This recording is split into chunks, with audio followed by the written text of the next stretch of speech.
Of the Mississauga, Anishinaabe, and Chippewa nations, collectively known as the Williams Treaties First Nations. Our work on these lands respectfully acknowledges their resilience and their long-lasting contributions to the area now known as the Township of Hamilton. I believe there's agenda packages in front of you, as well as been circulated previously. Could I have a motion, please, that the agenda for the special council meeting held on January 19th, 2023 be approved? Moved by John, seconded by Bruce. Any comments or questions? All those in favor? Carried. Thank you. Item 4 on our agenda, declarations of pecuniary interest. Are there in fact any? Seeing none, that shall be recorded. Item 5 on our agenda, public question period.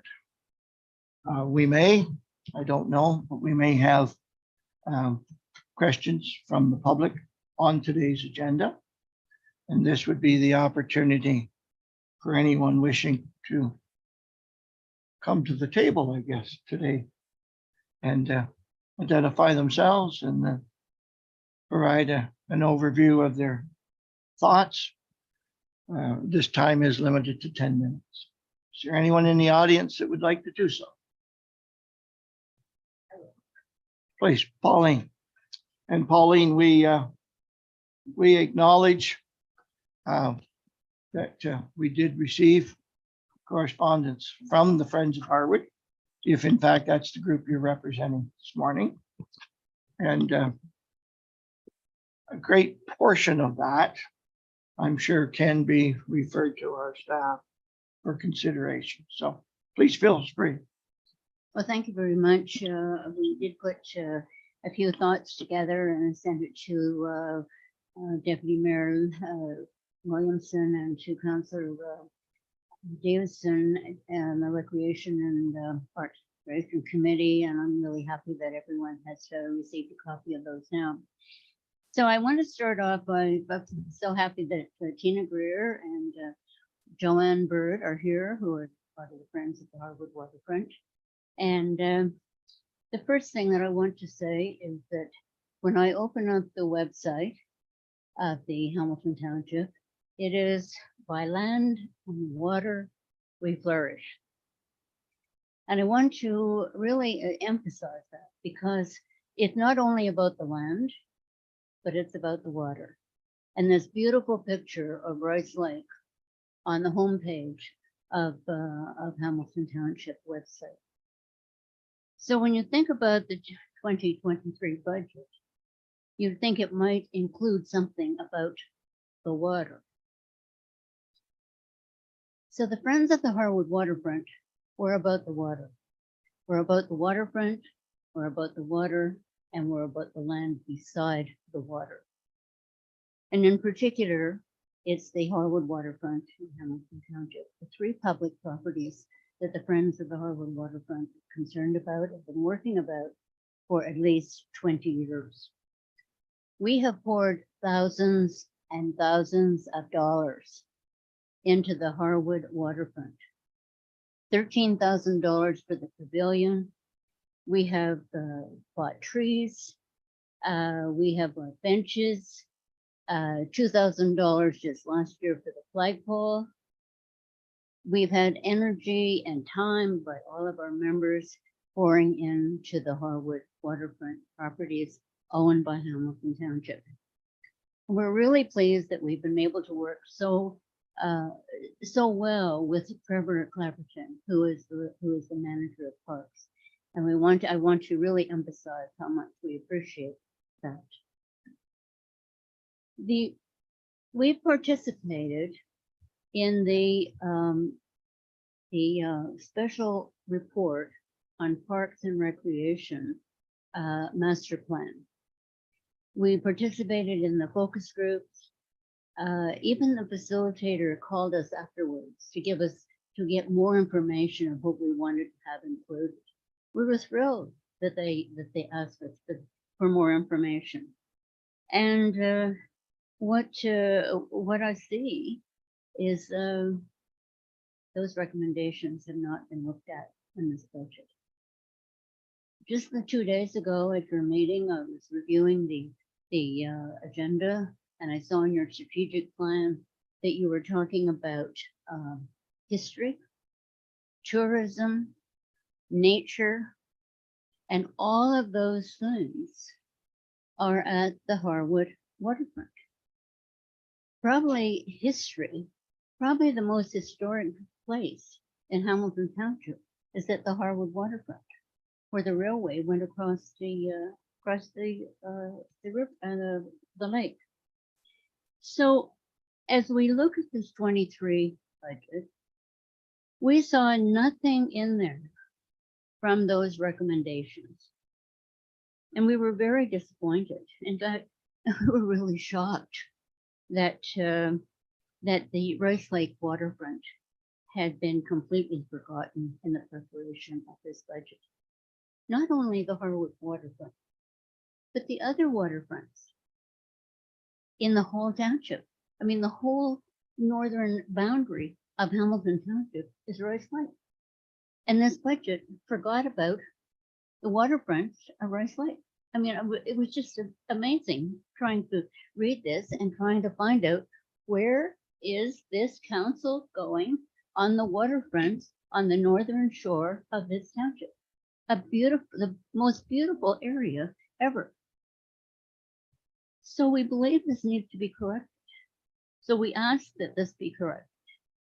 And at the next meeting that you have on the 2nd of February, we hope that you would have something included in it. So in particularly, we want to bring to your attention the Harwood Beach. It's the only beach in Hamilton Township. I don't know how many of you have put your foot in the beach in Hamilton Township. I know I spent a lot of time myself growing up in Harwood. Perhaps you, Mayor, have spent a little time with your toes in the sand and picking up some special little stones on the beach, but it's a beautiful spot.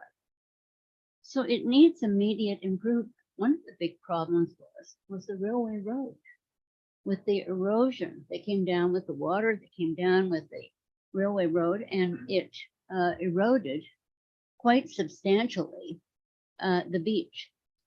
This has been happening for a number of years. Township has tried to do something about it, but it really needed to have the road done. And so it was good to have the road done last year. So this beach now seemed to be the next project to be done after the road is done. But it wasn't done. There's nothing put in there. It was just absolutely amazing. So there are a number of things that can be done in the regular maintenance of parks and recreation, and we've spoken to Trevor about that, and we appreciate it. But we believe that there is special funding that is required in order to bring this beach up to where it should be. So we've made some suggestions too. Not only is it swimming at the beach, but there are people that put kayaks in and canoes in there. There's no boat launching in Harwood now because of Holiday Home being closed down. But this is where people put their canoes and their kayaks in, as well as there. So if you look at maintenance of facilities, there are a number of arenas at least 2 arenas in Hamilton Township, and they have to be maintained. You know, you have a Zamboni that maintains those arenas and the ice. I know that with the beach, we need to have it maintained. Nature is powerful. We have I believe 3 of our councilors are farmers. You know how to deal with nature. It's there. You deal with it. And it seems to me that the beach has not been considered something that needs to be maintained on a regular basis. We have two times of the year where the weeds come up in Rice Lake. I mean, there have been many things said about the weeds. We say wonderful things about the weeds, but they're there. And there's 2 crops every year. They break off and they wash in. So this maintenance, this weed maintenance is really, really important in order for us to have this beautiful beach. These weeds need to be raked and removed from the beach on a regular basis. And so it seems to us that in the last few years, it hasn't been done to the extent that it should be. And in fact, it's at some points in time, a backhoe has had to come in and backhoe these weeds out because they've been neglected for such a long time, or there's been that westerly wind blowing into the beach. Bringing a backhoe is not the answer here. So we believe that this needs to be maintained, and we would like to recommend to you, not only do we want to complain about this, but we would like to give you a solution for this. And our solution is that this should be contracted out for the maintenance of this beach. Many years ago, this was contracted out. Some of you may remember that.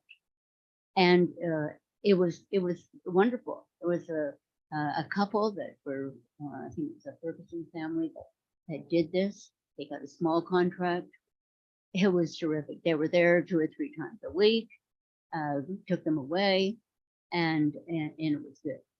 So we put together some solution.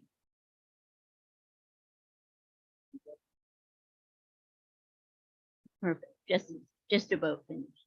So you have in front of you a solution that the weeds would be cleared up, say Tuesdays and Fridays. This is just an example.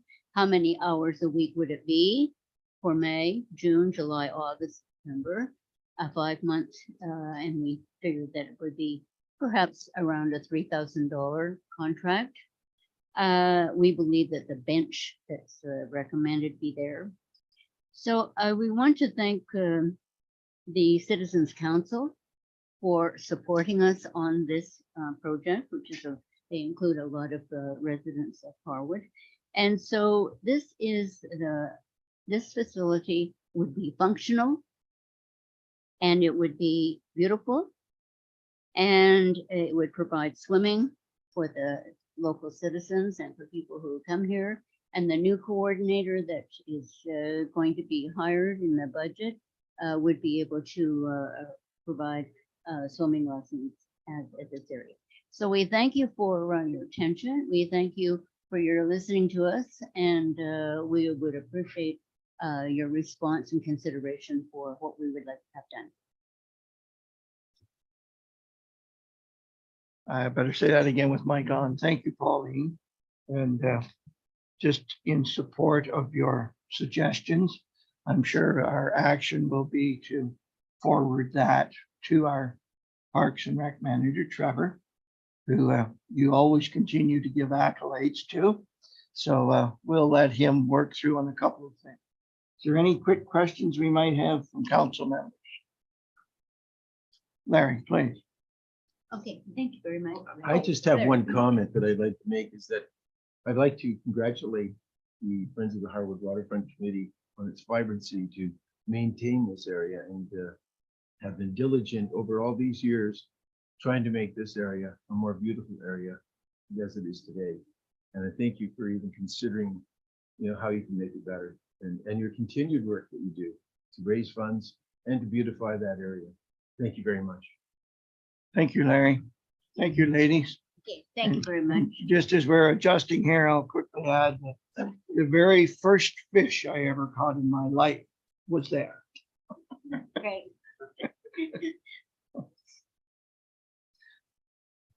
Thank you once again. And do we have anyone else in the audience that would like to make a presentation? Not that I'm in the habit of asking because it's not normal for me, but do we have anybody online that would be wanting to make a presentation? Thank you.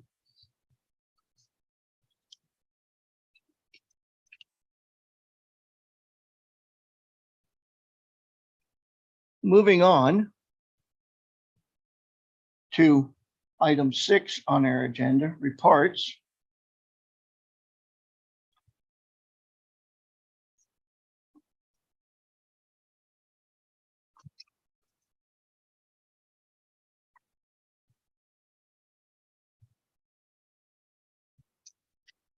We have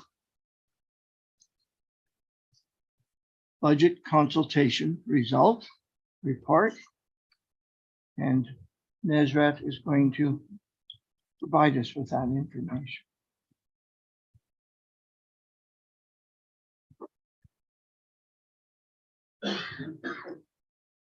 Please, Nezrat. Thank you, Mr. Mayor. Through you, Mr. Mayor, staff is recommending that council receive 2023 budget consultation results. The budget survey was released to the public on November 1st of 2022, and it was open till December 9th of 2022. That's approximately 40 days. In terms of the number of response we got, we received 84 response. If you compare that with last year, it was approximately 55. So a significant increase from last year. In terms of the format of the survey, there are two formats. One, we ask questions directly to the residents and residents answers those in the survey format. And that's attached to Appendix A of the staff report. We also asked residents to ask questions directly, and we received approximately 50 questions from the residents, and our comments are attached to Appendix B of the staff report. If council has any question on these, we would be happy to answer.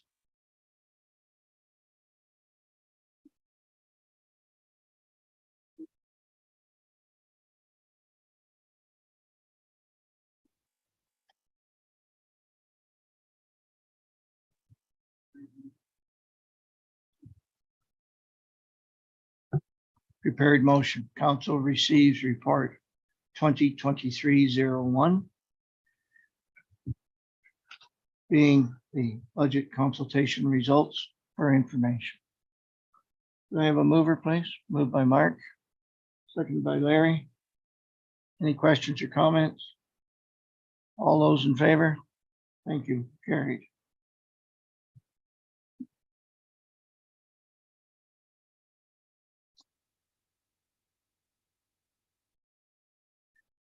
Bullet point 6.2 on our agenda, draft operating and capital budget. Report 2023-02. Nezrat. By the way, I could just bounce to the motion here to receive, and cut a lot of this work out. Nezrat, the floor is yours. Thank you, Mr. Mayor. To you, Mr. Mayor, staff is recommending that council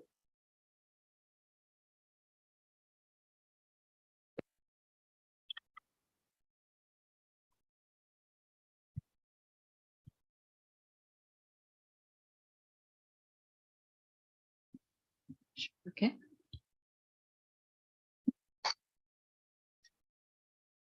There you go.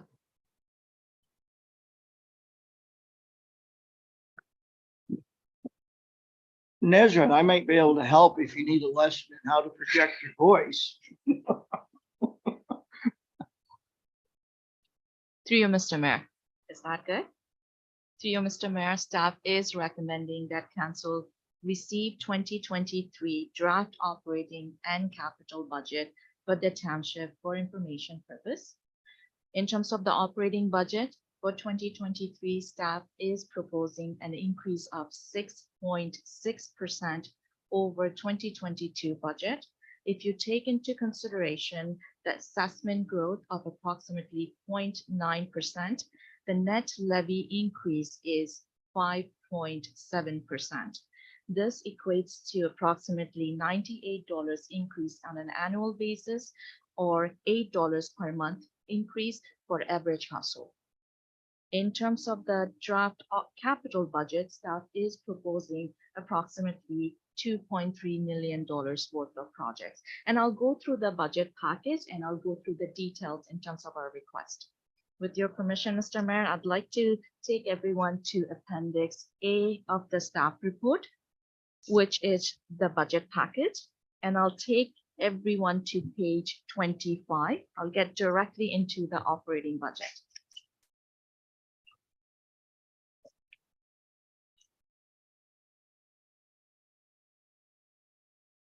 Thank you. In terms of the operating budget, as I've mentioned, staff is proposing an increase of 6.6% over 2022 budget, factoring in the assessment growth of approximately 0.9%. The net tax levy increase is 5.7%. There are a number of factors that are actually impacting 2023 budget, and I'll go through some of those. CPI is at 6.9%. We have completed this collective agreement in 2022, and that has been incorporated in 2023 budget. There has been a significant increase in fuel price, as you are aware of last year. That has been incorporated in the budget. There has been a change in OMERS requirements. Now OMERS requires OMERS plan to be offered to not only full-time employees, but also part-time employees. So that has been incorporated in our budget. Staff is also proposing 2 new positions, a planner and a recreation programmer event developer. That is incorporated in our budget. And when I go through the departmental budget, I'll be able to give you more detail on that. Another factor that impacted 2023 budget is the technical standard and safety authorities requirement. They require us to set aside $45,000 each year for the next 4 years to fund chiller replacement in Butley Arena. The reserve that we're going to be transferring this $45,000 each year for the next 4 years has a balance of approximately $152,000 surplus. As you can see, that's not sufficient to fund the chiller. And there are a number of other projects that will be funded from that reserve in the next few years. So we don't have funding in that reserve to replace the chiller. As a result, it's critical for us to be able to transfer the $45,000 each year for the next 4 years to ensure that we have the fund available to do the chiller replacement. Even after factoring in all these items that I just mentioned, we are able to propose a budget increase significantly lower than CPI of 6.9%. And that's because we have done everything possible to find efficiency and savings within our budget. As a result, the budget is what it is that we are proposing. When it comes to budget presentation, I normally categorize my budget variances. The category that we are going to be using this year is base, annualization, inflation, legislated, reversal of one-time reverse funded projects, and new. And I've identified the definitions for these categories on page 21 of the budget package for your reference. I'll get into the first category, which is base. Base is increasing by 2.5%. Personnel for base is increasing by approximately 4%, and that is related to COLA, step rate increase, benefit rate increase as part of the collective agreement. Contribution to reserve is increasing by $10,000. That is $10,000 being transferred to election reserve so that we have funds available for 2026 election. Other expenditure is increasing by approximately $6,200. And this is an example that for a budget of approximately $6 million, we are increasing base other expenditure by only $6,200. That shows that we are tightening our budget to the best of our ability. In terms of contribution from reserve, that is decreasing by $26,000. In December 2017, Council actually approved to fund Northumberland Hospice Care Center approximately $26,000 each year for 5 years. And that actually ended in 2022. So I'm removing that from the budget. Other revenue under base is decreasing by $762. And when I go to the departmental budget, I'll be able to give you more detail on that.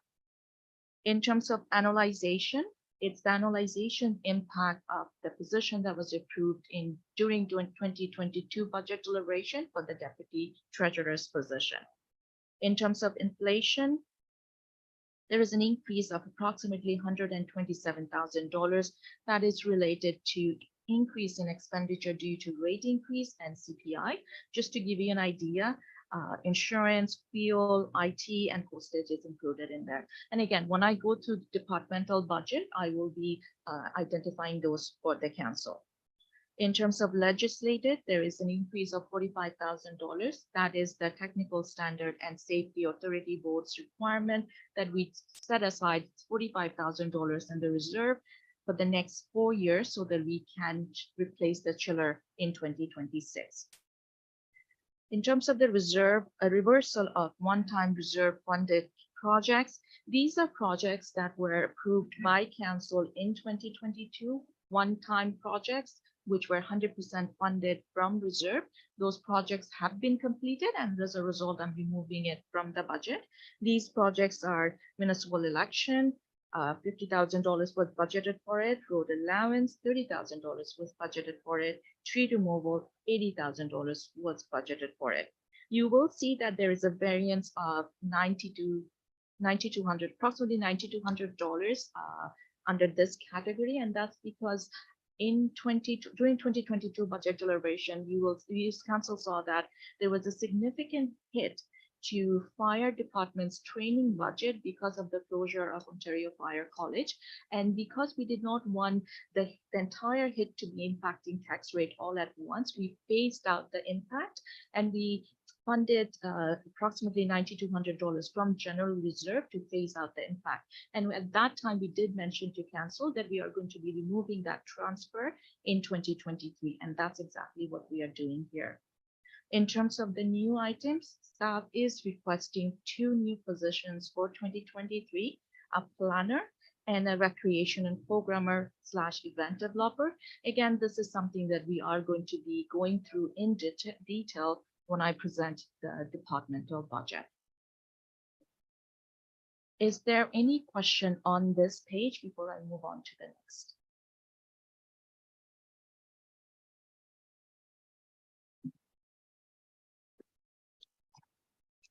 I would like to request everyone to move to page 29, please.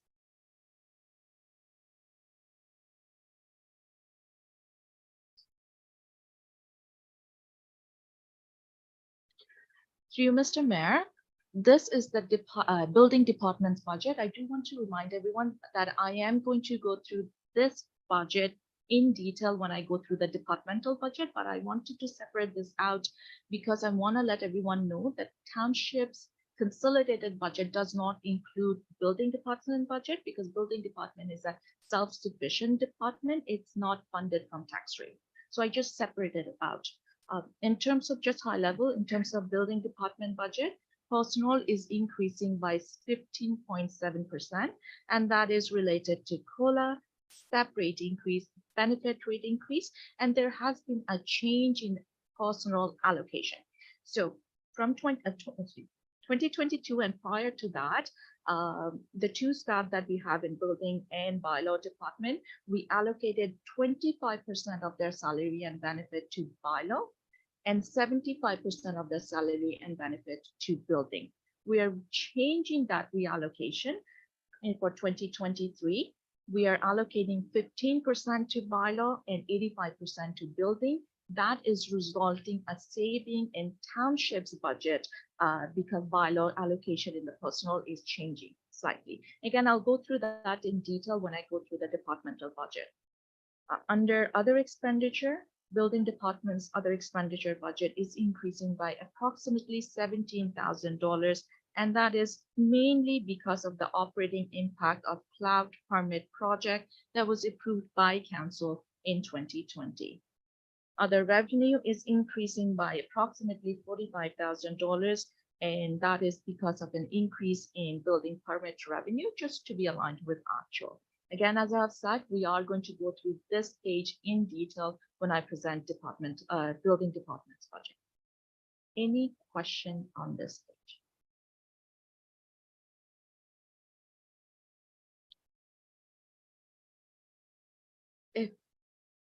If not, I'll move on to the next page. If I can take everyone to page 30.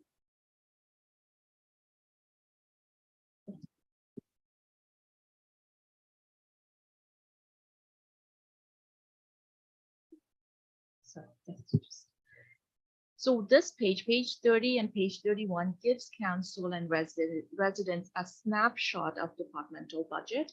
And then when I get to detail, I'll be able to present the more detailed numbers. But I wanted to give everyone a snapshot of the departmental budget. And there are a few that you will see is increasing significantly.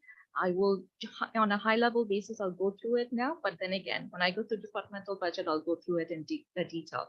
Administration, which includes CAO, HR, corporate service, finance, and IT, is increasing by approximately 26. And that is related to the $10,000 that we are going to be transferring to the election reserve to fund 2026 election, annualization of the deputy treasurer's position, some inflationary impact due to insurance and IT. And these are some of the reasons for that increase. In terms of planning is increasing by approximately 77%, and that is because of a new position that we are requesting, a planner. Bylaw enforcement is increasing by 8.6, but if you look at the dollar value, it's an increase of approximately $5,500, and that's because we slightly, one of the main reasons is we're reducing the parking revenue slightly. Again, when I go through the departmental budget, I'll be able to give you more detail on that. Any question on this? If not, I'll move to the next page, which is the second part of the department's budget. Recreation is increased, parks and recreation facility is increasing by approximately 14.8%.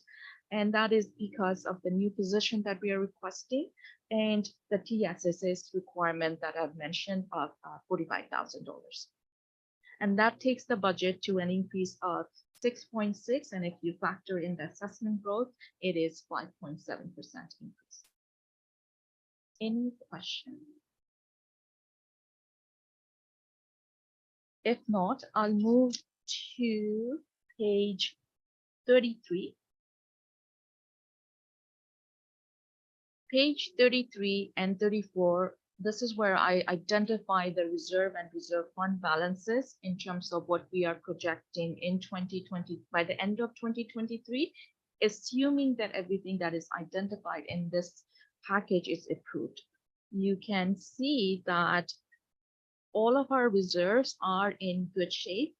We are in surplus position, except for one, it's the roads, vehicle, and equipment reserve. Approximately $124,000 deficit by the end of 2023. But I do want to let everyone know that we are going to be in a surplus position in that reserve starting from 2024. So it's just a blip for a year, and then we go back to a surplus position. Any question on page 33 or 34, which identifies the reserve and reserve fund balances?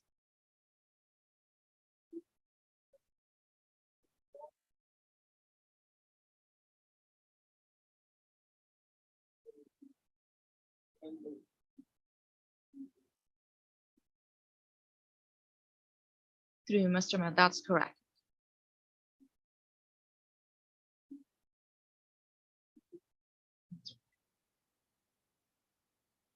$320,000.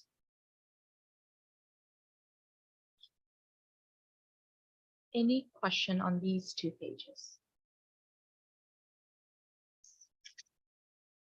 If not, I would like to move into the departmental budgets.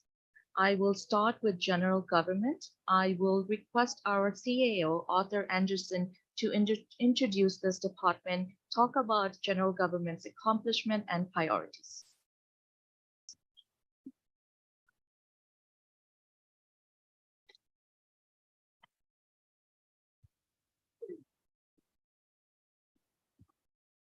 Thank you, Mayor Jib. I'll thank the introductory part was read so far. So we'll move into the departmental updates for council. I'm happy to give you a bit of an overview with respect to the general government, and which is comprised of expenditure lines related to council, the office of the CAO, corporate services, as well as financial services and HR. I'm not going to spend too much time on exactly what we do that's listed here, but obviously council represents the township. The office of CEO provides the overall direction of planning and municipal activities. Corporate services has a full range of administrative support and customer service activities to the corporation, and including the various legislative duties. Financial services provides financial leadership to the township, and of course, HR is responsible for making sure we effectively manage our township's human resources. I want to provide just a quick overview of the 2022 general government accomplishments. With respect to the office of the CAO, we obviously continue to deal with the impacts of the pandemic across the organization, providing policies and procedures for the organization. During the year, we of course also provided council with the overall guidance, advice, and support on the direction of the municipality. This included some fairly major initiatives such as the ORV pilot, the review of water services, updates on the cannabis policy, of which they are continuing, a substantial and extensive coordination on the windup of the municipal animal service and negotiations with Northumberland Humane Society for the provision of that service in the future. Changes to our customer service techniques, which are both reactive as far as the tools we use for service reaction, but also pushing out messaging on social media and the website to make sure the public's aware of our initiatives. Through our weekly meetings with senior management and management throughout the course of the year, we provided leadership to the senior management team, and of course held organizational-wide meetings during the year with staff. There are a number of other major initiatives such as the compensation organization review, the collective agreement, and various personnel economic development activities that were pursued during the year.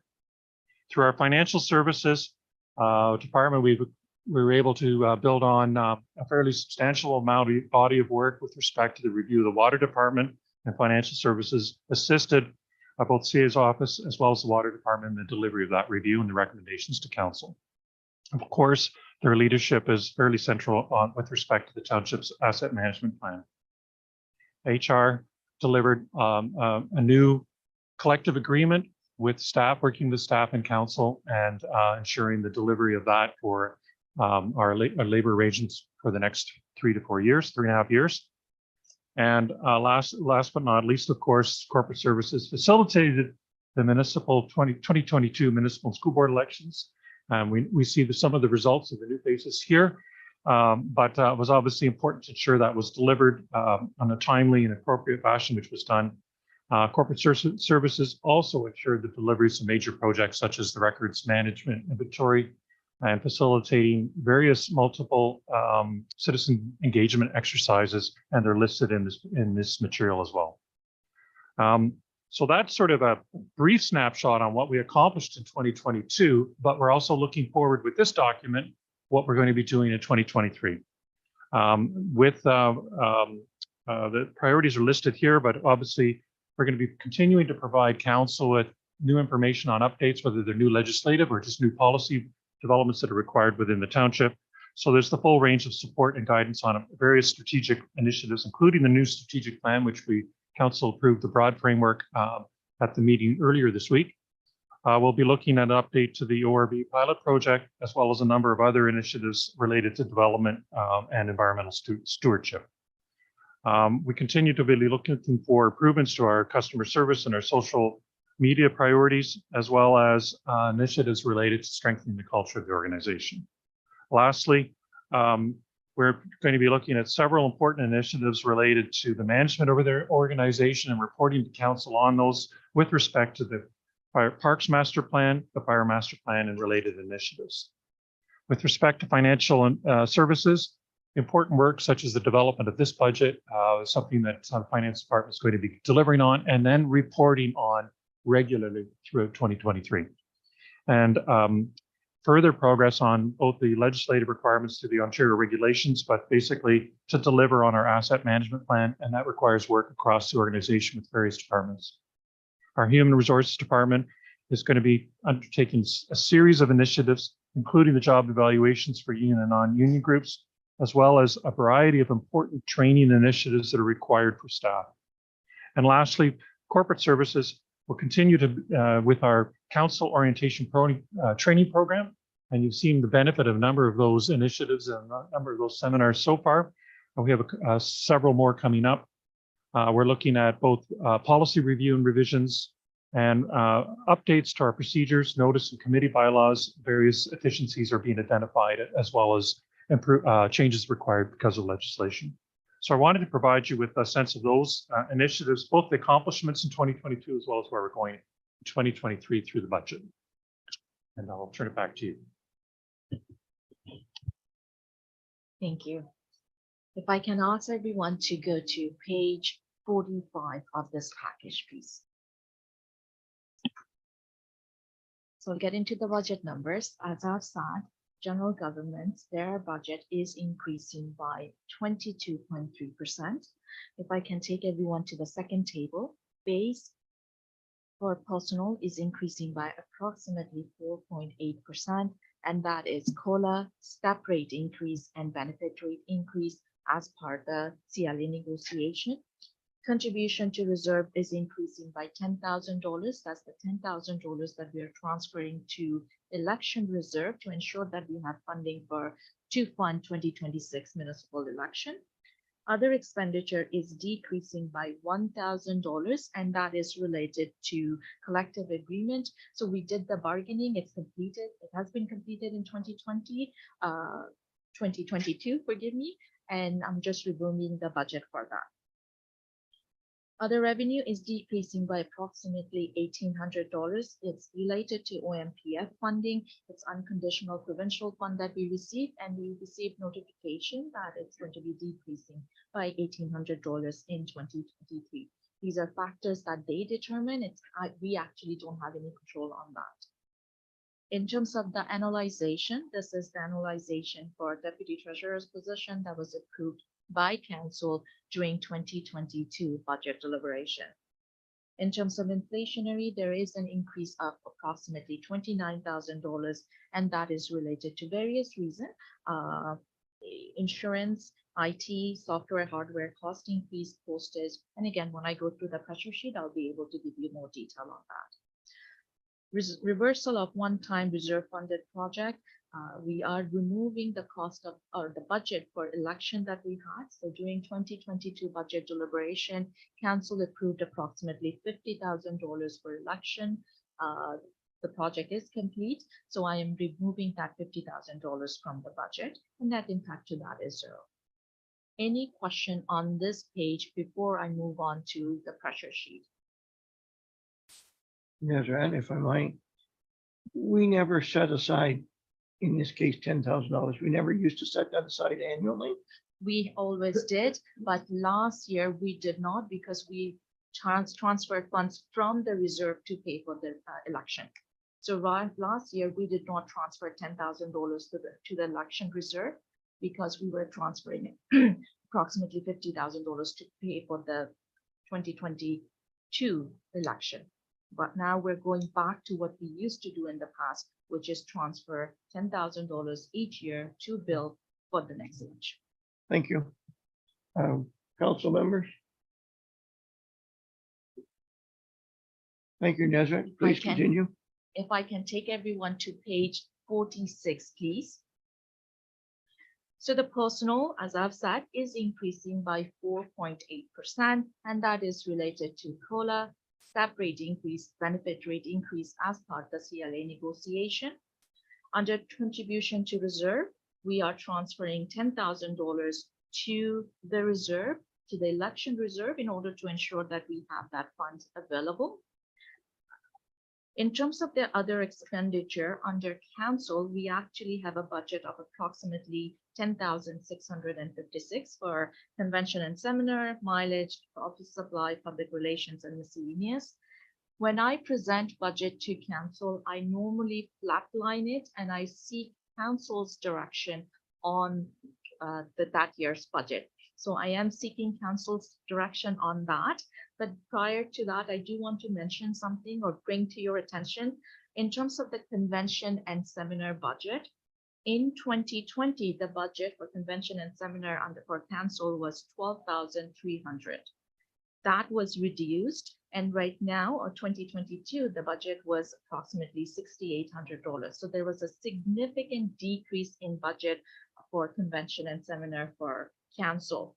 On average, for one convention or seminar, it cost approximately $2,000. And again, this is average. This includes registration, accommodation, transportation, and meals.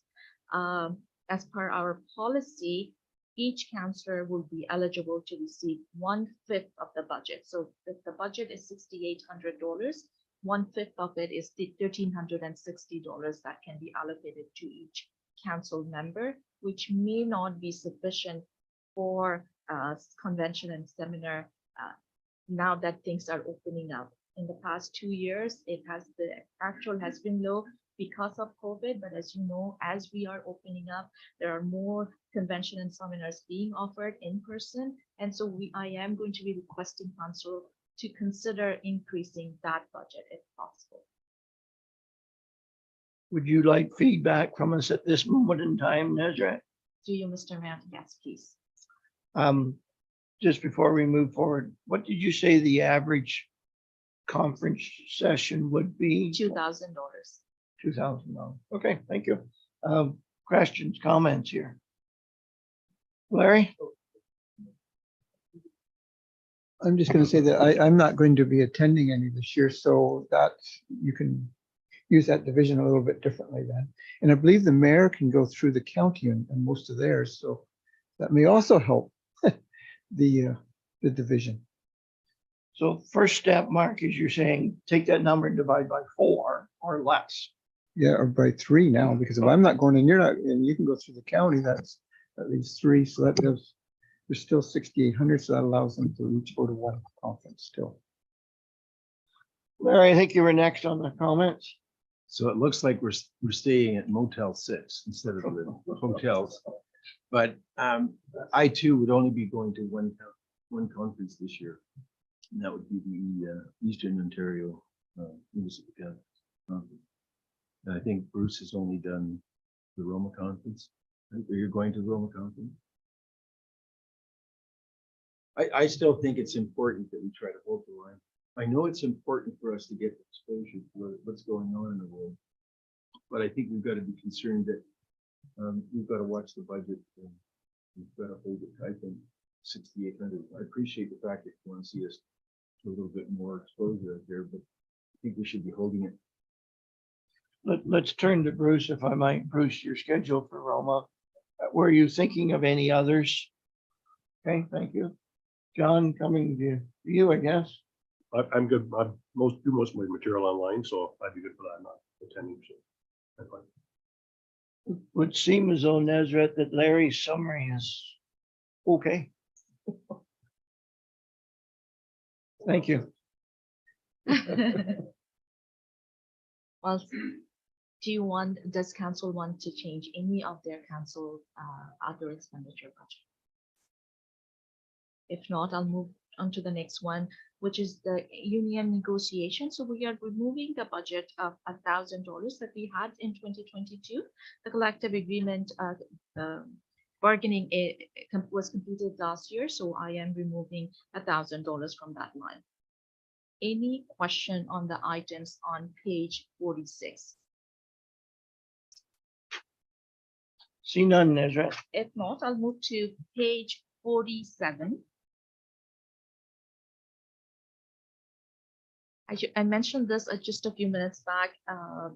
OMPF funding, which is from Ontario Municipal Partnership, which is the Ontario Municipal Partnership Fund, we are reducing that by $1,800 based on the confirmation letter that we received from them. In terms of annualization, that is the annualization for the deputy treasurer's position that was approved by council in 2022.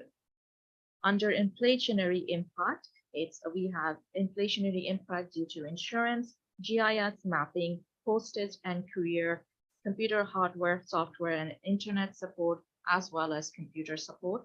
That takes the inflationary impact to approximately $29,000. Under reversal of one-time reserve funded projects, it's the election that council approved approximately $50,000 for the election during 2022 budget deliberation.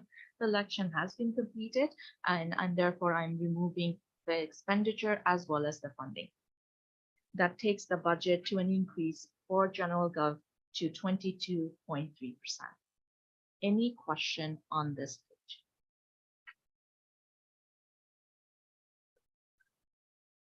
If not, I will move to Planning and Development Department's budget. I will request Tim Geronimus, our Manager of Development Service, to introduce the department, talk about the accomplishment and priorities.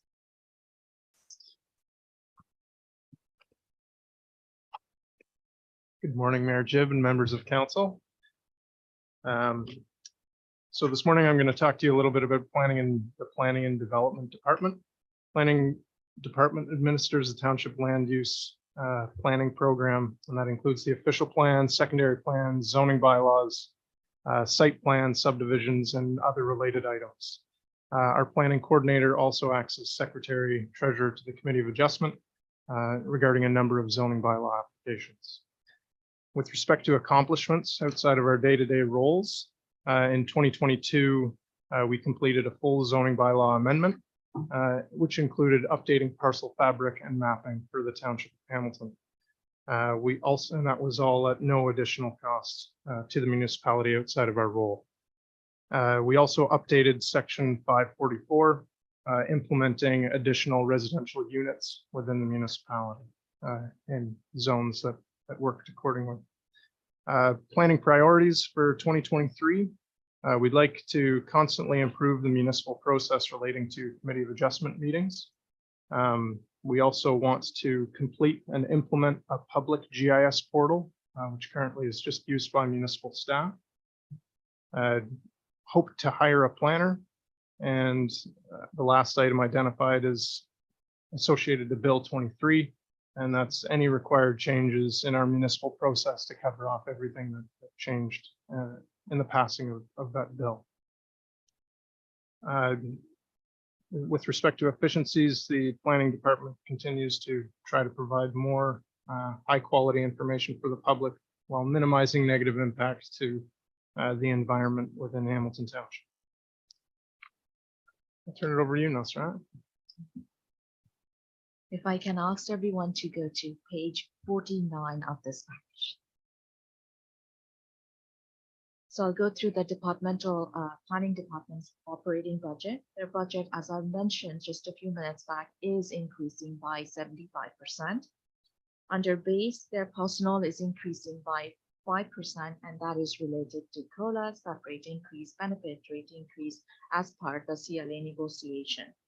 Their other expenditure is increasing by $6,000 because of increase in advertisement and some consulting. And when I go through the detailed budget on page 50, I'll go over that in detail.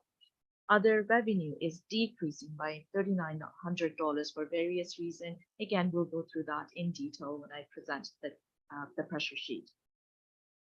In terms of the reversal of one-time reserve funded projects, we are removing the project roads allowance study that was approved by council during 2022 budget deliberation. The project is completed, has been completed in 2022. So we're removing the project from expenditure and the general reserve fund that was used to pay for it. In terms of the new asks, we are requesting a new position for planning department, a planner, and if the position is approved, we are going to be able to reduce the consulting budget by $35,000. So the net impact of this position is approximately $80,600. Any question on this page before I get into the detail for planning department? Mark, please. Yeah, just a quick question. Tim, now in charge of this, this is now part of his portfolio. Does he come under any of this personnel costs then? Through you, Mr. Mayor, a percentage of his salary will be allocated in planning department's budget. So it has And been that done. was included in 2022 budget. Okay, thank you. Any question on this page before I move to the detail? If I can take everyone to page 50 of this package, please. Personnel, as I've said, is increasing by approximately 5%, which is related to COLA benefit rate increase as part of the CLA negotiation. Advertising is increasing by $1,000 just to align with actual. Consulting general is increasing by $5,000, and that's because of consulting associated with Bill 23 or similar types of abrupt changes. In terms of revenue, consent fees, compliance fee, and rezoning fees, these revenues are decreasing by approximately $3,900 as we are aligning with average actuals. Any question on this page?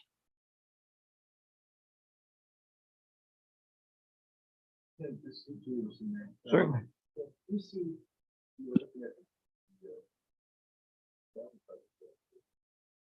see an increase in the permit for a couple of factors.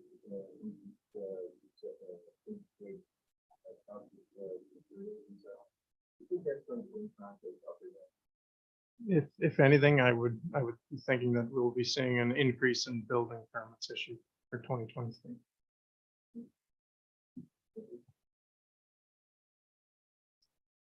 Just to add to that, primarily because of the additional use for additional residential units that could open the door for additional construction within the municipality to support families who want to stay on one lot. I might make one other comment that I've heard that the cloud permit process is very well received, and I think it's a great project that we created and implemented. Thank you. Is there any question on page 50?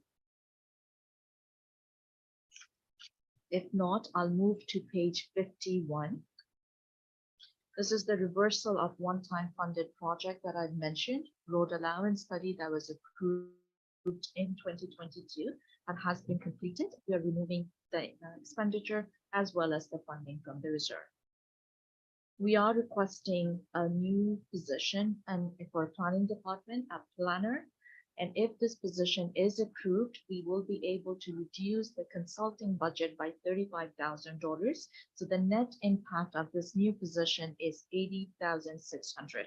I'm actually going to be requesting Tim Geronimus to give us a little bit more detail on the planner position. Thank you. As seen on pages 52 through to 55, the planning department is responsible for a variety of functions, and it was identified in the organizational review that the volume and complexity of work within the township requires an additional planner to ensure we're providing an adequate level of service and also supporting growth. Some of the key priority tasks for this planner position were outlined. So 2023 zoning bylaw amendment is a key component.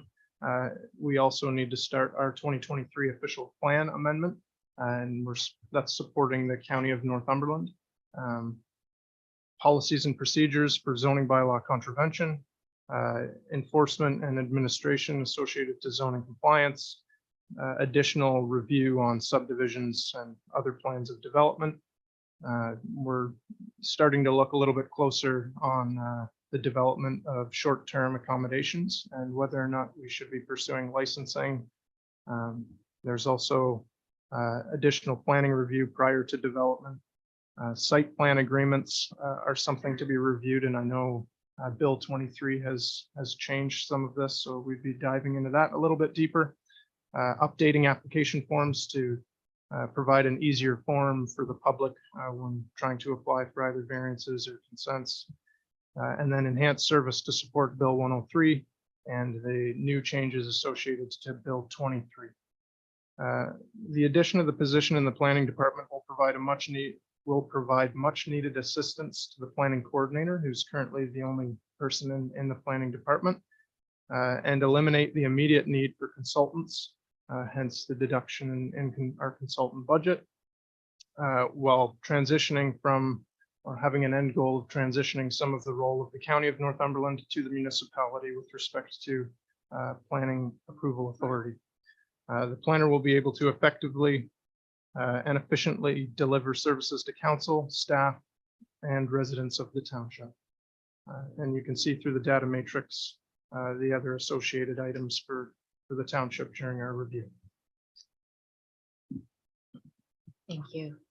Any question on page 51 or the new position that we are requesting? If I might, Nazrat, simply dealing with the dollars.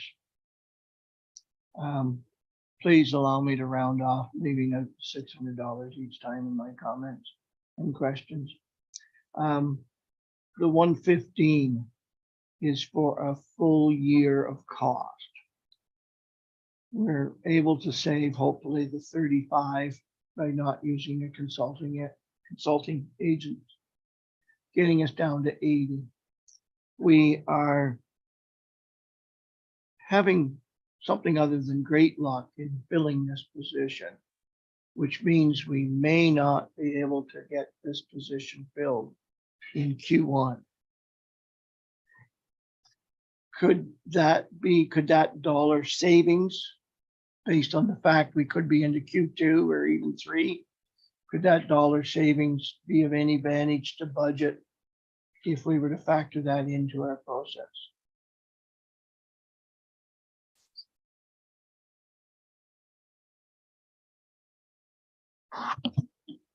I could speak to that a little bit, Mayor Gibb.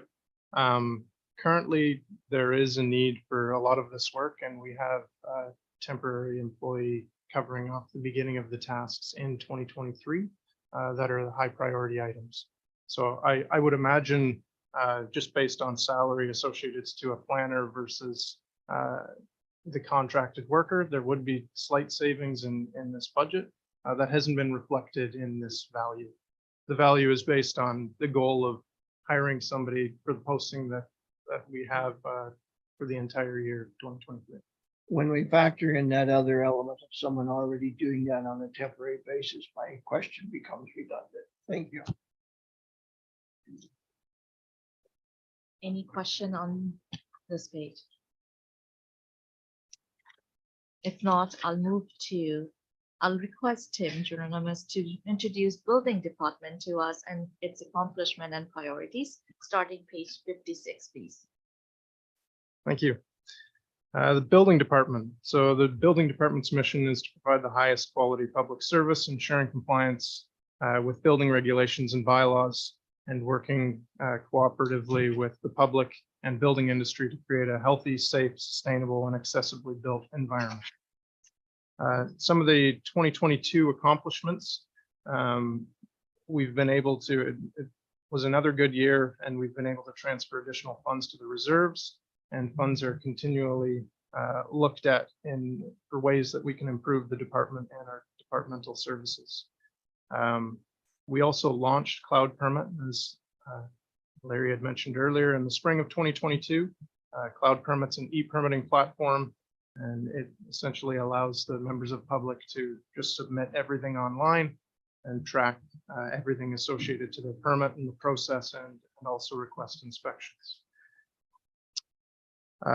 Staff of the Township of Hamilton also worked as the leaders for our Pine Ridge chapter associated to the Quick Check Guide, which was implemented in 2022, and it's used in all of Ontario for a guide to review houses.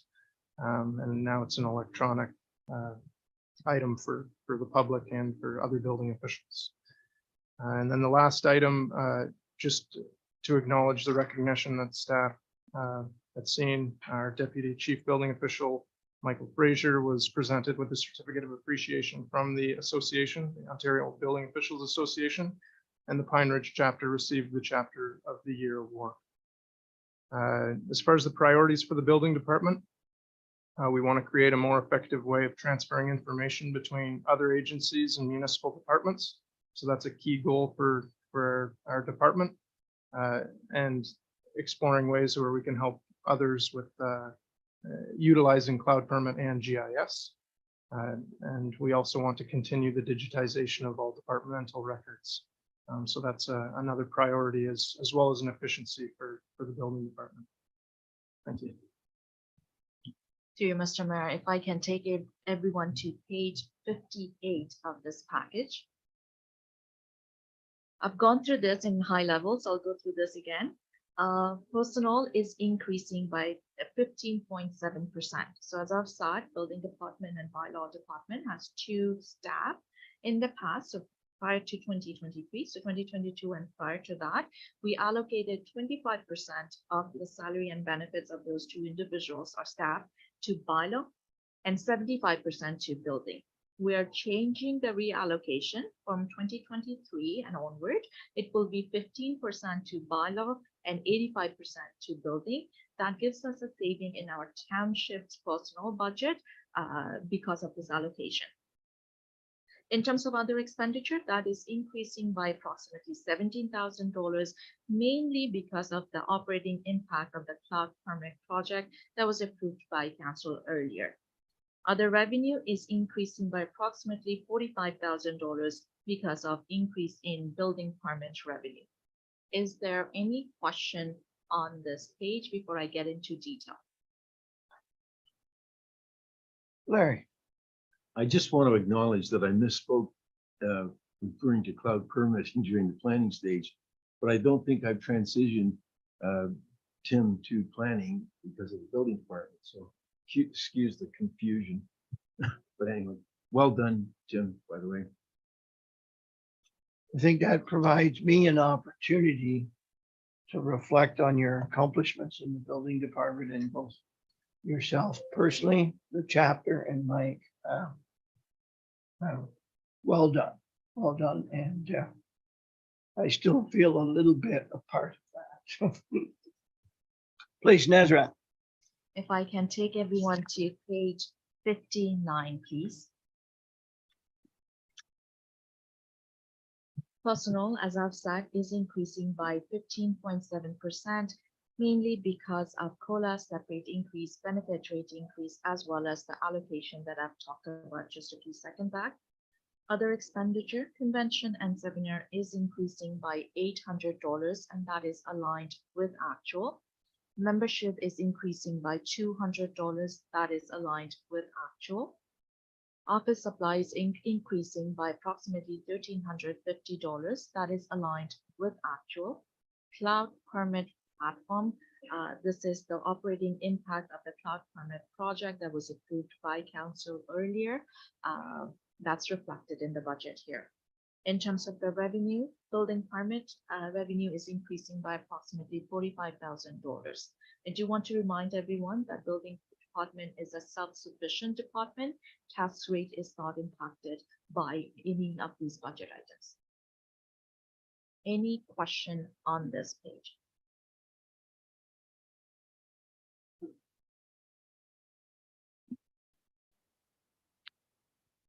Sure. So the building department has membership with the Ministry of Municipal Affairs and Housing. also the Ontario Building Officials Association, and I have a membership with the Professional Engineers Association. So those would be the total. Any other questions? Nezra? If not, I would request Tim Geronimus again to introduce bylaw enforcement department, their accomplishment and priority. Thank you. So for the bylaw department's mission is to provide the highest quality of public service while promoting, facilitating, and ensuring compliance with the provisions of municipal bylaws that pertain to safety and security of the community. Some of the key accomplishments in 2022. Bylaw department also aided the planning department with respect to the zoning bylaw amendment. And again, stating that that was at no additional cost because of that collective effort. We also put together a positive pilot program with Cobourg Police Service with respect to parking enforcement in 2022. That's a relationship we're hoping to continue moving forward, depending on how we can allocate our staff time on some of that review.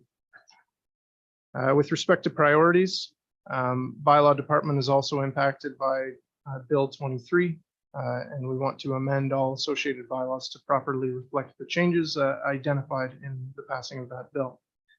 The department also wants to review the platform to assist in the streamlining of our complaint and investigation process.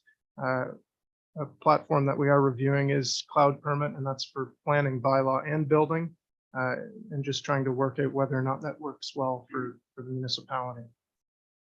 With the allocation, I know it's not stated here, but the transition of bylaw department staff time transitioning from bylaw to building, one of the goals is to enhance the parking program, also do the pilot program associated to pool enclosures and that associated enforcement, and also to be a little more active with respect to zoning contraventions and property standards contraventions.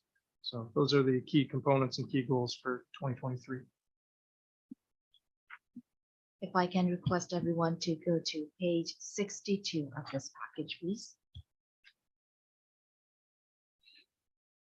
Bylaw enforcement's budget is increasing by 8.6%. Their personnel is decreasing by approximately $16,000. And that's the allocation that I've talked about, that in the past, the two positions that we had in bylaw and building, 25% was allocated to bylaw, 75% to building. We're changing that allocation. And so now it's 15% to bylaw. As a result, there is a saving in bylaw department for personnel. That saving, we're actually transferring it to other expenditure or consulting from the savings that we have in personnel for specialized project. So now you can ask that the saving is 16,000, but you're increasing budget by approximately 19,000. There is a variance. It's because personnel increased because of COLA, step rate increase, and benefit rate increase, and that increase was offset by the savings that we have. So the exact amount, you won't see it here that way. In terms of other revenue, that is decreasing by approximately $2,370, and that's mainly because of a decrease in parking revenue. And when we go through the pressure sheet, we will speak to that in detail. Any question on this page before I get into the detailed budget for bylaw? See none, Nezra. I'll move to page 63, please. So personnel is decreasing by approximately $16,000. And as I've mentioned, it's mainly if there's a saving because of the reallocation that we're doing. Bylaw contracted out is increasing by approximately $19,000. We're just transferring the savings from the reallocation in personnel to consulting, and that's because of a number of priority projects for 2023. Parking revenue is decreasing by $2,370. As you all know, in 2022, we used Cobourg Police to do the parking enforcement, and the 3E approach was actually used: engage, educate, and enforce. We did find that that approach was successful, although there was a decrease in revenue, and we're just aligning our revenue with that. Any question on page 63? See none. Oh, John, sorry. Is that engage and educate and enforce going to continue in 2023? Or are you going to just basically turn the tail? Sure. I think through Mayor Jib, the goal will always be to work with the community. If we find that there's any challenges associated to this approach, we do have an opportunity to go straight to enforcement if they're not complying. But the goal is always going to be engage, educate, and then enforce. We might see a slight increase in revenue just for the improvements made on the bylaw to properly reflect signage and everything within the municipality. Yeah, and I understand where you're coming from, but I'm talking about the vehicles at 3 o'clock in the morning that have their car horns going off when they lock their doors and they're going down fishing. And we don't have the bylaw enforcement available. So these would be the complaints that I've received while out on campaigning or any given time. That's usually the problem. So how do we enforce that? Okay, so if it's within the timeline of our program, we do have a number for Coburg Police, and it's essentially a call. Special constable would make their way out, and that it's not defined by municipal hours. From 8:30 to 4:30, they will go out at any time if that's part of that program duration, and do enforcement if required. So they can go immediately to, if it's a blatant contravention, they can go directly to enforcement and issue tickets. And if you do hear anything associated with that where it's not working in that manner, feel free to let me know and I can discuss that with Coburg Police. Okay, I'm just wondering if that could be part of the contract as well. Those off hours. It is through that program. Yeah. Thank you.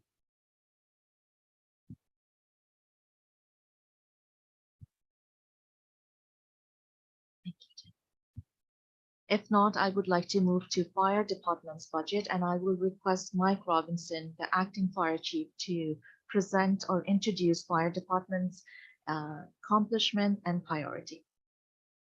Nezra, I didn't speak quick to get ahead of you. I think we need a 5-minute break, if that's possible.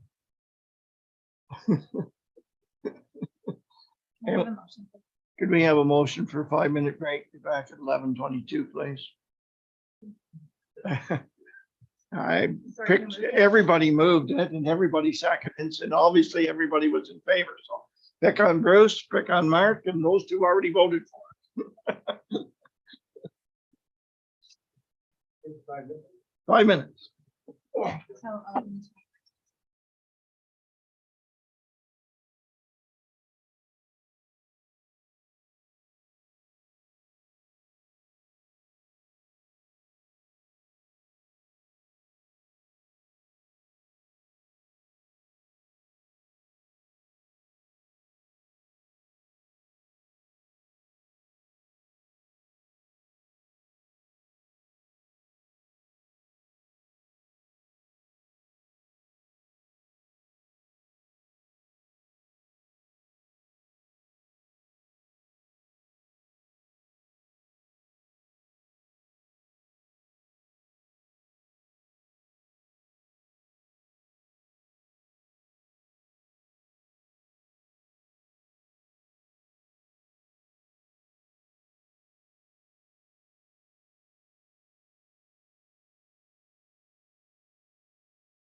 We need a motion to read.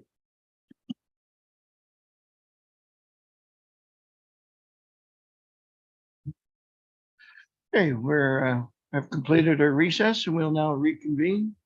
Nazareth, back to you, and Mike, we were going to go to fire department. Please. Through you, Mr. Mayor, I will request Mike Robinson, the acting fire chief, to introduce fire department and their accomplishment and priorities. Thank you, Mayor and Council. On behalf of the fire department, I'd like to introduce where we're at and where we've been. Our overall objective of the fire department is to provide the community with an optimal level of protection from fire and other related public safety hazards. We are governed by the FPPA, or the Fire Protection and Prevention Act. Under minimum requirements, we are required to establish a program in which we must include public education in respect to fire safety and certain components of prevention, and then provide other core services as deemed under our needs and circumstances and approved by council. Under fire suppression and emergency services, we offer both offensive and defensive fire suppression, including search and rescue operations, forcible entry, ventilation, protecting exposures, salvage and overhaul operations as appropriate. We do act as pre-hospital care and under medical acts and perform such things as defibrillation, standard first aid, CPR, and emergency medical responders program to the base hospital as agreed. Under special technical rescue, we do provide auto extrication using hand tools, airbags, and heavy hydraulics. We do perform ice and water rescue services up to and including land-based level in accordance with available resources. Under confined space, trench rescue, heavy search and rescue, urban search and rescue, and hazardous materials, we are at awareness level. We do have a very active program under the fire safety education and fire prevention, which includes a residential home fire safety awareness program, smoke alarm program. We're out in the community performing fire and life safety messaging and communiques, and we maintain at least one public fire and life safety educator that's certified under the province as part of our staffing. We use a multidisciplinary response that focuses on the three pillars of defense of public education, fire prevention, and fire suppression. And we also are responsible in the fire department for managing the emergency management mandate for the province. Under 2022 accomplishments, our major task this year was the completion of our master fire plan facilitated by the third-party Lumex group. We did specify and procure a new truck that was under last year's budget, so expect to be delivered by June of this year. We did participate in the Northumberland County recruit program and had live fire training with the trailer brought in from the OFM. And that recruitment completed the training for 14 new recruits under Firefighter 1 and Firefighter 2 under the new mandated firefighter certification. And we did achieve our annual compliance through the emergency management. Under the fire prevention piece, we did complete our community risk assessment, which was done as part of the master fire plan in conjunction with. Our fire prevention division continues to be active within Northumberland County, and you'll see constant and consistent delivery of their messaging and purpose online and through radio in Northumberland County. We did perform 251 smoke alarm checks through various programs, including a door-to-door format. We did inspect our one vulnerable occupancy that exists in Hamilton Township. We had a very active burn permit program, which has increased in our burn permits, and we've seen a significant reduction of both our complaints and responses in those types of responses. We did a live fire response drill with Sabic Plastics in partnership with Cobourg Fire Department, and we did perform 19 public education events and 20 inspections through a range of properties through that. At the time of writing in this report, we were just over 300 responses. With the storm that hit just around Christmas time, that number did push closer to 350 for the year.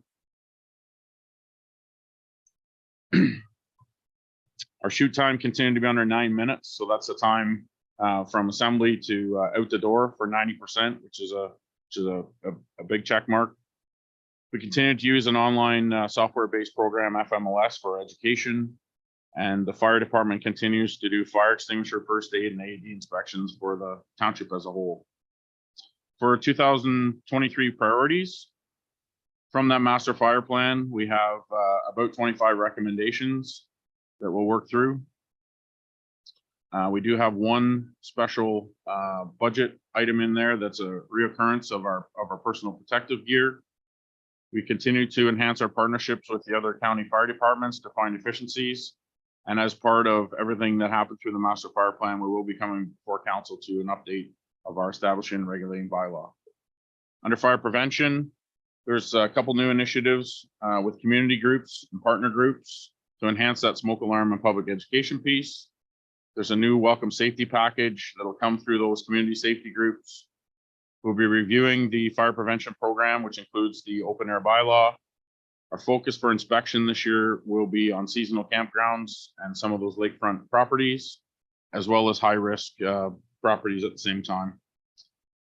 Under operations, we have continued training for the 14 new recruits that we hired in 22 and a continuation of our officer development as we perform our reorganization within the fire department. And then we should see a task that's been ongoing for 10 plus years. We should finally see that transition from the analog digital system or radio system to the digital system throughout the county. For efficiencies, you'll see that we've reduced the fleet significantly over the past 10 years. We continue to find those partnerships within Northumberland County, both in operations and preventions, to share resources and prevent costs. That in-house training that we performed through the new certification has allowed us to deliver a high quality training at another cost-effective point that would not have been possible if we didn't have these partnerships and we had to use third party. And we continue to use our day crew to do meaningful tasks both at our facilities and through the facilities of the municipality to produce a good program. Those are. Just before we go on, Mike, could I have a little clarity, please? It's more for personal information, but others may be interested as well. Response time bracket shoot under 9 minutes. That's firefighters to the hall, on the truck and out the door. Not Correct. to the scene, but to the door. Correct. Okay, thank you. And I don't know whether I can publicly ask, where is our vulnerable occupancy that you would do an annual inspection on? And if you can't answer that, then I understand. It's Ed's house. Okay. Yeah. Thank you.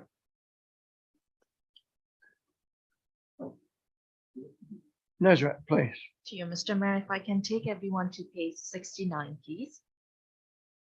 Fire department's budget is increasing by 4.2%. If I can take everyone to the second table on page 69. Base personal budget is increasing by approximately 2.1%, and that's related to COLA, step rate increase, and benefit rate increase. However, fire department was able to identify efficiencies in their personal budget by using the day crew staff to complete maintenance, cleaning, and testing while they're providing daytime response. So there is a saving incorporated in the personal budget there. Other expenditure is increasing by $3,000 for various reasons to align with actual, and I'll go through that when I go through the departmental budget. Under base, their other revenue is increasing by approximately $11,000 for various reasons. Under inflationary, their other expenditure is increasing by approximately $27,000, and that is related to fuel and insurance. Under one-time reversal of one-time reserve funded project, this is what I mentioned earlier. During 2022 budget deliberation, fire department took a hit in their training budget because of the closure of Ontario Fire College, and we phased out the impact. And during the budget presentation in 2022, we did mention that we are going to be removing the funding from general reserve in 2023, which we are doing in this budget. That takes the budget increase to 4.2%. Is there any question on this page before I get into the detail?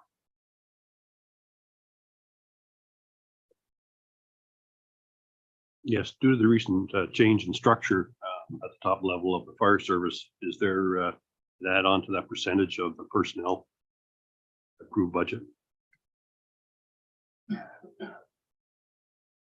So when you, through you, Mr. Mayor, so when you do budget, what you are saying, Councillor Davidson, that will impact actual, not the budget. When we do budget for personnel, we based it on the number of positions that has been approved for that line. So when the actuals will come in, there might be some kind of savings, but budget will not be changed because of temporary changes in a department.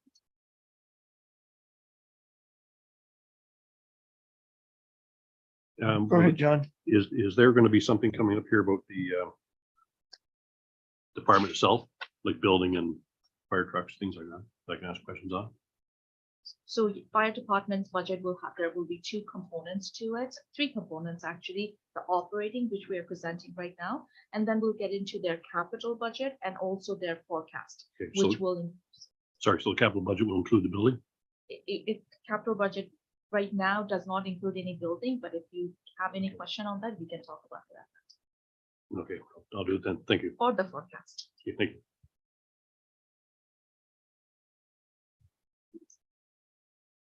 If there is no more question. I'm happy. There's a lot of looks around the room, but I don't see any hands, does it? Maybe we're getting some hands now. Bruce?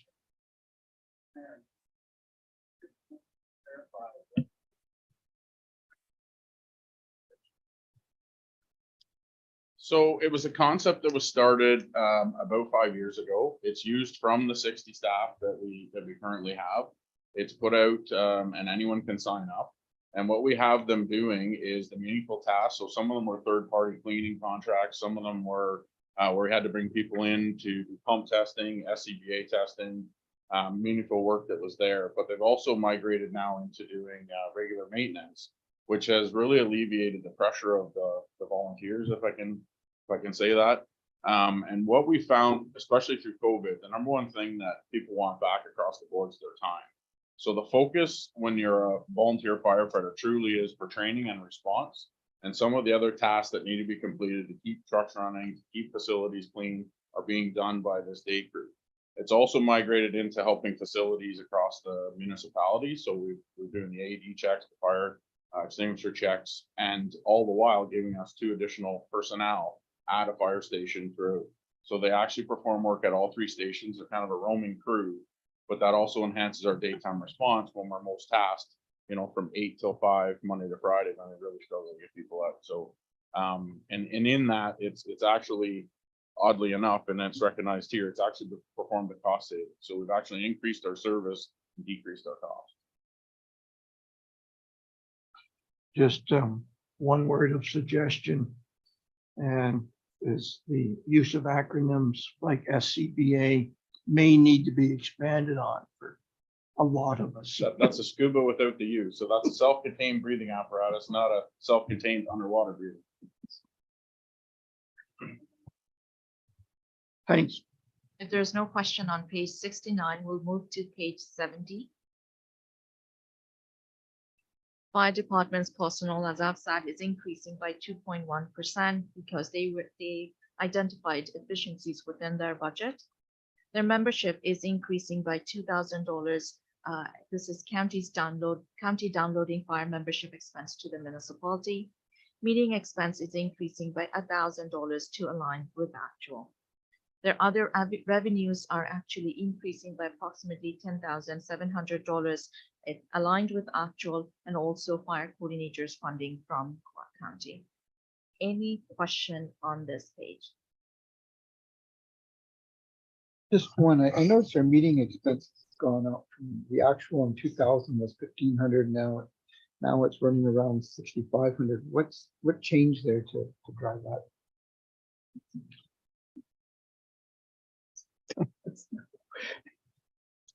So I think that's just COVID.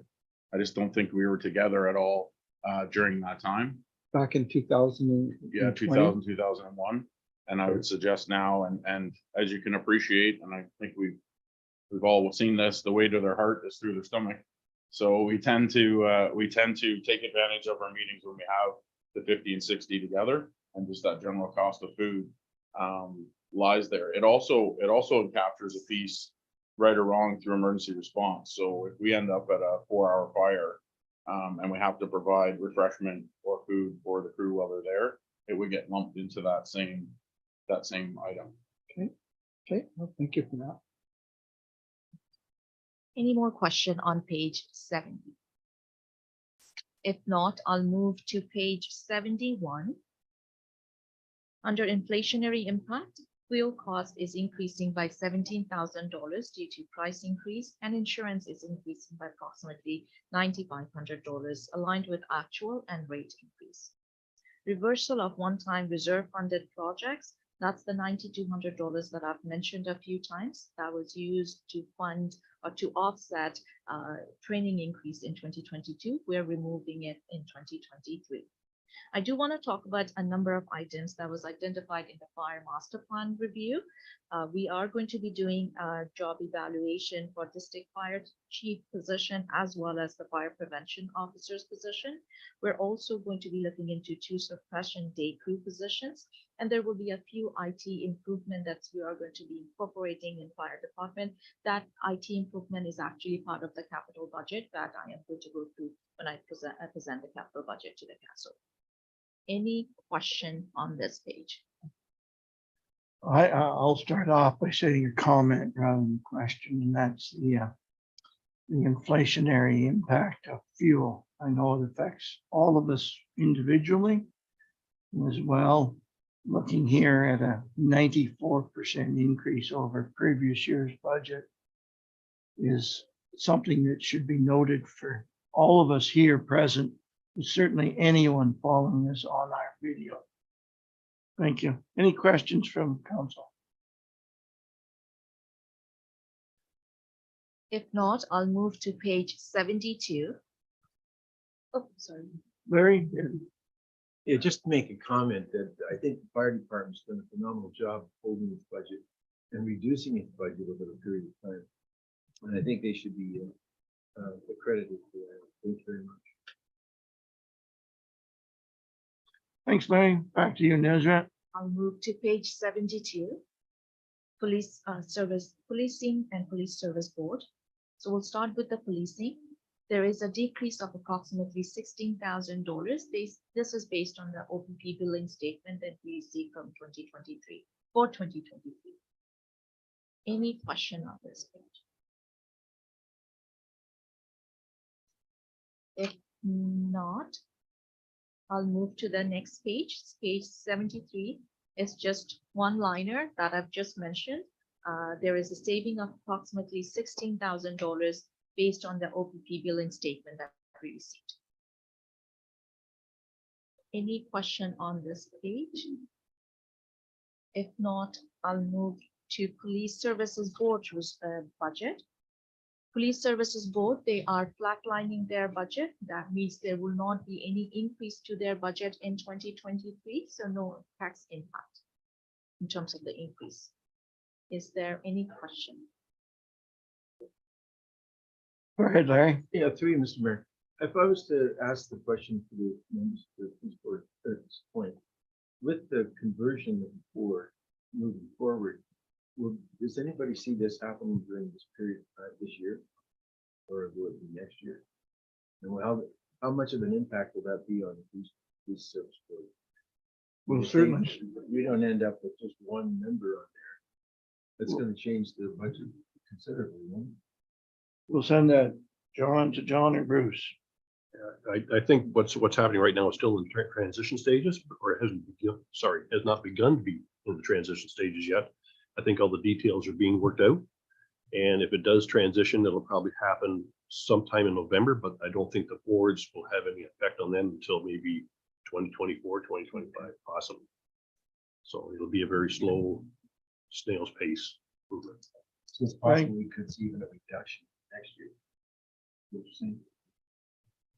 I mean, they're talking about. I changing it can't down to one member. I can't make a comment on that. I don't know. Mark? Speak on that a little bit. I don't think you'll actually see a reduction because there's going to be a number of trainings and so forth that'll have to take place. Plus, you also see it probably, depending on how the meetings are structured and how they're done, you may see additional mileage too. So plus additional pay for whoever that representative is. So you may not see a lot of savings. Okay, thank you. Thanks, everyone. Back to you, Nezra. Thank you. If there's no more question on this, I would request everyone to move to page 77, which is GRCA budget. In terms of the GRCA budget, this actually have been pre-approved by council on December 13th. Budget is increasing by $1,600. Any question? See none. I will move to page 78, just the pressure sheet for GRCA budget. Again, the budget has been pre-approved by council on December 13th. I would like to move to page AD, which is the animal service budget. There's a saving of approximately $23,000 as per the contract Township of Hamilton signed with Northumberland Humane Society. That is reflected in the budget on for animal services. Any question on this page? Larry? I know I spoke about this the other day with Nazareth, just to give the public an update on where we sit with the transition from the sale of our property and the building in the old Humane Society. And just to give us an update of where that would sit in the process. Through you, Mr. Mayor. So we received approximately $579,000 for land and building. The land was owned 100% by Township of Hamilton, and the building was shared by the three municipalities, the partnership municipalities. In terms of the land, we received $284,000 that at the end of the year, once the audit is done, I bring a report to council where I request council to allow me to transfer fund to various reserves. So this will be part of that report where I'll ask council or reform council that we received for $284,000 for the land, and I would like to transfer it to a specific reserve. Of course, council can direct me to let me know exactly which reserve they would want me to transfer it to. In terms of the building, we received $296,000 that will be allocated between the three municipalities. So Township of Hamilton will be receiving approximately $94,000. Again, during the year end, I will bring that as part of that report that I just mentioned, requesting council to give me direction in terms of which reserve to transfer that fund to. So that is going to be done at the end of 22, when we close 2022 year end. In terms of the reserves that Municipal Animal Services had, as per the contract, we will be allocating a portion or transferring a portion to Northumberland Humane Society, and we will be allocating different portions to the three municipalities involved in this process. That has not been completed yet. The audited financial statement is not complete. We are working on that, but we are hoping to get that done soon. Thank you. Other question? Yes, just, I don't know if anybody can answer this or not. The employee severance packages, are they included in this expenses? To you, Mr. Mayor, in terms of the employee severance packages, that will be dealt with when we prepare the financial statement. Okay, so it doesn't reflect in this budget. It's costing. It doesn't. It will be taken from the reserve. So once the financial statement is completed, we will bring it to council.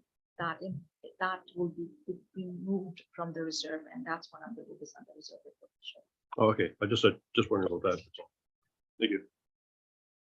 Arthur? If I may, through you, Mayor Chip, the issue on those packages was dealt with as part of the briefings of the individual respective councils, and it will be dealt with as part of the transition, the agreements between the three parties, and reported out to the various council as part of the sort of the final wrap up. So it's not here. It is part of the agreement and will be part of the reserve adjustments.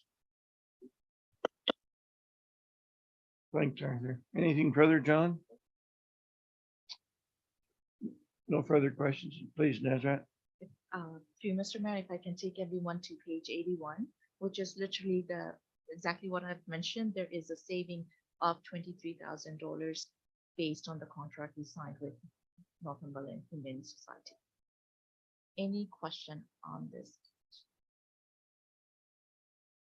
If not, I would like to move to Public Works Department's budget.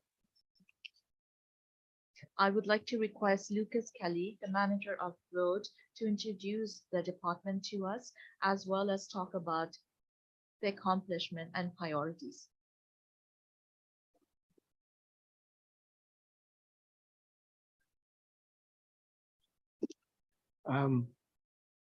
Our roads department is giving us an indicator that lunch has been delivered.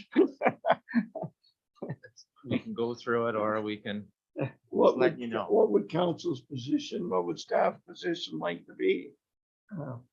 There is some link to this department. Suggested we break for lunch. Is everybody okay with that? We need a motion before we get, forget our business part here. We need a motion to break for lunch. And what time are we talking about coming back? 12:30's been suggested. Okay, it's been moved, seconded. All those in favor? Carried. Thank you.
We're back. Good afternoon, everyone. It's 12:31. I'd like to get back in session here.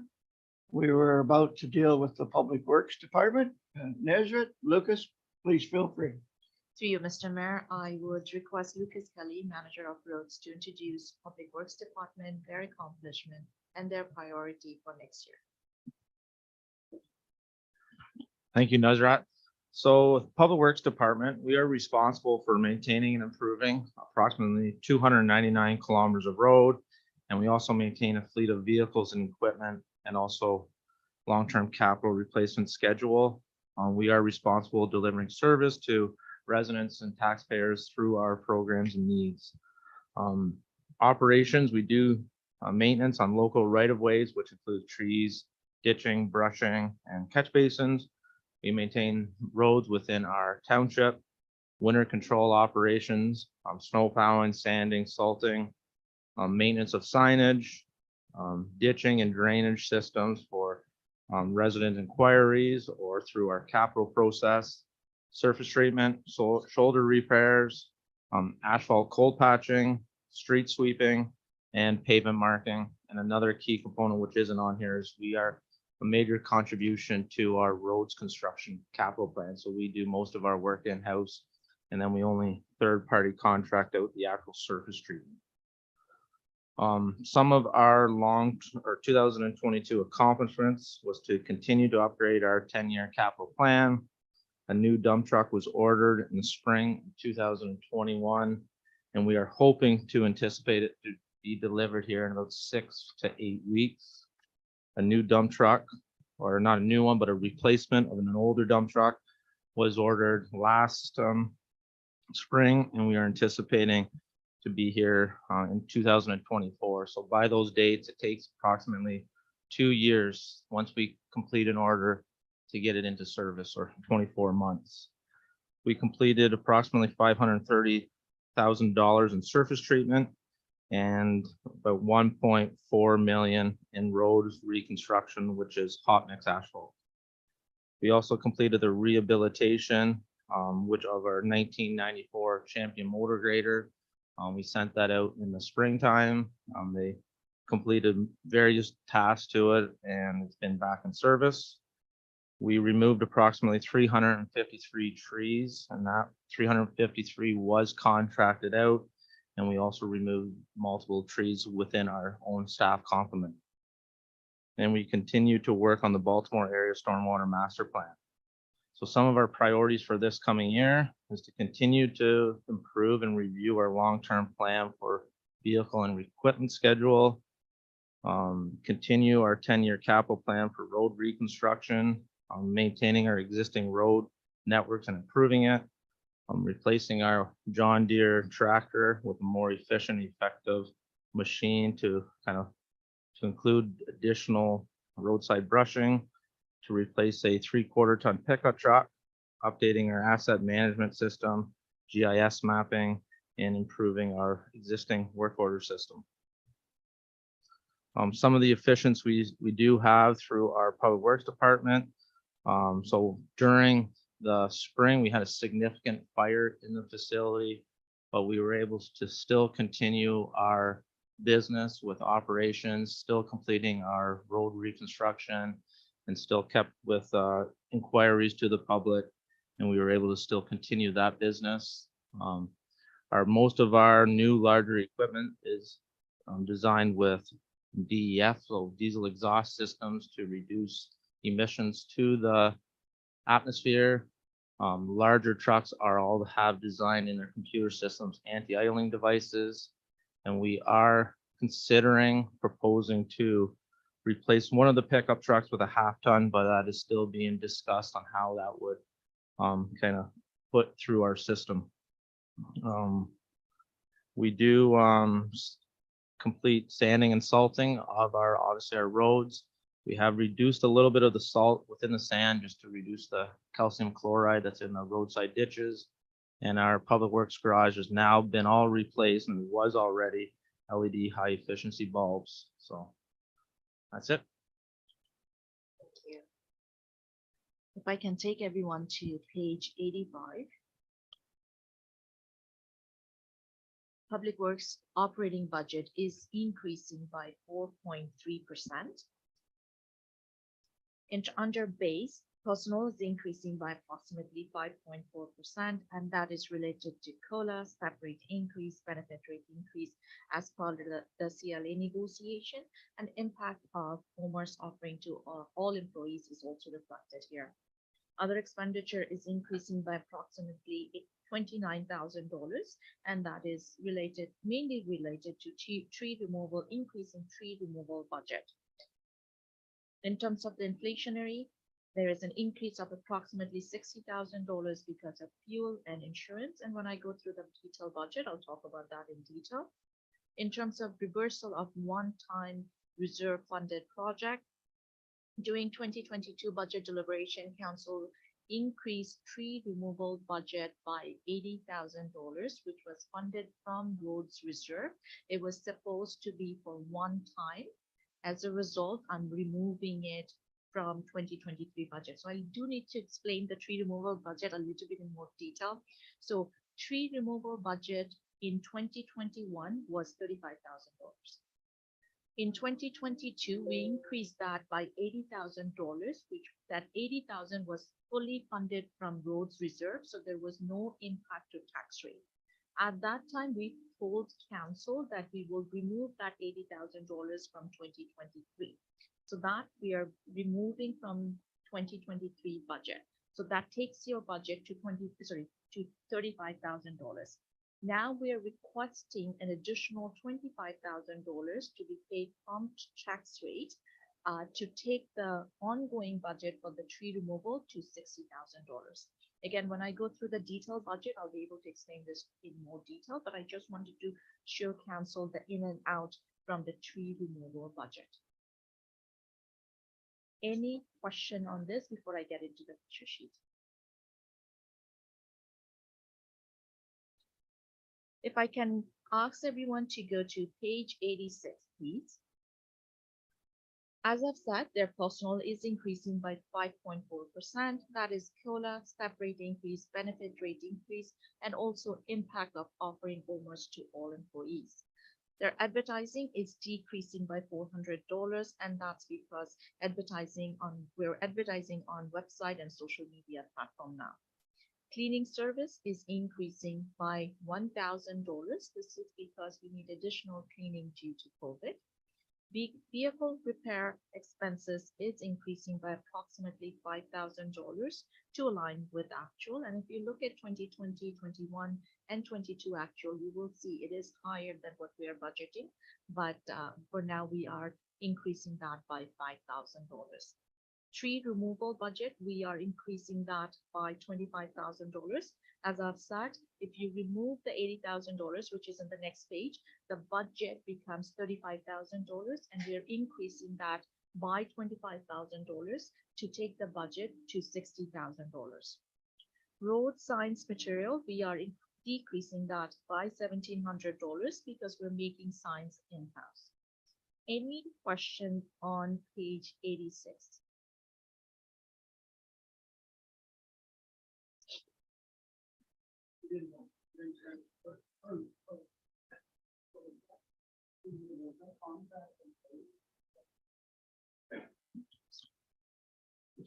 Yeah, so in the past, we'll keep a little bit for operations, but majority of that will be contracted out for trees that are within utility line, dangerous ones where our staff just aren't trained to tackle within hydro lines and stuff like that. Anything further, Bruce? John? Through Mayor Gibb, the vehicle repair expenses, it went up almost $7,000. Is that figure going to be sustainable at $130,000? Because we all know parts and everything is increasing in cost. Is that going to cover the cost of vehicle repairs in 2023? Well, hopefully it does. I mean, the last few years, a lot of our equipment needed some significant repairs and parts. Obviously, that budget is just for parts alone, not being full-time mechanics. So we're anticipating that will cover the expenses for this year. Larry, I thought you had a question, no? Okay, anything further then? Nezra? If I can ask everyone to go to page 87. Fuel, under inflationary impact, fuel is increasing by $46,000. I do want to point to you that in 2022, not all invoices are in yet, but our actual is approximately 218,000. And for 2023, we're requesting a budget of 196,000. The reality is we don't know what's going to be happening in 2023. We're hoping and estimating that 196 would be sufficient, but again, this is an honest estimate. In terms of insurance, insurance is increasing by 15%, aligned with actual and also rate. Reversal of one-time reserve funded project, as I've said, tree removal, we're removing that $80,000, which we promised last year during budget deliberation, that we are going to be removing it from the budget in 2023. That takes tree removal budget to an increase of $25,000, which is tax rate impacted. Any question on page 87? John? To you, Mayor Jim. I didn't ask this question for the fire service. I forgot to. Most of the fuel is diesel, correct? Yeah, so within the line items in the budget, we don't separate diesel or gasoline. It is fuel. So most of it is diesel products. So the other part of that would be just regular gasoline, or is there, what do you burn in the? We burn, so a few years back, before I came, there was a report, I think, presented to council or during some sort of discussions when we upgraded our fuel management system. We burn premium via fuel and clear diesel up there by bulk. So we have 2 tanks, which is premium gasoline and clear diesel. So the cost of the premium gasoline is a lot higher than just the regular gasoline. Yes, it does. So I ran a report based on our records through our fuel management system, and we burnt 52,372 liters of premium fuel. So based on premium fuel and regular bulk purchases, it would be a difference of 16 liters. So the difference of that savings, if we were to switch it over to regular, is $8,824. But with the use of premium fuels, obviously there is a higher octane, which resists engine knock, reduces pre-ignition, engine buildup. So for $8,000, I don't see a significant value of switching back to the regular gasoline.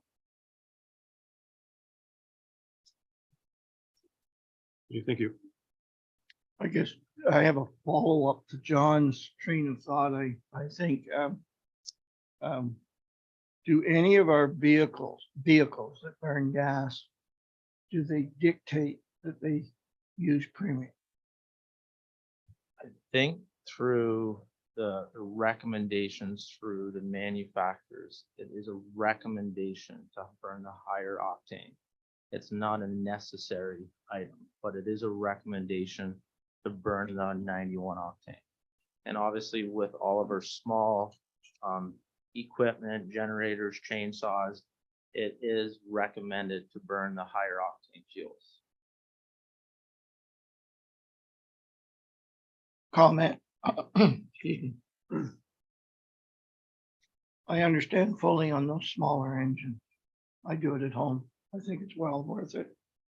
Eliminates the ethanol component, which in my business is valuable to me if everybody else uses it. But in those passenger vehicles, I think I could vote either way if the vote came up. Thanks, Lucas. Any further follow-up? Larry? If I could, just to go around the room, you've got a truck. What are you burning it? Clear diesel. Okay, you're diesel. Bruce, you've got a truck outside of you. That's diesel, okay? You're diesel. You've got a. Depending on the time, this time of year,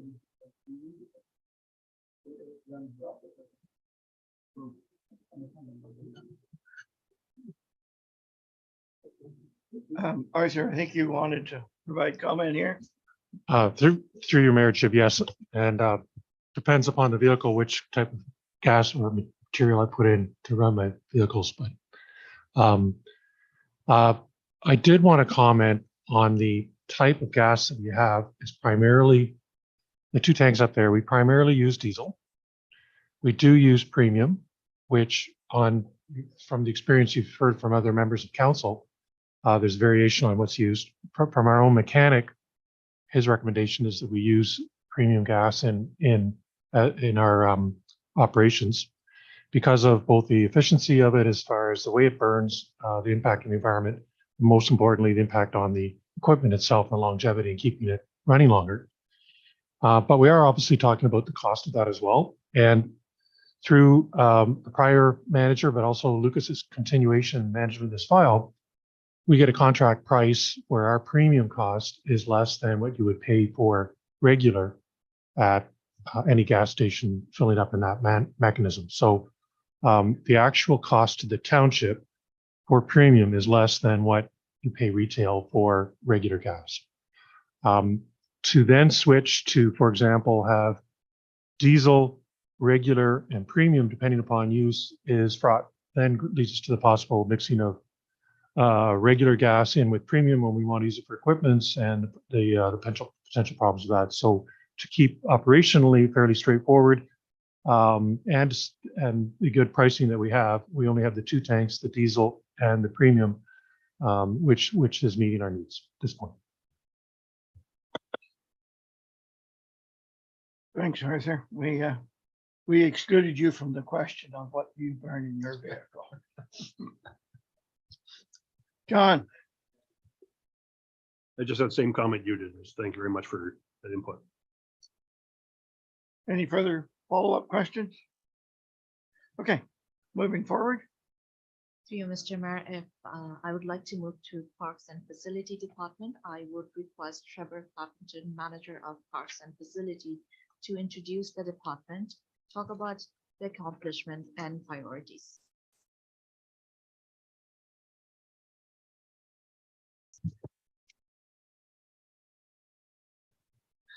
Good afternoon and thank you.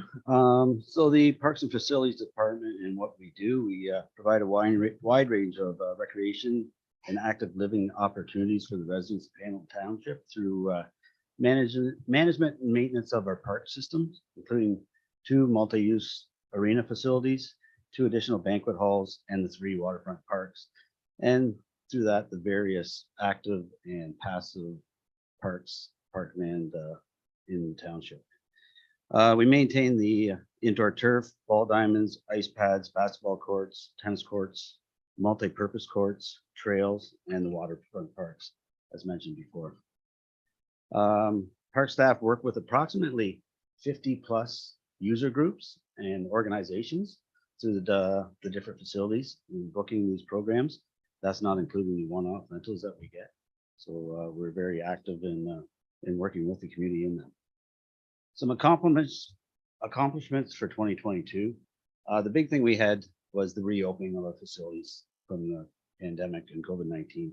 So with that comes some challenges to the department that we had to overcome, mainly creating safety plans and working within the public guidelines for checking vaccine permits at doors, cleaning regulations, and just making sure everybody was vaccinated coming in. So with that, we were able to provide some special events throughout the year. Some of them included a couple of dog shows, a couple of cycling events. We had various cross camps throughout the summer. We had some holiday skates, and we hosted the Go Vax bus at the Beauty Community Center. 2022 also included the completion of the Parks and Recreation Master Plan. Out of that master plan, there's 129 recommendations. Many of them recommendations are just continuing on what we're already doing, but there is a lot of new recommendations, and you'll see them coming up within this budget and the budgets in the future years to come. It is a 10-year plan, and that will carry us through to 2031. Capital purchases for 2022 included the purchase of a new lawnmower that's used at the Baltimore Park, a 60-inch out front rotary mower for cutting grass, and then the floor scrubber for the Bewdley Community Center. Also in 22, we worked with the Coal Springs Park Committee, the advisory committee, and with their fundraising reserve, we were able, and a grant through Trillium, we were able to purchase a new accessible playground, and currently under construction, hopefully will be completed any given time, the sun shelter at the Coal Springs Park as well. 2023, the priorities coming forward are, as I mentioned, the master plan implementation. As I said, there is 129 recommendations, and we will slowly prioritize and work our way through that with the Parks and Rec Committee. Also in 22, we were looking at the Baltimore Ballpark washrooms. They were constructed in 1990, quite deteriorated at this time and in need of replacing. Some of the sinks have holes in them. The barriers between the washrooms need to be replaced. The countertops need to be replaced. So that is a capital project that we'll be looking at for 22. And also, or sorry, for 23. And also for 23, the Laurel Park Playground. Of our 8 playgrounds, it is kind of the last one that hasn't been replaced in the last 10 years. So we'd like to get this one done, and we are currently pursuing grants available to get that project done. Efficiencies within the park and facilities. We're constantly looking at grants and opportunities to save on our operations. We have updated a lot of the lightings in our facilities through Hydro One grants, and most recently updated some of our HVAC units, being the electric desiccant at the Bewdley Arena, furnaces at the township office, and also the unit at the Baltimore Arena for the dressing room dehumidification. And that is about it. Ms. Rad, just before we move further, I wonder if this would be an appropriate time to consider the submission of the Friends of Harwood. And what I'm thinking is a motion to refer it to our Parks and Rec department for review and future consideration. If I'm out of order, then my apologies. However, moved by Larry. That the reference is made is to send forward that information. And looks like it's wanting to be seconded by John. Any further discussion or comment? Just to clarify, Mr. Mayor, you do have a copy of that submission that I sent that copy to you? Oh, okay. You've Yes. got it. Okay, great. Thank you. And the intent of the motion is to share it with you and get some feedback, hopefully. Okay, it's been moved and seconded. Any further comments or questions? All those in favor? Thank you. Sorry, Nazareth, please continue. To you, Mr. Mayor, if I can take everyone to page 91 of this package. Parks and Facility Department, their operating budget is increasing by 14.8%. If you look at the base, their personal base is increasing by 5.1%, and that is COLA, step rate increase, benefit rate increase, and OMERS impact. Other expenditure is increasing by approximately $7,800 for various reasons, and we'll go through that when we present the pressure sheet. Other revenue is decreasing by approximately $3,400, and again, we will go through that in detail when we present the pressure sheet. In terms of the inflationary cost, their insurance is going up by approximately $12,000. That's reflected here. Under legislative, you will see $45,000, and that is the TSSA's requirement that I've mentioned a few times. They are requiring that we transfer approximately $45,000 for the next 4 years to ensure that we have enough funding to replace the chiller in 2026. Under new item, you will see that Parks and Facility Department, they are requesting a new position, an event developer and a programmer. If this position is approved, we are expecting to earn a revenue of $5,000. So the net impact of this position half a year is $37,000. I do want to mention that this position that you have in the budget, it seems that it's going to be starting in July of 2023. Any question on this page before I get into the details? If I can ask everyone to move to page 92, please. Parks and Facilities personnel is increasing by 5.1%. As I've said, it is related to COLA, step rate increase, benefit rate increase, as well as OMERS. Hydro is increasing by $1,100, aligned with actual, and we just want to have a little bit of contingency there.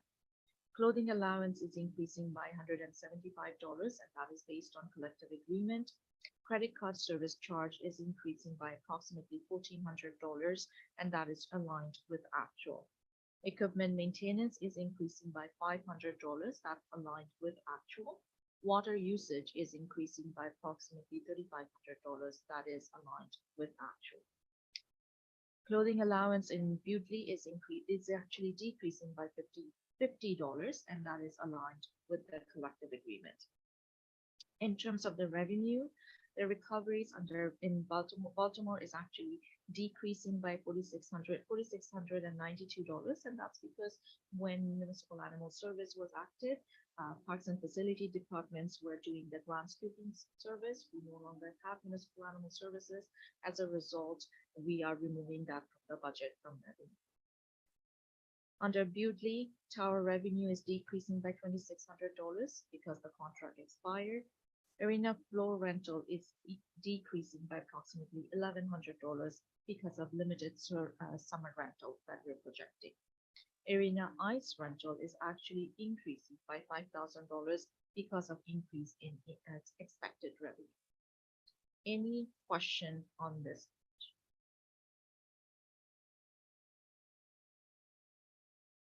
Bruce?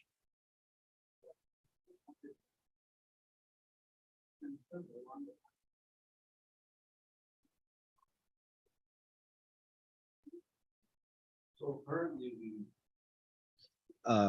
in the past, we did not pay for water at the arenas. And then that changed 2 years ago, and it was a guesstimate on what the cost was going to be because we didn't know the usage. So the last 2 years we haven't, 2022 is the first full year of water that we've had to pay for. So we kind of learned from that what it's going to cost year to year. And there's a meter in place now to provide. Yeah, there's always been a meter. It was just never documented.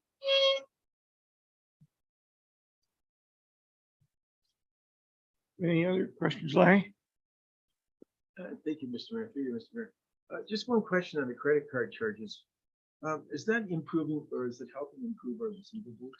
Yes, that's a new service. So although it's going to cost us more, it's helping us in receivables. Yeah, it's a new service that we started providing last year, and it's been great for us because we can just take credit card numbers over the phone and process them right there. Saves people coming in and doing it manually.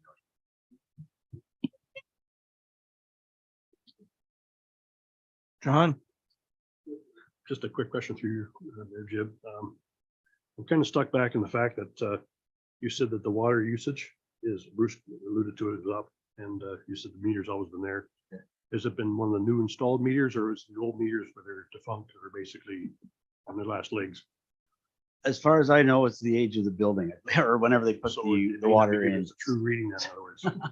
I might have to turn to the Well, back for that. I don't want to involve two departments against each other here, but I know there is something coming up through water with the replacement of meters to get a more accurate account of what the water usage is, so that I'm kind of referring back to the point where this may not be an accurate reading of the water usage itself. Yeah, let's hope. So it's- maybe up or let's maybe hope down. Yeah. Thank you. We could defer this, but I'm of the opinion that the water meter is newer than the building. Probably still very accurate. Mark? Just a quick one. When you go back to the hydro, I mean, the last, in 2020 and 21, it was under 2,000. Now all of a sudden we're at 5,600. What was the reasoning? Any ideas why that's gone up so much? So that hydro line item is for the parks, which is for basically the ball diamond and the rentals of the ball diamonds. We had another night league that's taken place, and it is reflected in the revenues as well. Okay. We do charge more for it, but So that's so mainly ball diamond lighting. when I go back those other years in 2020, 21, did something change in 2022? Because it went from, let's say, 1,200 to 1,700. Now it's 50. This year it's 5,300. Yeah, and that's the COVID years where the ball leagues weren't operating. Oh, okay. Yeah. Okay. Thank you. Makes sense. Just a point of information, if I remember previous year budgets, hydro for the arena complex is $8,000 a month or somewhere thereabouts. Yeah, Yeah, 10. it'd be great to get it down to 8,000. Yes. Okay, question from myself. The tower revenue in Butte.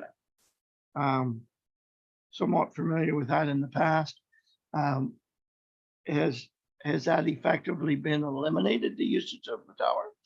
Yeah, so apparently, before my time, when that contract was in place, the company had a 10-year lease with it. And they never did put any equipment on it, but they always paid their lease and had access to it. So there's the tower's there, but there's no equipment on it at this time. And they're not interested in extending the lease then? Not anymore. Thanks, Trevor. Any further questions? Nazat, please. If I can move to page 93, please. Under inflationary impact, insurance is increasing by approximately $12,000, and that is aligned with actual and rate increase. Under legislated, this is related to TSSA's requirement for us to set aside $45,000. That's reflected here. And under new items, the Parks and Facility Department is requesting a new position, a programmer and / event developer. If this position is hired, we will be able to generate, and this is just an estimate, and a revenue of $5,000 for half a year. This position is budgeted to start in July of 2023. I'm actually going to pass the floor to Trevor to give more detail on this position. Thanks, Nazar. So yeah, on behalf of the recreation programmer, event developer was something that's come out of the master plan that was just completed.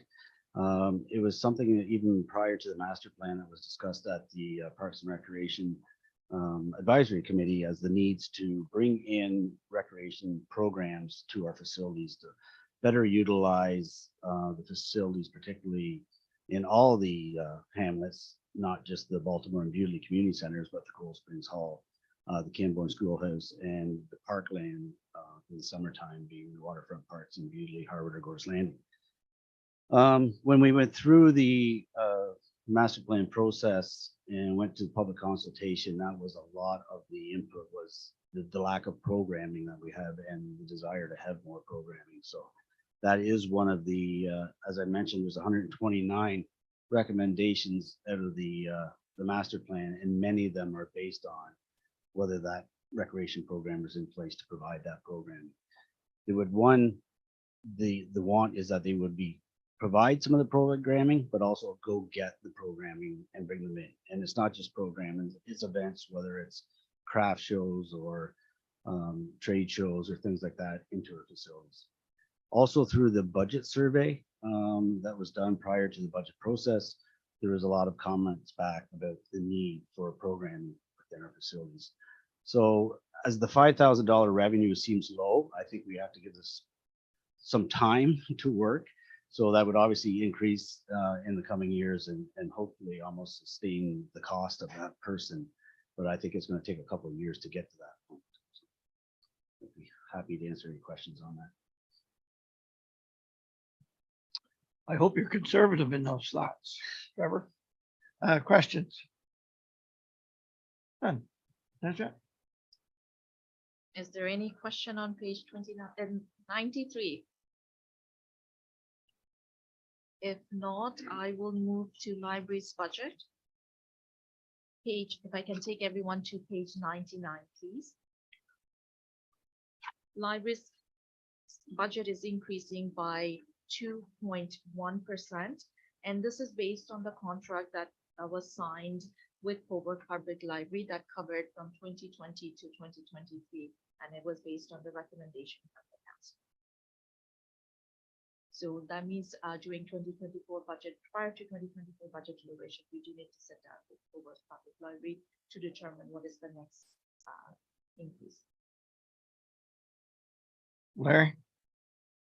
Just to let you know that they still haven't been assigned a board. So there's been no meetings for the library board till now. They haven't been notified when it was going to be. So I don't know if soon that's going to happen. Thank you. Any other questions, comments? If not, I'd like to go to page 100, which is exactly what I've just said. There is an increase of 2%, and that's based on the contract that was signed between Township of Hamilton and Hobart that covers 2020 to 2023. If there's no question, I'll move to the operating grant budget. If I can take everyone to page 101.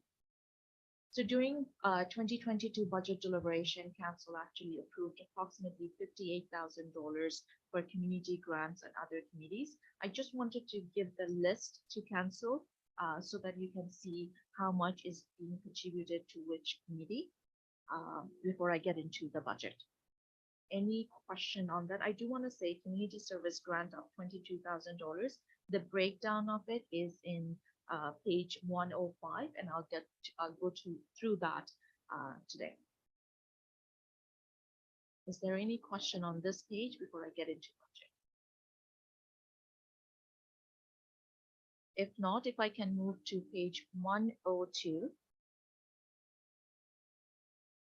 There's a decrease in budget for community grant by $43, but I do want to mention community service grants, the budget of $22,000. There has been some request from the request for this grant that I have not incorporated in this budget. I normally flatline it, and I request council to give me direction on it. So I'll go through that when I get to page 105. But in terms of this $43, this decrease is because of the hospice. As I've said in the past, council approved to give $26,000 each year for 5 years, and that ended in 2022. So I removed that from the budget, and that's why you see 26,000 up and down. And physician recruitment, they actually in 2022 their budget was $9,843. For 2023, they're requesting $9,800. There's a saving of $43 there. Any question on this page before I get to the next? If I can move to page 103. I've highlighted council grant, and as I've said, it is approximately $2,200, $22,000, and I'll get to that in page 105. But for now, I've flatlined it.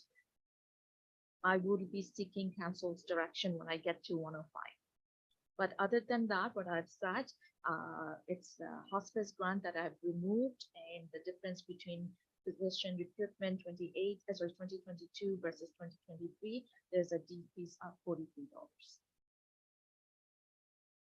If there is no question, we'll go to 104, which is exactly what I've just said, removal of hospice grant.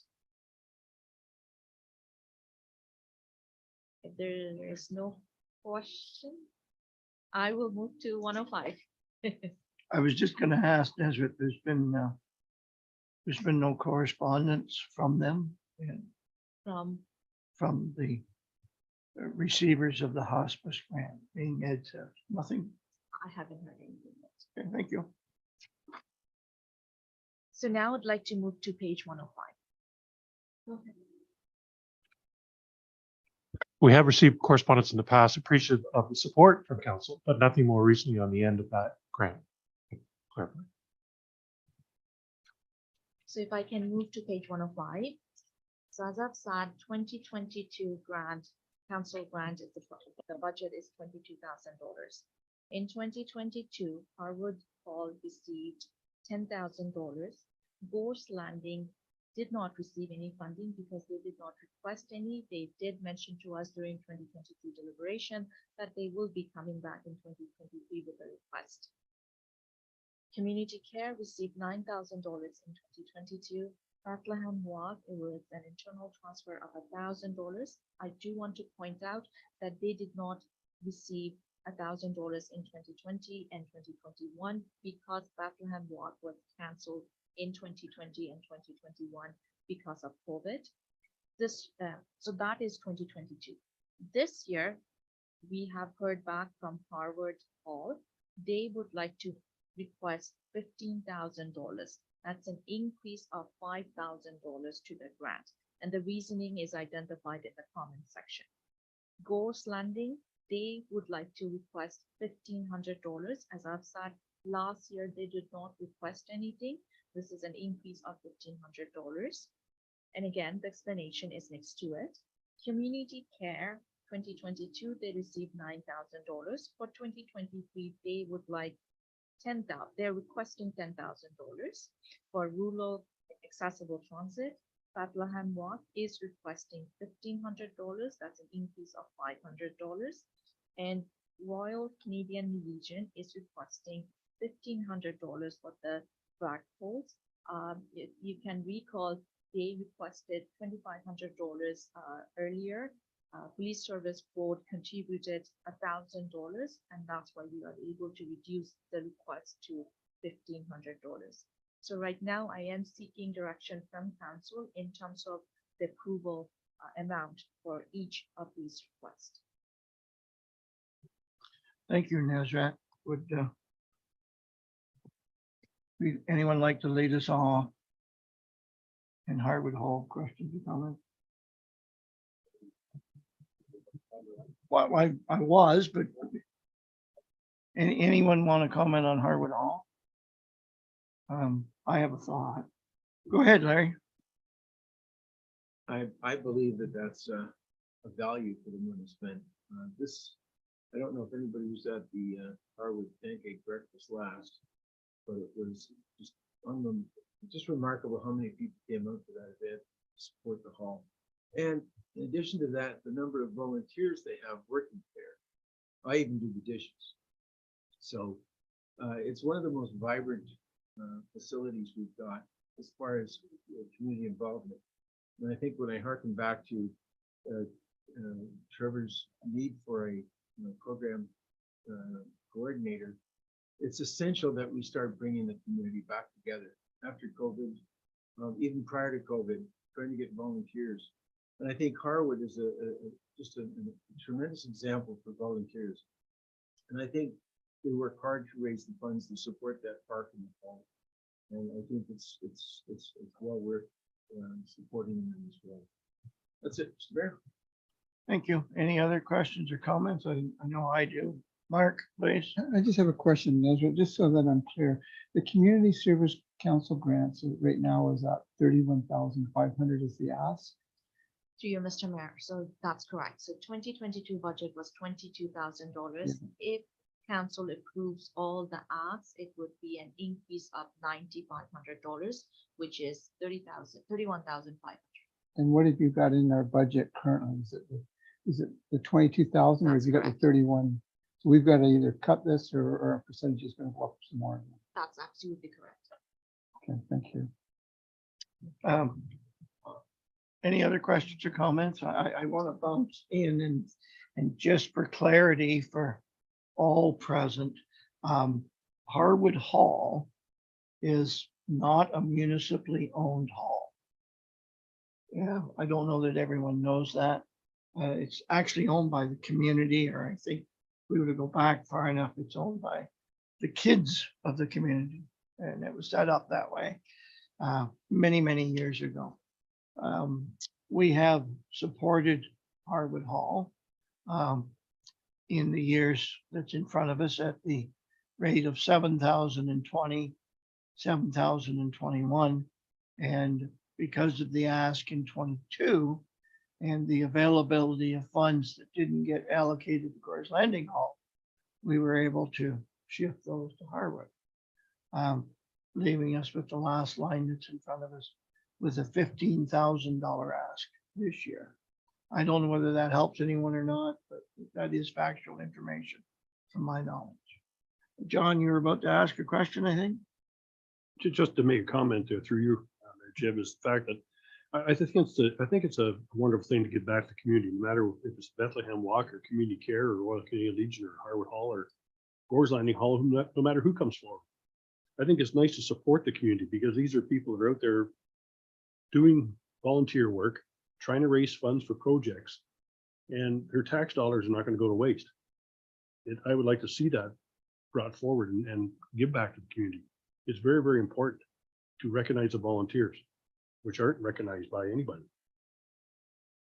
except their own interior working mechanism. That's the only people who actually recognize each other. So I think it is important to give back. We're going to have to study this a little more and see where it actually goes. I have concerns over the Bethlehem Walk. I know through rising costs, you're looking at policing and fire service and road closures and parking, et cetera. Are those going to be going up in price because the fire service burn fuel for the vehicles, the manpower hours, or personnel, I should say. And you've also got your policing in it as well, which you have your auxiliary police come out, that's still, their prices are increasing. So is that $1,500 going to cover that cost? We don't know unless they come forward with a costing for us. So it's very difficult to look at this and say, well, let's pass it. We don't know the actual physical cost yet. Two thoughts there. I think some of those items from the Bethlehem Walk comment, some of those items are not charged out. Nazrat, could you reflect? So it's through you, Mr. Mayor, it is an internal charge in a way because fire department is involved in it, Parks and Rec department, facility department is also involved in it. So we transfer $1,000 internally to these two departments. So it's kind of like a revenue for us. So we're taking fund from council grant and we're transferring it as a revenue to the township to provide the work for Bethlehem Walk. So would we be fully exposed to an increase of fire department charges through this grant process? Or would it be a reflective dollar value?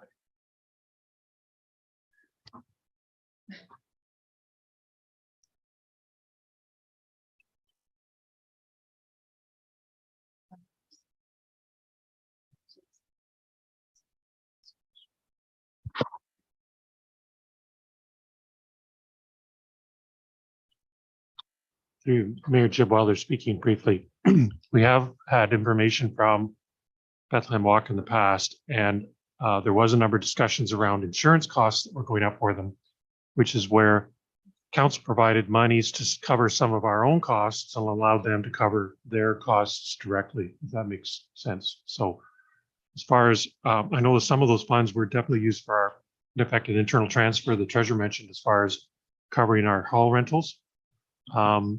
I did not think that included the fire transfer. I thought that was covered, but perhaps there's some internal charges as well. We'll get that clarity as well.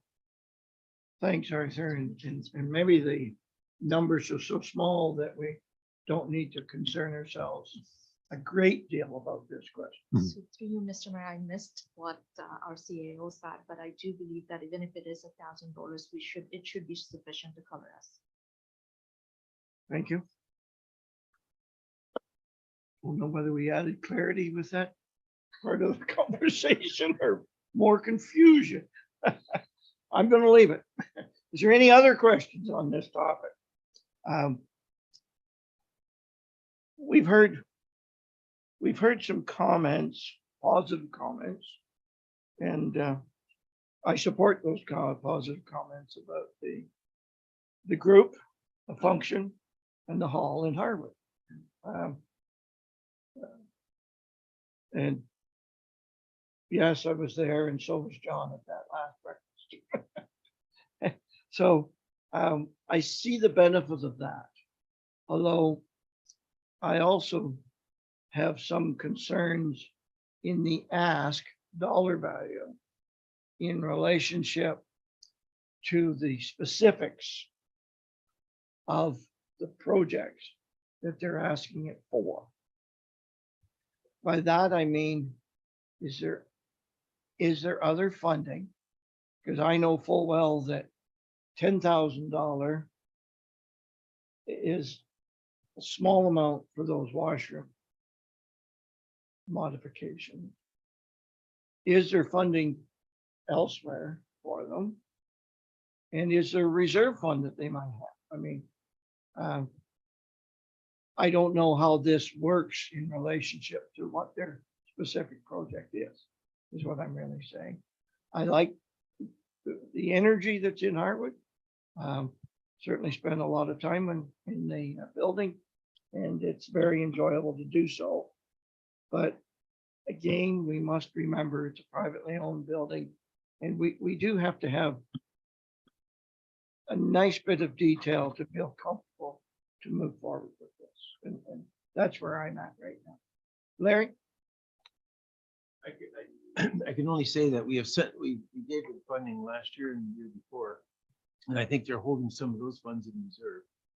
And that they are approaching for a Trillium grant to proceed with this project of the washrooms, but it's a substantial amount of funds that is going to be required. And I think that they have to have some of the work done to take to the Trillium Foundation to secure the funds through the construction, because it's a full construction process. But as you can imagine, that for the publicly owned buildings, it's pretty easy to get the money in terms of funding the capital. But for a privately funded organization and building, which services quite a few people in the town of Hobart, the community of Hamilton Township, here's these people trying to do it themselves. I agree there maybe should be some more specifications to what the funds are being used for. But I think it we take a look at the operations for some of the halls we have, for instance, Cold Springs, is a substantial difference in how they're run. By the way, I think in the original Parks and Recreation plan, the last one, there was a recommendation that the township assume the Harwood Hall, some kind of negotiation with the people there. But that is yet to be done. So it continues to be a privately functioned group. Thanks. Is there any requirements in our process to obtain a little more detail on the project and where the money's to be spent and where the previous monies that have been forwarded from the township to them, where they have been sent or where they sit today? Through you, Mr. Mayor, if you want, I can approach them for more detail. John? I would also like to, through you, I'd like to also include the community care. They're talking about rural access for transit. And I'd like to know how often that will be coming forward to the citizens of Hamilton Township or their routes, et cetera. Because there's no sense us throwing $10,000 at the transit system if it's only going to cover up the Deal Road and back into Coburg again. I'd like to see where this transit system is going to flow the townships, therefore we can be well justified in giving that money over as well. As for the Royal Canadian Legion, I have no all I know is the Police Service Board did contribute to them. I don't know whether they're relying on total donations from other organizations, but if they're going to individuals or how they're doing it. I'd like to have some kind of an update on that as well. Larry? I'm sure that Kathy Cartwright could provide that or the Legion, but I know that they received a $5,000 donation from the pizza place there in Utley. And there has been some private funding raised there, from the women's group and such. But I think it's appropriate that we help, because we were, my wife wanted to paint those flag poles, or have me paint the flag poles. But I was going by what Trevor said when we placed the flag poles here and at the Harwood dock, that they'd be about $1,600 flagpole. Well, they require 3. And so when you multiply that up, it turns out that those flagpoles, because of the cost of aluminum, have now gone from $1,500 or $1,600 to $2,600. They have been able to secure someone to take down the flagpoles and reinstall them at no cost, which is pretty darn good. So this isn't like they're asking for the moon. They're just trying to cover the cost of the increase in flagpoles. So, but they have been doing their own funding for that also. Mark? I think these, a couple of these ones are very small. I don't see us questioning the smaller ones. I'm more to the Harwood Hall and for the new members of council, perhaps community care would come in and do a bit of a presentation before we give out these funds, because and I can say that the halls at one time used to come in and do a description of what they were doing and how much they had left in reserves, and actually show us their financials. So it would be nice to see those come forward before we make a decision on those two.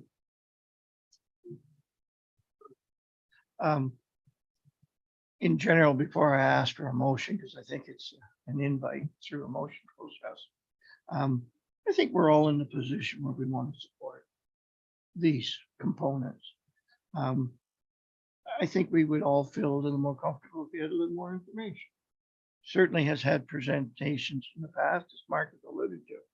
So would anyone like to make a motion on this, please?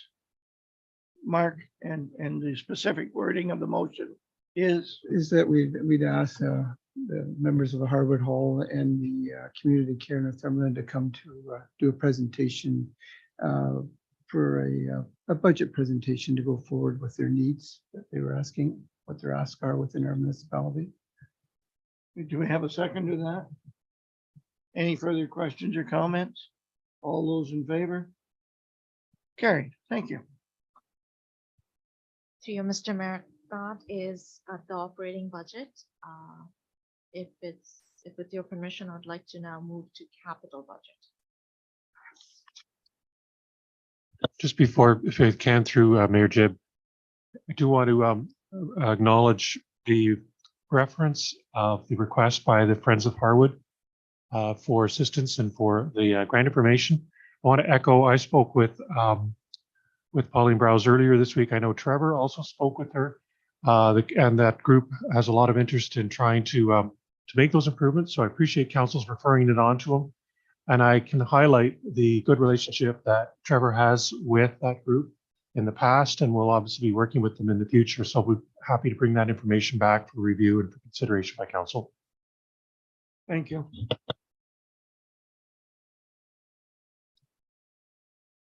To you, Mr. Mayor. In Please. terms of the draft capital budget, if I can take everyone to page 107. Staff is requesting approximately $2.3 million for the draft capital budget. If I can take everyone to page 108. I'll go through each departmental budget. For fire, we are requesting $25,000 for personal protective equipment replacement to be funded from the fire vehicle and equipment reserve. I do want to request council for pre-approving this particular project because if we can procure this by the end of January, we will get a discount. I am going to be requesting Mike Robinson, the acting fire chief, to present his request.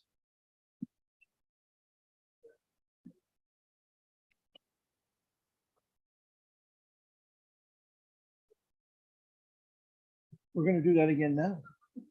We actually need to have a motion to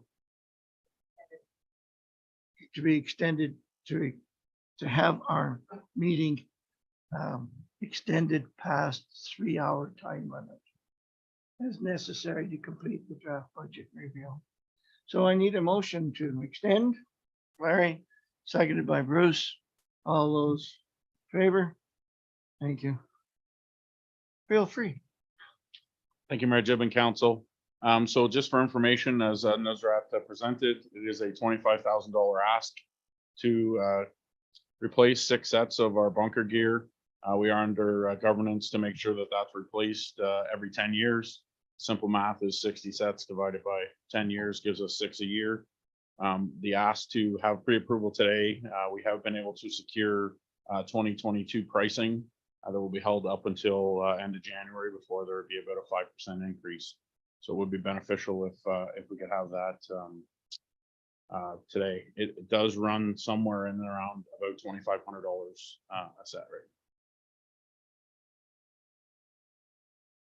Questions, comments? Motion? Seconder? That was moved by Mark Lotion. Seconder, Bruce. Any questions or comments? All those in favor? Carried. Thank you. Through you, Mr. Mayor, I would request Lucas Kelly, Manager of Roads, to present the roads fleet and roads budget. But just to give you a summary for roads fleet, we are requesting 3 projects, 2 vehicles and 1 licensed device for approximately $435,000 to be funded from roads vehicle and equipment reserve. I'm going to pass the floor to Lucas.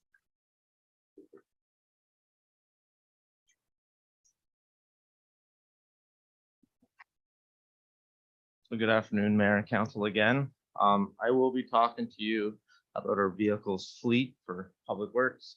The first one on the replacement plan would be the John Deere tractor and mower replacement. I provided lots of detail in the budget enhancement sheet, but I will try to summarize it. So this tractor is used mainly for roadside grass cutting on our public highways. It improves the safety of the traveling public for ensuring sight lines and improvements at intersections, hills, and curves. The existing piece of equipment is only used for that roadside grass cutting, and I think we put on approximately 250 hours per year doing roadside grass cutting. The proposal would be to replace it with a more modernized piece of equipment. We have been looking at different suppliers from agricultural tractor, or there's another European thing that has multiple attachments, and a local municipality just purchased one, which is Autonomy South Monaghan. So, and they had real good success on this roadside machine. So it would also be utilized for actually cutting some smaller brush as well at intersections, etc. The second one would be the pickup truck, truck number 7. I'm not sure if anybody's familiar with the fleet or not, but that is a shared vehicle with Public Works as well as Parks and Rec. We do use this vehicle in the summertime for roadside brushing. It's typically has the fuel tank installed, and it goes with the large excavator with brushing crew. And then in the wintertime, it is used at the Parks and Rec facilities in the Bugley parking lot for winter maintenance. And the third item for capital replacement would be an MTO and safety licensing device. This is still being discussed at a province level. We were been included in conversations and correspondence from the MTO regarding how safeties and emission testing will be completed. We have not, our MTO has not finalized what the process will look like, but there will be some need for changes on how we safety and complete emission testing based on our commercial vehicles. So those are the 3 new requests through our roads vehicle fleet. Do we want to break this down and go through discussion I'll use the word line by line here, or piece of machinery by piece of machinery.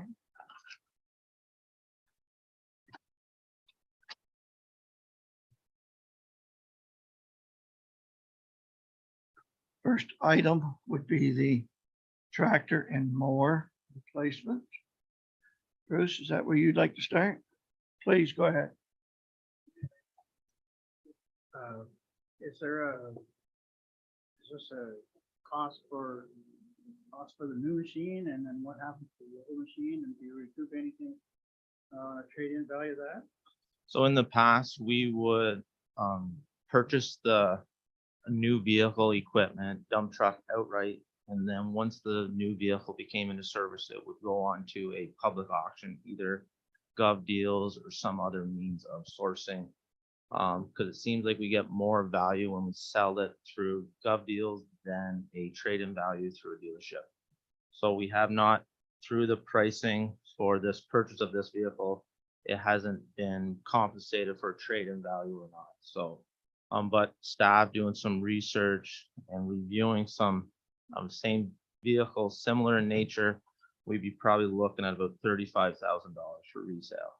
So we'll go back into the equipment and vehicle reserve once we sold this tractor. Anything further, Bruce? Any further questions? John, please. Through you, Mayor Jeb. In your, I guess, vehicle description here, it says, you have all kinds of, looks like damage or something done to these, whatever the replacement is since 2018, which I can see that it being possible because it is a 2007 John Deere tractor. You use the wording, I guess the wording is better, that it, about if I get this right, but with proper attachments. So in other words, these attachments always come later. You're only buying a single tractor without the attachments. Is that correct? This proposal, no, this is the tractor and attached. How many attachments do we have? For this specific or the new ask? The new ask. Just one attachment. It will have a flail mower, and you change the teeth, and then it becomes a, there's another knives that will do more on the brushing side of it. So we would use this new ask would be to complete the roadside grass cutting, and it's on an arm. I'm not sure if anybody's familiar with this similar one like Northumberland County has, where then you get into the intersections and you can reach out 15, 20 feet. So this new ask would be including the equipment as well as the attachment. Through you, Mayor Jeb. I thought we already had a machine that does this type of work already in our fleet. We have a rubber tire excavator that is designed for more of the large tree removal, and I would call it limbs and large scale brushing. This is more of vegetation maintenance. We have about 300 kilometers of road, and the rubber tire excavator just doesn't have the speed and efficiencies where the newer machines can kind of move at a quicker pace to keep up with the vegetation. We found that once we brushed out some of the larger trees and the roadside grass cutting or roadside brush, within 2 or 3 years, it's already grown back with smaller trees. And this machine would be able to handle the smaller limbs and vegetation side of it. To you, Mayor Jeb, again.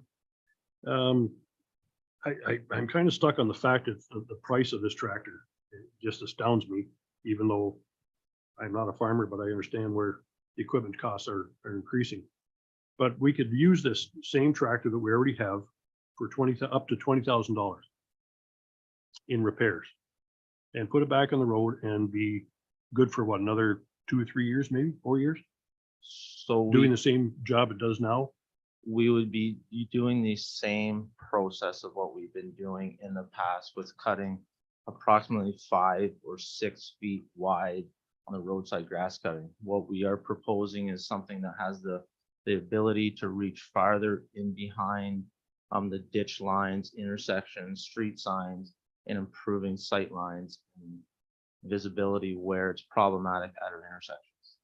This John Deere, their current practice, it's hooks up to the 3-point hitch and it can only stick out the back of it 5-6 feet. So we can't get far enough back to improve the sight lines of our intersections. So through your Mayor Jim, has there been any other discussions through the process of other avenues to travel to clean those intersections up, sight lines, et cetera? Meaning like Any other other pieces of discussion on equipment? whether than just buy a $340,000 machine and have an attachment and this is how we're gonna do it? Is there any other avenues or any other discussions on how you could move in other directions to improve this without purchasing huge amounts of machinery? The only way to be in my opinion, the most efficient is mechanical or, like I said, buy equipment to send resources and staff out there with the manpower. We just don't have the manpower or staff power to complete all the intersections. We spoke to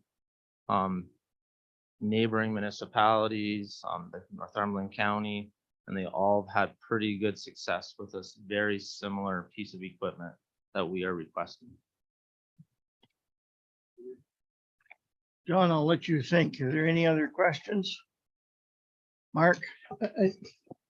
My main concern, Lucas, would be when we're doing that brushing and we're extending out, are we going to be able to monitor some of the debris that's there now? I mean, I'd hate to see us use this piece of equipment and have it severely damaged by stumps and things such as, well, maybe not even damaged, but I mean, you've got telephone boxes and that kind of thing. They're along the roadside. Is there avenues to monitor those? So yeah, there definitely would still be, I'll say, somebody with the person marking out bell boxes, hydro poles, guys wires.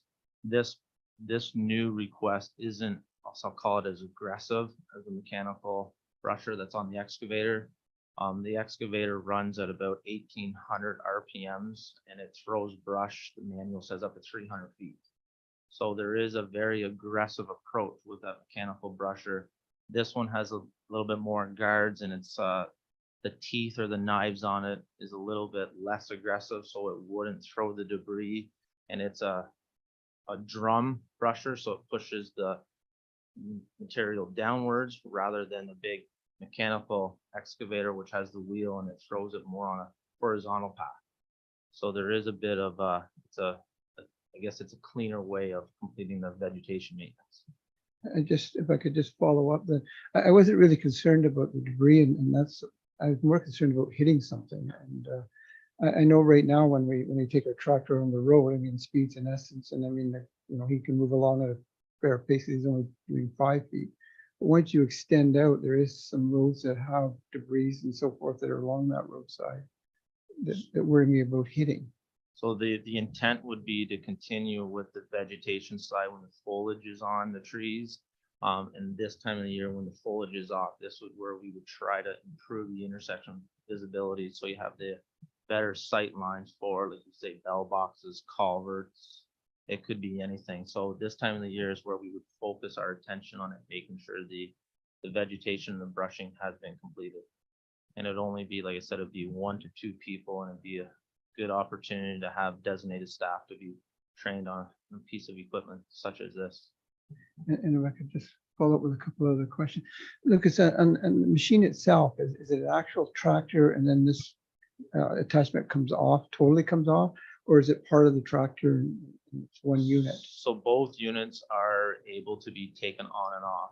So speaking to a couple suppliers with the agricultural tractor, like a John Deere or whatever, they're not in the county, like they said, they're not designed, they're more for an agricultural use. But they do still design and build midpoint brushers or those, I forget the actual terminology for the actual brusher or the vegetation itself. But the other one we're looking at is actually designed with the hitch on the front of. And then so for ergonomics and for sight lines, it's in front of you rather than beside or behind you. So we are still looking at possibilities of options, but they're all components that can be taken off And the one in particular, you can add multiple different attachments. It can be a loader you could add on the front of it, street sweeper. There's all sorts of different other attachments that were possible looking at. I guess my final question would be then, before we make a decision on this, and I don't expect to make a decision today, but between now and our next budget meeting, would it be possible to get a video of how that equipment works? So a lot of the equipment dealers have those now. Yep, but- we can definitely provide. Actually, I have a flyer back there on my desk, but I can get shared around, or I know there's some videos on YouTube, but I can show you the exact specs and we can follow up with that. That would be wonderful. Thank you. Couple of questions, Lucas. I start off with a comment though. Throughout the years, and not that many years ago, I sat on council when the brusher was brought forward for consideration with the understanding it was I guess I can't use that phrase here. It was God, I'm stuck. None are appropriate. It was the machine to have. That's okay. I'll just say it was the machine to have. And we looked at rentals because we'd had rentals, and we looked at purchase prices, and it was the machine to have, and it was going to do great things for us. And in some ways it has. Then in follow up to that, we needed to improve our mower for our John Deere tractor.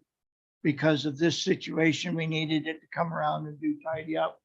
And then we've since bought another mower, and it was the thing to do and tidy up. And we've gone through a series of events where everything that we've purchased was the perfect machine. Now we're sitting here today, almost at that point again, this machine's the perfect machine to have. I don't know how many times we can afford to buy those machines that turn out to be not perfect. Is this one of them? I have two major concerns. One is the reference to the machine in Otonabee, South Montego. I hope there's been the suggestion that some of us get to see that. I hope that still can happen. The component of that I have concerns with, actually two parts of that, is that it's made offshore. And I would hate to buy or suggest we buy a machine that has limited ability for parts, for service, for warranty. We have one of those such devices in the township. Not in your department, by the way. But we do have one of those. And I can remember all kinds of comments and frustrations, even from some staff in your department, about those offshore items. I have concern about that. I have concern not seeing it or knowing it, like Councilmember Lovshin has brought forward as well. But the biggest thing in the overall component here is, do we have a program? And I've mentioned this before at the committee level. Do we have a program that's in place to take advantage of these machines that we have on an ongoing basis? And I'll give you an example that's not that old. We can't use the brusher because the guy's on night crew. That's not making me as a council member feel very comfortable. Do we have the manpower? Do we have the personnel, I guess is a better way of saying it, to operate these machines and get efficiency out of them and get the jobs done? You just a few minutes ago said, well, this is the time of year to go out to the intersections. Agreed, can be. Snow buildup will be a factor, as we all know. But do we have a program in place? And what is that? Because I've seen it before where we buy these big machines and they sit far too long. And that's a concern that I think I have. I don't know whether it's shared by anybody else in the room, but it's certainly a concern I have. At the committee level, I said, could we look at that program, Lucas? Could we look at that process of who can do what, where, and when? I know it's going to be subject to blizzards like we did at Christmas time. That's going to shut everything down and throw it out. But the purchase $100, $200, $300, $400,000 machine and not get value out of it for usage is one thing I think we need to look at. The other thing I think we need to look at is the number of staff that we have in relationship to that. We presently have something like 2.5 steering wheels in the roads department for every operator we have. What machines do we get rid of? I've heard you speak of maybe the small John Deere tractor and mower. I've heard you comment, I think in this process, maybe the 4-wheel drive backhoe. What are those components that we should be looking at in total rather than maybe where we are today looking at this in part? And those are my thoughts. I don't know whether I adequately put them in the form of a question, but they were intended to be questions. Anyone have any follow-up? Larry, please.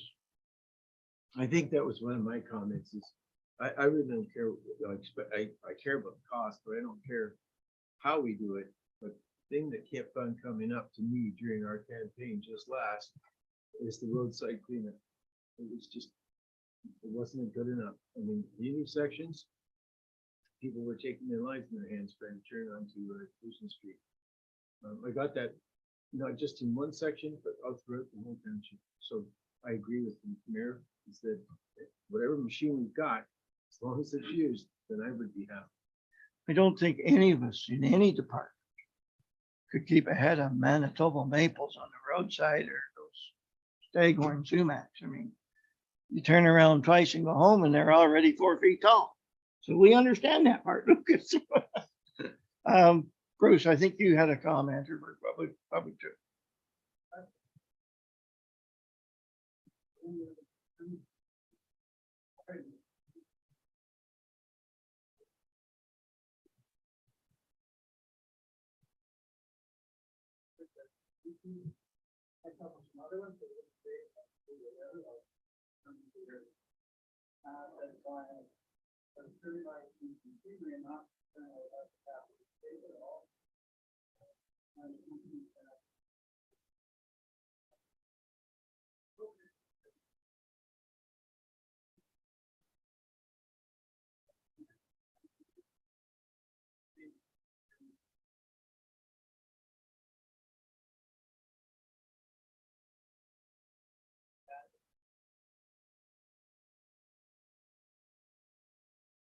Thank you, Bruce. Any other comments?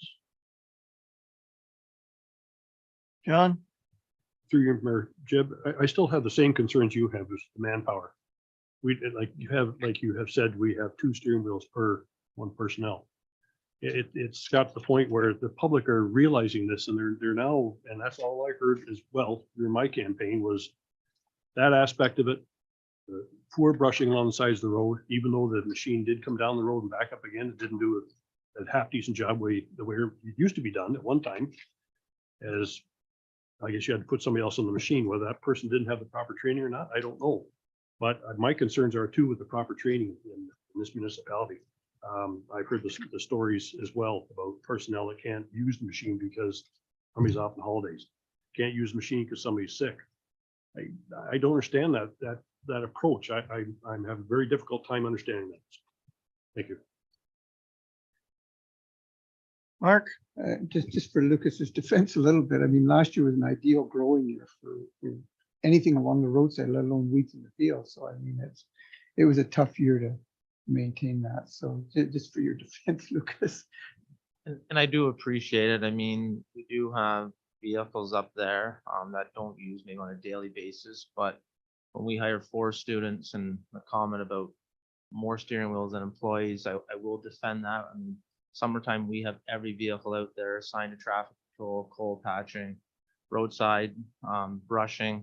I mean, I guess there's 2 different mechanisms here. One is the rubber tire excavator, which is the brusher, which does take more manpower than, I'll call it, this John Deere mower. This will be, as per through the traffic control plans, this will be a mobile device which doesn't require traffic control and all that to be assigned with it, not like the rubber tire excavator where you have an operator, traffic control, and another person on the ground. So it usually takes 4 to 5 people to keep that operations moving.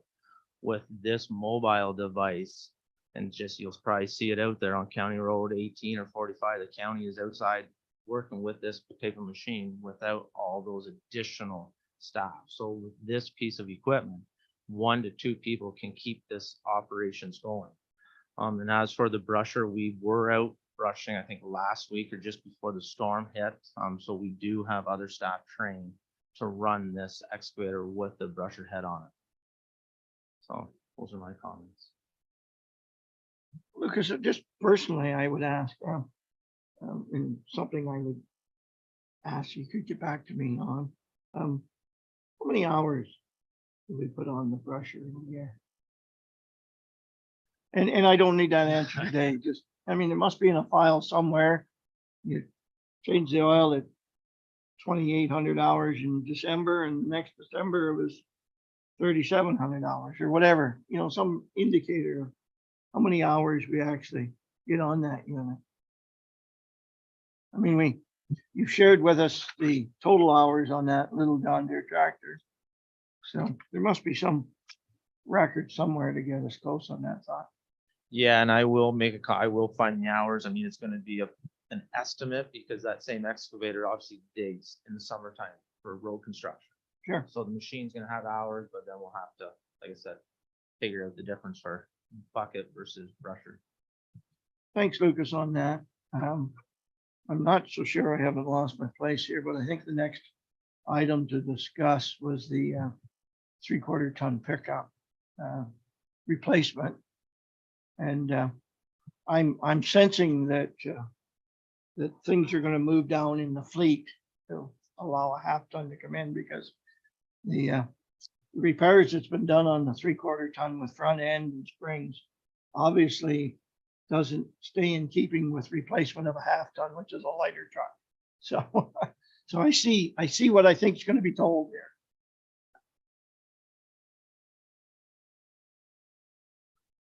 So do you want me to talk about it? Kind of already talked about the budget enhancement sheet, but I'm here for obviously questions through the replacement of this vehicle. Go ahead, John. Through you, here, Chip. I'm not picking on you at all, Lucas. I'm just picking on the fact of what has gone on in the past. That's all.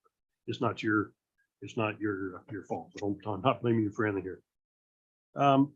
Back in, I found through my research, because this is what I do. I like research things.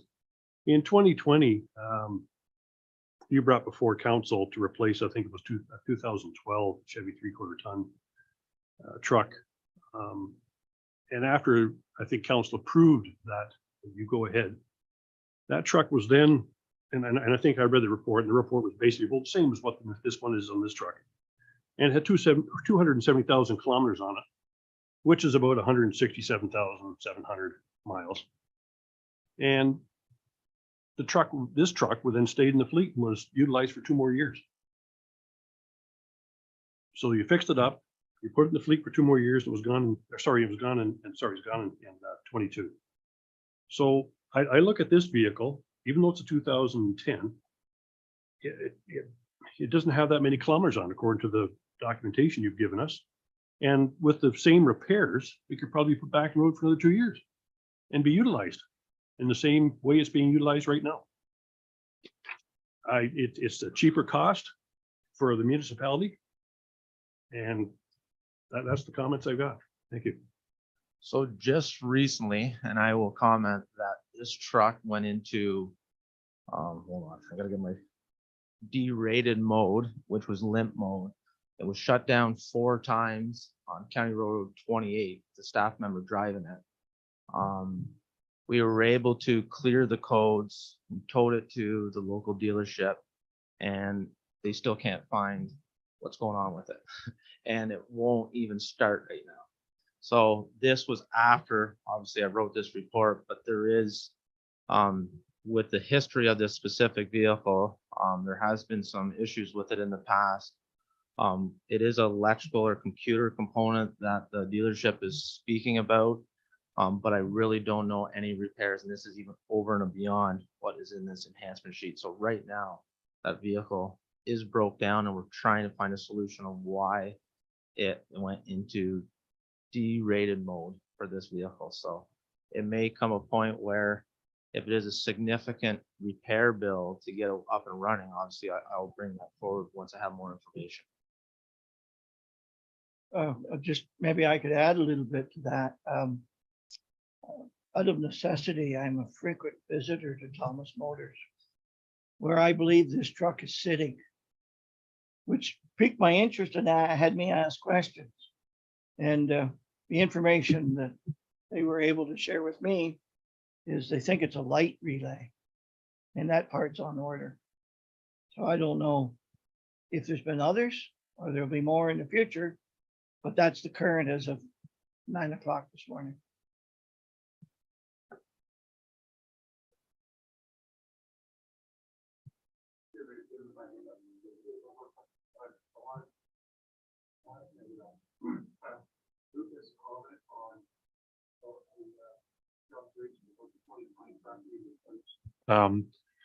Yeah, replacing the 2012 truck. And I just want to make sure I understand that. I think that was, we did extend some vehicles that we had planned to replace, but because of COVID and providing individual vehicles, you made a decision to extend it at that point. Could you just comment on that, just so that Councillor Davidson understands that? 2020, like it was, we did propose to replace some vehicles. Then the pandemic set in and we were separated from two facilities. So we did at that time determine for the safety and of the employees, we did keep two vehicles in our fleet longer than was deemed necessary as surplus, just so we had vehicles. I'm sure everyone knew half of us was in Cold Springs and the other half was in the Public Works facility. So during that time when we did present to council in 2020, it was deemed surplus.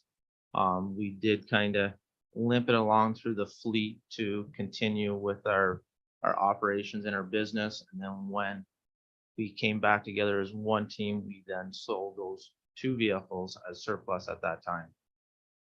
Thank you. My memory, if it's of help or negative benefit, I don't know, to the group, is that one of those vehicles was deemed unsafe. In fact, Lucas, you provided us pictures of that. And I had a very robust conversation with you on that, Lucas. And yes, COVID hit. And yes, that vehicle was kept for 2.5 years, maybe. And then it was sold. And I think that's the vehicle that we got right around $16,000 for, sold. I don't know whether that's a benefit to anyone or not, but that's the history, the recent history of that particular vehicle. Lucas, in the concept of buying a half-ton inefficiencies, sound, obviously, but it's not going to physically replace the one that you're describing here, as far as usage is concerned. So what I assume happens, and please correct me where I go wrong, what I assume will happen is that if this is approved, the half-ton will come into the fleet. It will go into someone's care and control that doesn't need a snowplow, doesn't need a sander, and the truck that they may very well be using will get moved down in the process. In other words, fleet adjustment of the vehicles themselves. Am I right or am I wrong in that thought, or please correct? Correct.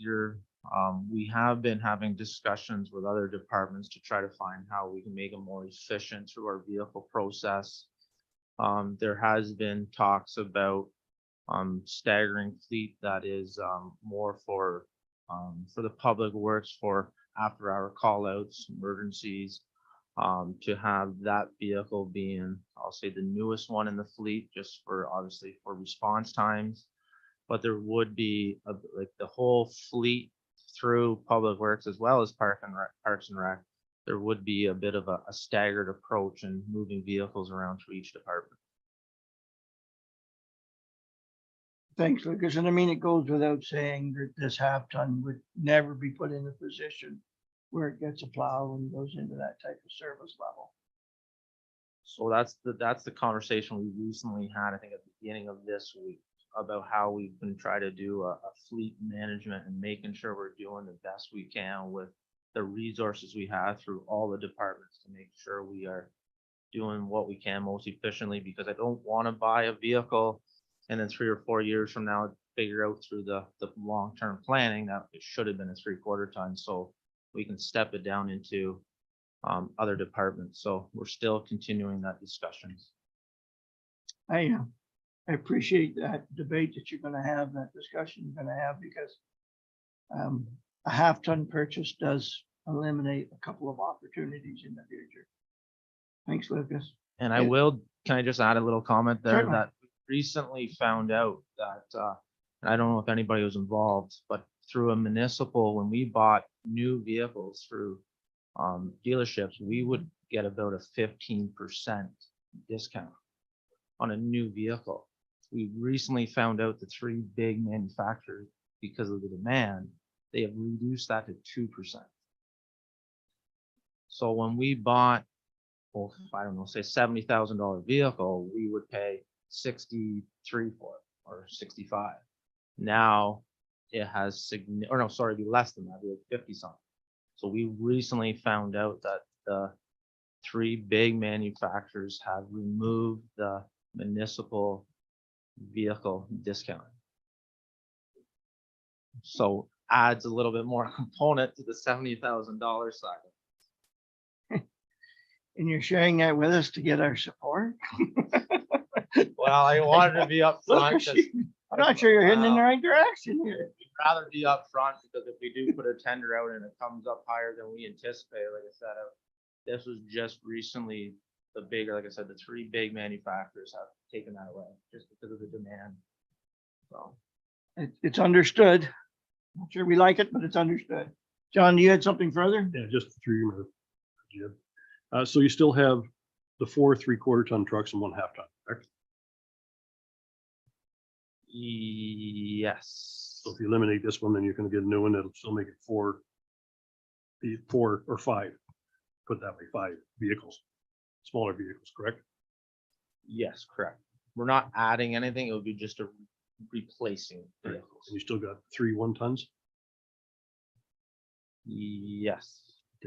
so we have sufficient amount of vehicles for transportation. Yeah, we have the fleet we currently have is, it's satisfactory to our needs for the township for doing our responsibilities for maintenance, roadside grass cutting, traffic control, provide the vehicles for the flaggers. So currently our practice of our vehicle inventory is satisfactory to our needs. When you talk about flaggers, I just remember, Jim, you talk about flaggers, I think back in what year was it? You purchased I don't know, it was in 2022, your portable traffic lights? Correct. Or 2020, I guess it was, portable traffic lights were through the efficiency funding for 35,000. Do you still utilize those on a regular basis? Yep, we use them on the roads, they're allowed to be used on the roads. Okay, so you use those instead of the summer students type thing? It's a mix, because if you get into lane and a halves where the shoulders aren't wide enough as per the book 7 or the traffic control manual, where they do not allow to have portable traffic signals, we have to utilize traffic control people. That would probably be on 70 to 75% of the roads in Hamilton Township. 60%, maybe 50%. That was close.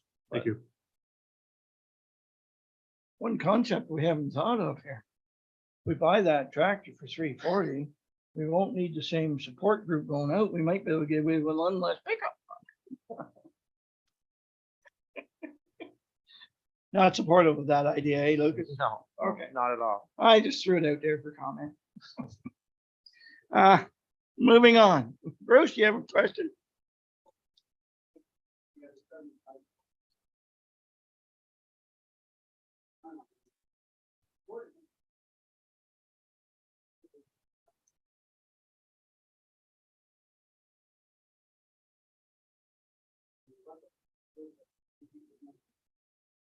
Yeah, so we're still, like I said, we're talking about, when I wrote this enhancement sheet, we talked about utilizing a half ton. Talking about obviously, like I said, in Parks and Rec, we gets 3/4 tons to plow.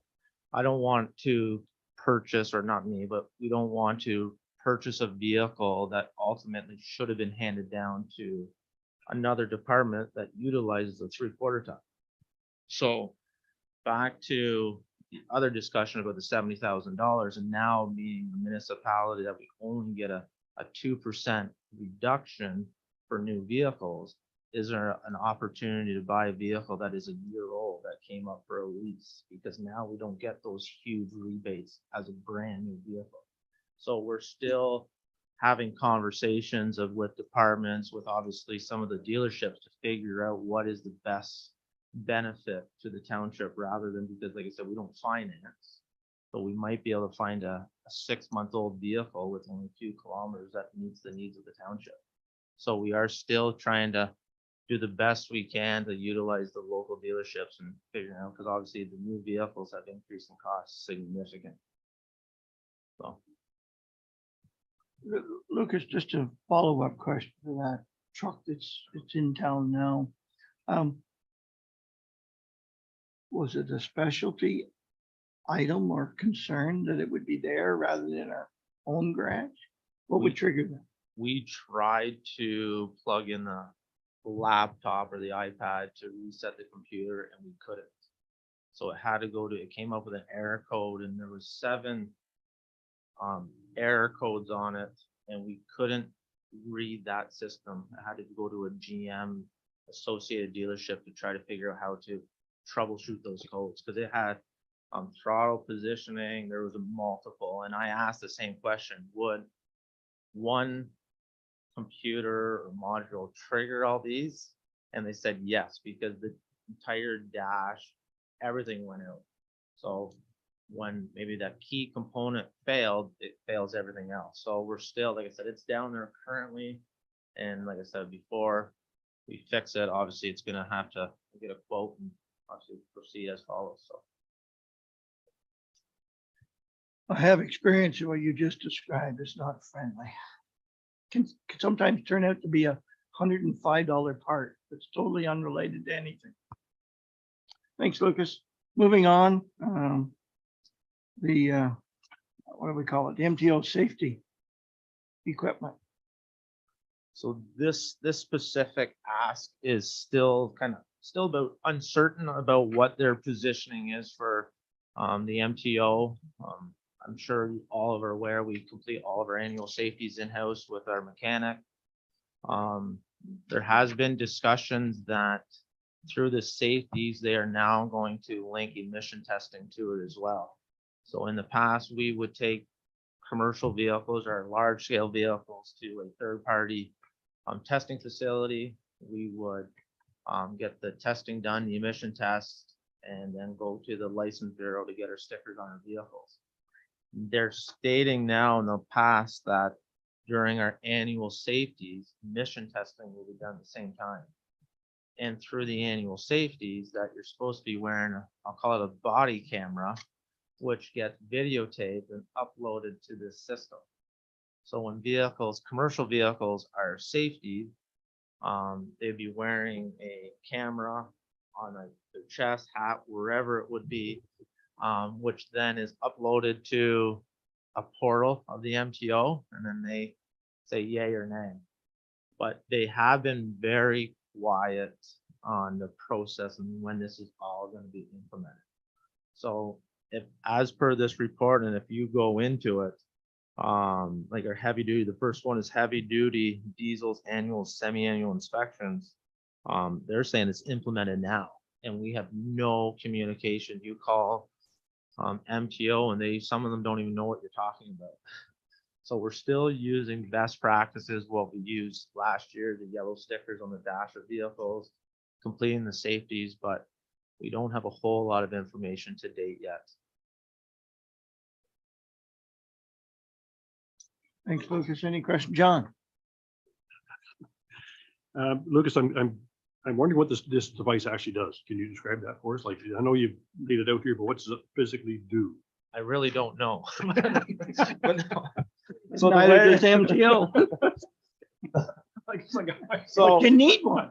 I went I did the same thing you did. I went online and I reviewed all the, and there is a lot of comments on there, Yeah, but nobody is moving forward. The, do we have a certified technician? yes, we do. Okay, that's because that's the number one they talk about, certified technician. And we're not a vehicle inspection station, but they're talking about vehicle inspection stations. So that kind of divides the line where, you know, your technician's here, but do we as a municipality become an inspection station, or is this just part of the body camera business at the inspection station where you have to download your data and send it into the MTO? So our facility is licensed through I don't know if it's a CVR portal, but the safety portal itself.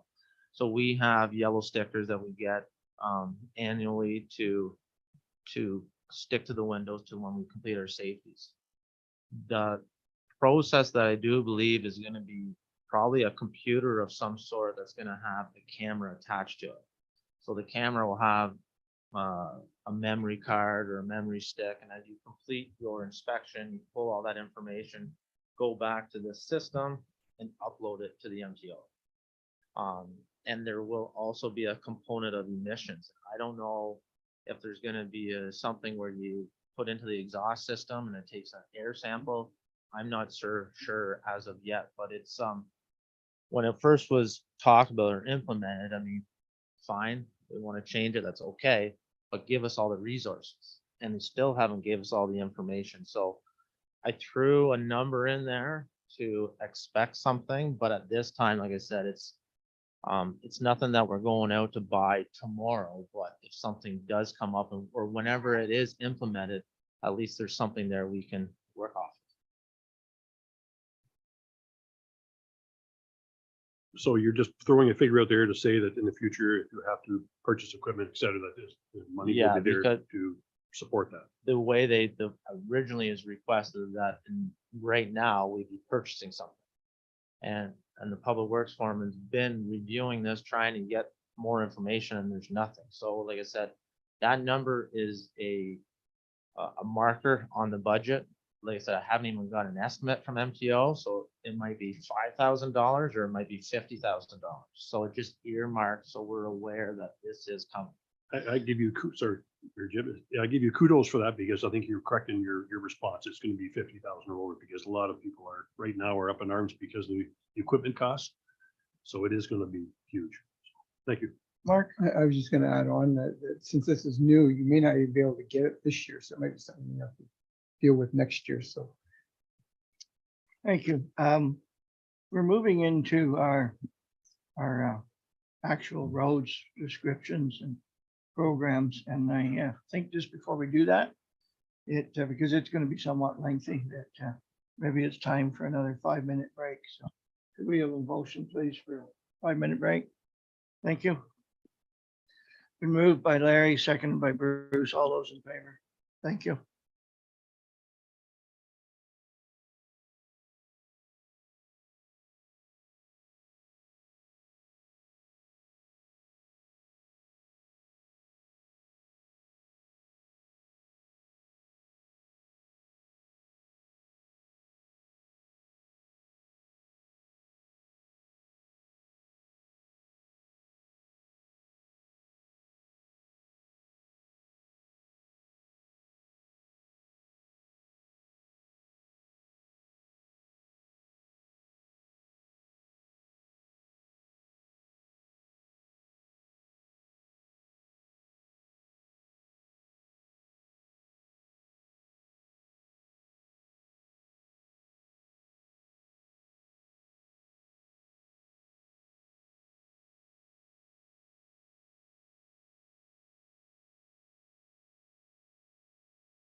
We're back in session.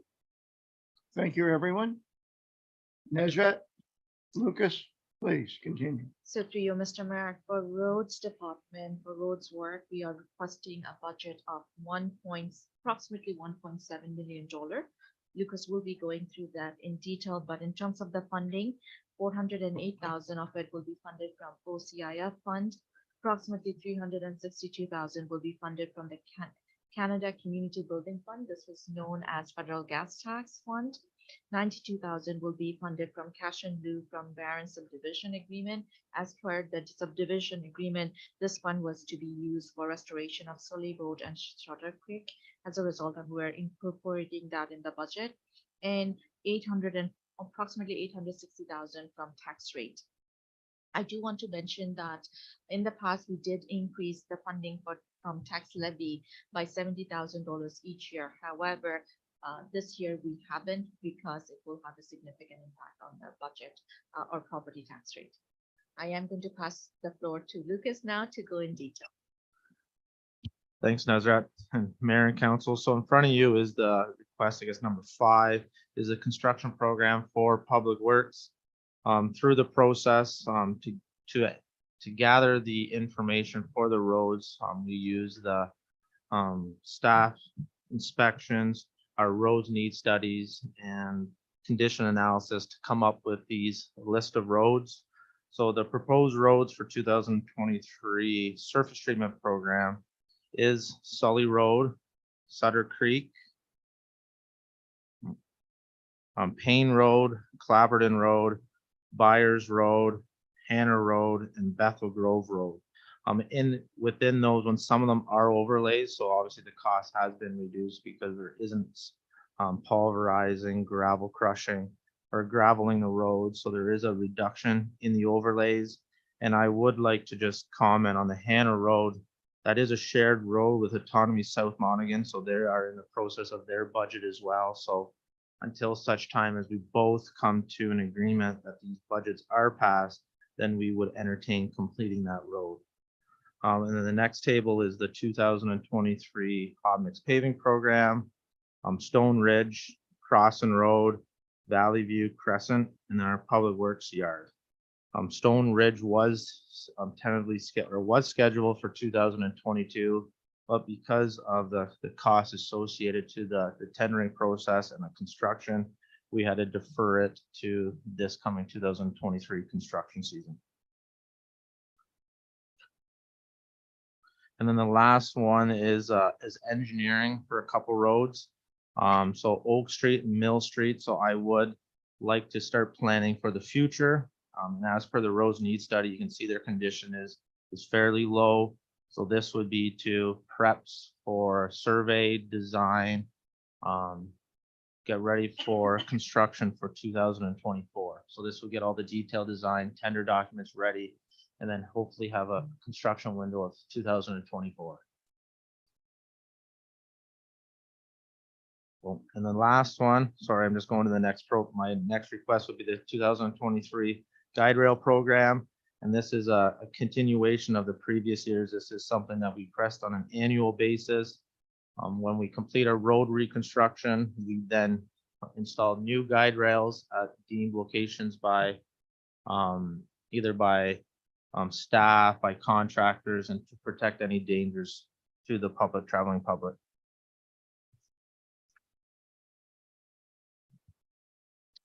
Okay, let's go back to the start of this and discuss the components of the surface treated roads. Any questions or comments?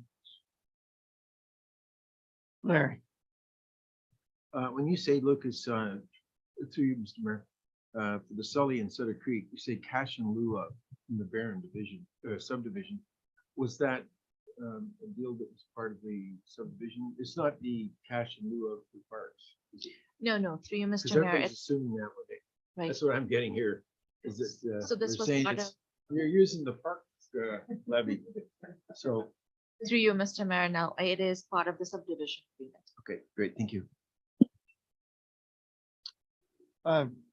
Any other questions? John? It's just Lucas, through you, Mayor Jib.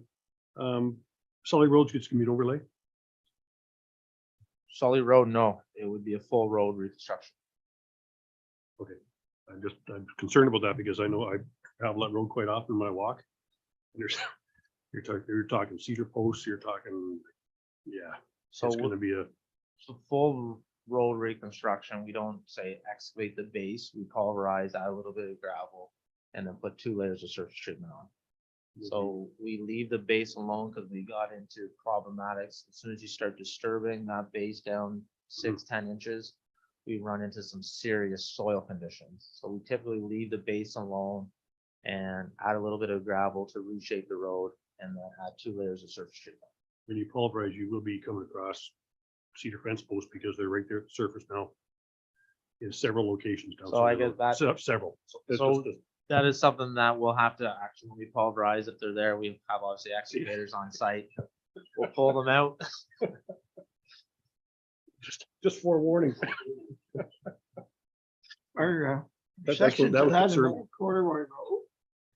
No, it's just the fact the fence lines went through the roadway at one time. Of course, they never took out the old fence. There's a steel post at the very top of the road pretty well, and it sticks up that far off the pavement. I don't know how the plows come along, it's shaved it off towards the north, which is good, but if it ever came up and move over to that side, I think you might get stopped pretty quick or throw in the ditch. I don't know which would come first, but yeah. So it'll be quite the job. That's just my concern with that road, whether you're aware of that or not. Good notes. Lucas, what's the surface? Is it a surface treated road now, Sully and Sutter Creek both? Yes, they are. Okay. And Payne is as well, Sections of panes, are surface treated, surface treatment. rest are non-existent. You've got some sections that were seriously damaged there back in the spring. Yeah, so those areas, and we've actually called in locates them with this weather we receive, and we're starting to actually start digging down there now, but that will be full on. We'll have to dig out the road base in some areas on Payne Road.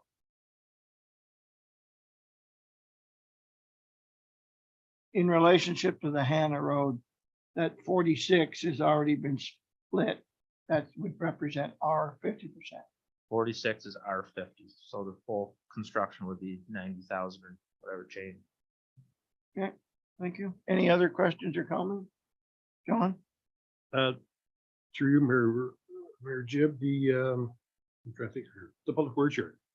Whereabouts is that paving gonna go? I'm not too familiar with It's the, in our next section here, John. well, sorry, okay. Isn't it? Well, I thought we were dealing with all at once, but I think It's ahead of us, I think I he's saw going it. by each paving. Now it's hot mix paving the next table. sorry. Sorry, we're, no further questions on the surface street? Seeing none, Lucas, Nazareth, you want to move on to comments, questions about hot mix? I'm here to answer any questions. John? I'm not too familiar with the public works yard. Where would this paving be? taking place? All of it, it would be a full, we would remove all the existing asphalt wherever there is asphalt, and we would pave all around the sand dome, the salt shed, the garage doors, around the fuel pumps, around the cold storage and back where staff park. So it'd be all of the parking lot. And and the significance of that is, Well, right now, when we build the sand dome, because of the wheel rutting, conditions of gravel that's coming up in there, we're getting a lot of moisture and mud pushed into our sand dome just because of the condition, because some areas don't even have asphalt. So it's very difficult for us to kind of clean up our yard. So we get the sand, salt, mud tracked into our facility and also into our sand dome. thank you. Just to follow up with that, if I might, but some sand dome's about 7 years old. There was a catch basin and new paving put in after the construction of the sand dome to clean up what you've just described. How is it possible we're getting gravel in that area getting pushed into our sand dome? So the gravel and mud and sand is it's flowing from, I guess I'll call it the east or southeast by our fuel pumps, the natural lay of the land. So anything on the southeast quadrant of our yard all flows in this westerly direction to the catch basin. So we did pave around the sand dome and this catch basin, but that was the limit of construction. From that catch basin easterly, there was no new construction or no new asphalt. So all of that surface water flows is coming from, like I said, that easterly corner of the public works yard. So the travel distance from in front of the fuel tank to the catch basin is somewhere between 100 and 150 feet. Yeah, 150 to 200 feet, yeah. And then also in the farthest east quadrant where we have all our equipment, it all flows in this westerly direction. And you feel strongly that this is a priority over another road somewhere. If I had to choose, I'd say the roads are a priority, but this will clean up our yard just so we don't have that contamination and sand and mud going into that catch basin. Is there actually sand and mud able to escape past the catch basin into the sand dome? Because it shouldn't be, because that was new pavement. It shouldn't be, but when our operators clean up around the yard and they load the trucks, a little bit of sand that gets either dumped over the truck or misses the tailgate, that little bit of sand does get pushed into the sand dome. Okay. Any other questions? Mark, please. Can you just explain the Crossing Road, what's happening there? I'm not 100% sure I understand that. So the Crossing Road project is to clean up the portion from, I'll call it the Harwood Road side. And I get mixed up in my directions. I think that's the north end of Crossing where you come around through the field. I guess I'll start from Harwood Road. So you get into the Cedar Swamp and start climbing the hill. That would be to clean up that hill, excavate it, put some sort of drain tile system in, either a ditch inlet, some storm sewer, and then get it away, because in the past, I think people are familiar that Crossing Road, especially in the springtime when we had significant runoff, we would temporarily have to close it because the hill would wash out. So this project for hot mix paving would be to put some sort of storm sewer system in and then pave that hill to prevent washouts. And just a quick follow-up, do we own enough property there to do this? Yeah, we did a legal survey a few years back and we have property Okay. that can do that. Okay, thank you. Interesting enough, Lucas, Mark and I sitting on the roads committee for as many years as we have. We've actually been told the very opposite of that in the past, that we would have to acquire land. So there was legal survey completed and I haven't reviewed the exact details of it, but when I was over there, there was property bars that were referenced with orange flags. So we'll have to obviously, before we complete any significant detailed design and engineering, that we'd have to obviously make sure the legal side of it, is okay to work with. Just want to emphasize, and Mark, you're in agreement, we've had totally opposite information provided to us not that many years ago. And I think part of that was to discuss about full road, like reconstruction to remove the hill, to lower the profile of the road and widening out that area. This plan is more or less to leave the existing road platform the same width and just fixing it up so it doesn't wash out. There was a plan to spend significant amount of money, I think it was $1 million, to go there and excavate the hill and lower it down, which then would need significant more land to complete that widening or road improvements. Lucas, just in reference to the start and stop point on Crossing Road still. 300 meters south of 15. Why there? Why not there? It was a spot where from County Road 15 down the hill was in okay shape. And that would probably be a different surface, probably just surface treatment because of the traffic counts and not as much erosion. Obviously, we're aware surface treatment isn't as strong as asphalt and the reduction in price, We would just pave the area where we're concerned for erosions and washouts and surface treat it at a later date, maybe in the future, and clean up both sides of that hill. So what you're saying is basically with these dimensions, the foot of the hill on the north side to the top of the hill on the south. side, Correct. Or there. Yeah. Hey, thanks, Lucas. Any further questions?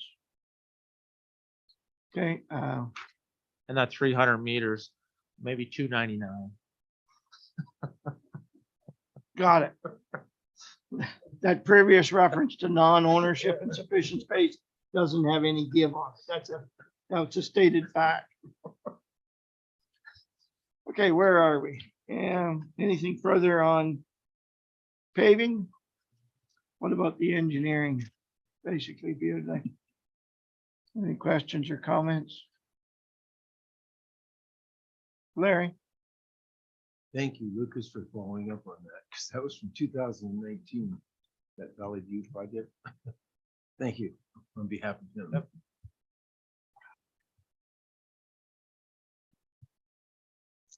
Anything further on engineering then? Any questions, comments?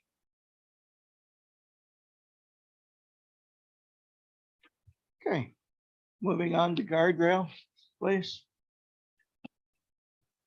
So this enhancement sheet or request is something that we always complete every year through our construction program. This is for any locations that deem to be new or also repaired. We typically have no locations through the budget process, but locations will be determined at a later date and brought to coordinators once we exactly know the locations. Understood. Questions, comments?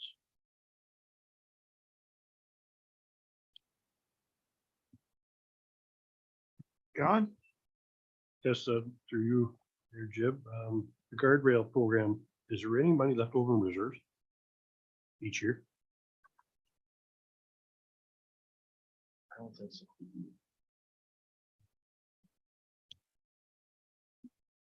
No.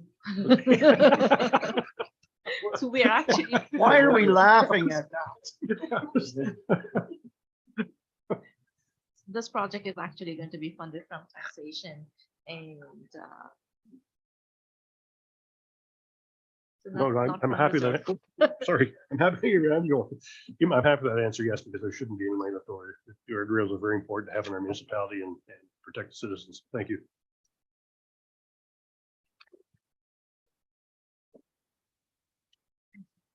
To you, Mr. Mayor, any more question on page 108? If not, I'll move to 109. I'm already at page 131. I better 109. Where are we, Nazrat? 109, 109 page. So I'm going back to the capital list. Okay, we need to be back at page 108, everyone. So 108 is done. So I'm moving to 109 right now. Oh, Yes. we're back to Parks and Rec. Parks and Rec, Parks and Facility, they are requesting 2 projects this year for approximately $110,000. The Laurel Playground replacement, $30,000 will be funded from reserve and $30,000 from grant that we're going to be looking for. And Baltimore Park washroom renovation, which is $50,000, would be funded from the recreation facility reserve. I'm actually going to pass the floor to Trevor Clapperton, who will speak to you. Thank you, Nazrat. So spoke to this earlier, and just, yeah, the 2 projects that we're looking at this year is the Laurel Park Playground, which is components of it were there in the 80s, maybe some of it previous to the 80s, but it's fairly run down and there's not much there. So we'll be looking at a new accessible playground there, subject to a grant. And Nazrat and I have actually already applied for a grant for this, and we'll continue to pursue other grant opportunities for the funding of that one. Question, Mark? Question, dealing with that playground equipment, is there enough need there to develop this park? Because I mean, a lot of the kids have kind of disappeared out of that area. Is there You still feel that there's, I think there's a change of, in that neighborhood where there is still kids in the neighborhood and grandkids for that matter.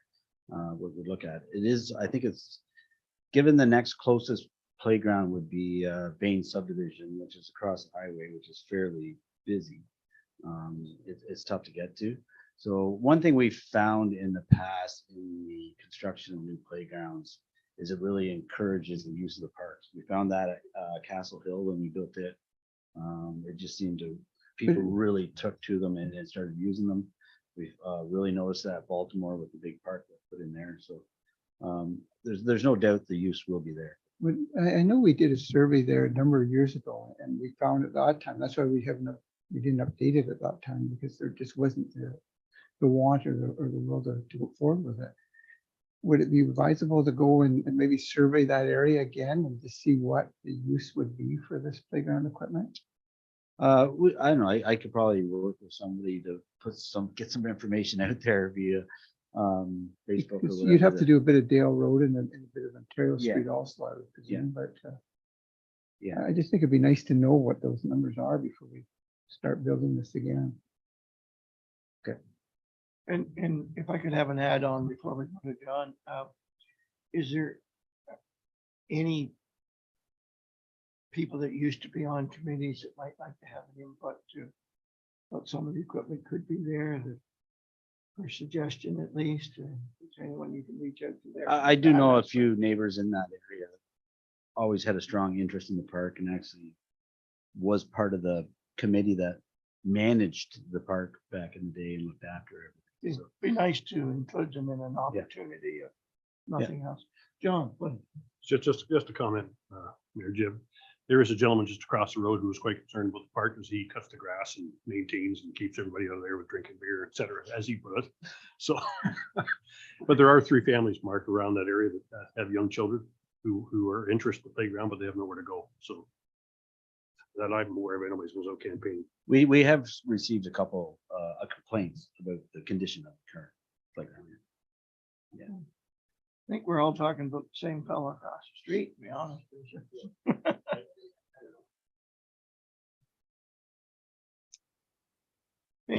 Any further questions? We kind of worked around Laurel Park. How about Baltimore Park Wash?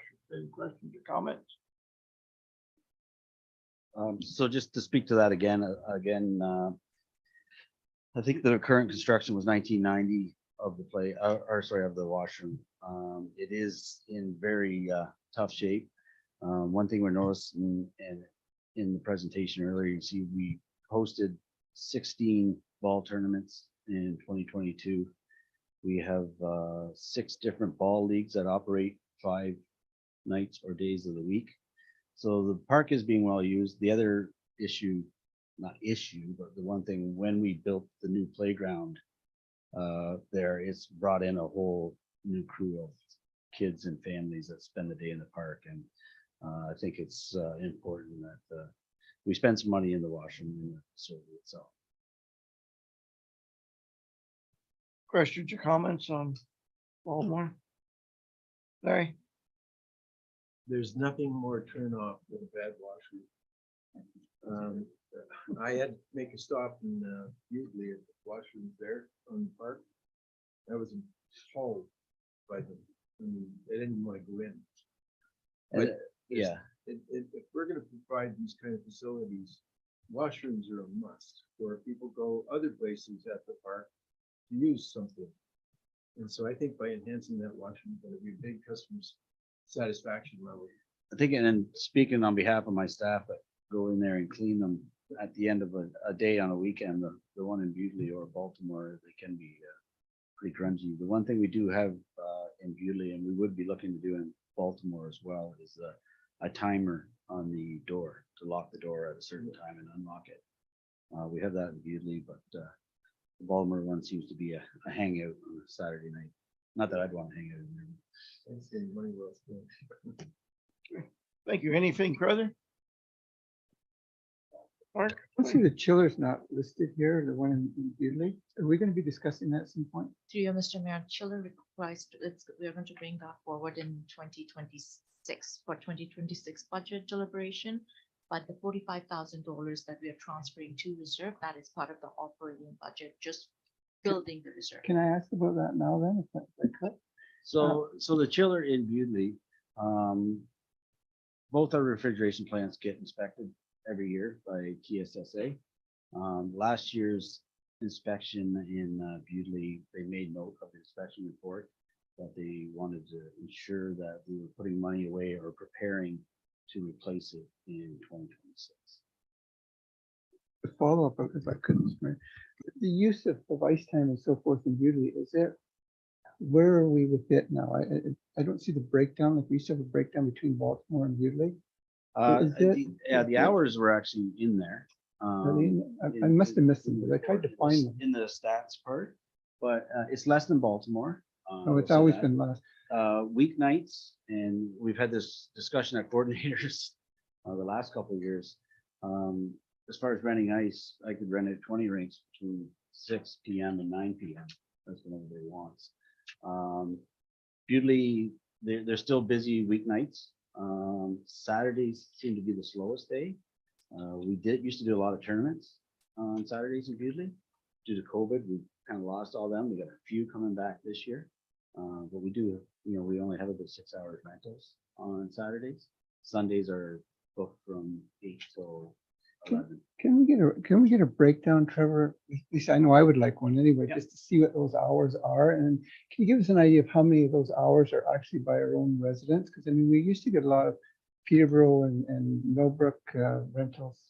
Can we get an idea of just what our rentals are? Because I don't really want to, how do I put it? I don't really want to give the other outside of our own municipality the benefit of using our arena at a discounted rate.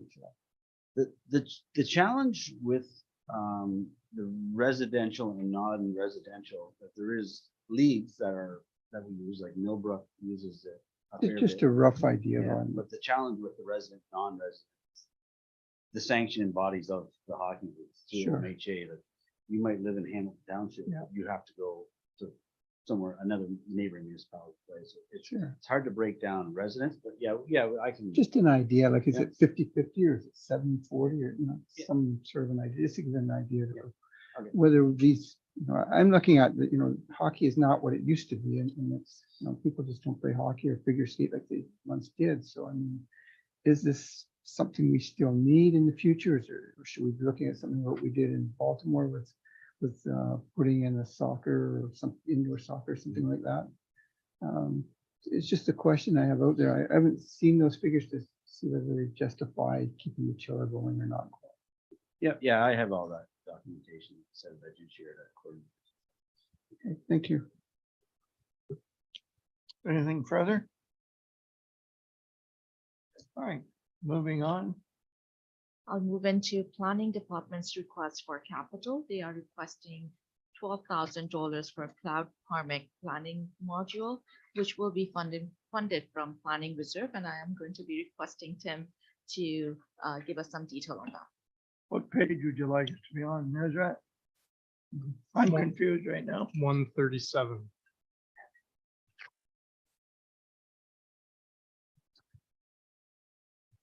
Don't think any of us were there.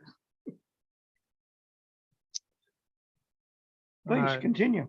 Thank you. Yeah, excited to talk about this potential purchase where it's an online solution for planning applications and to show the planning approval process.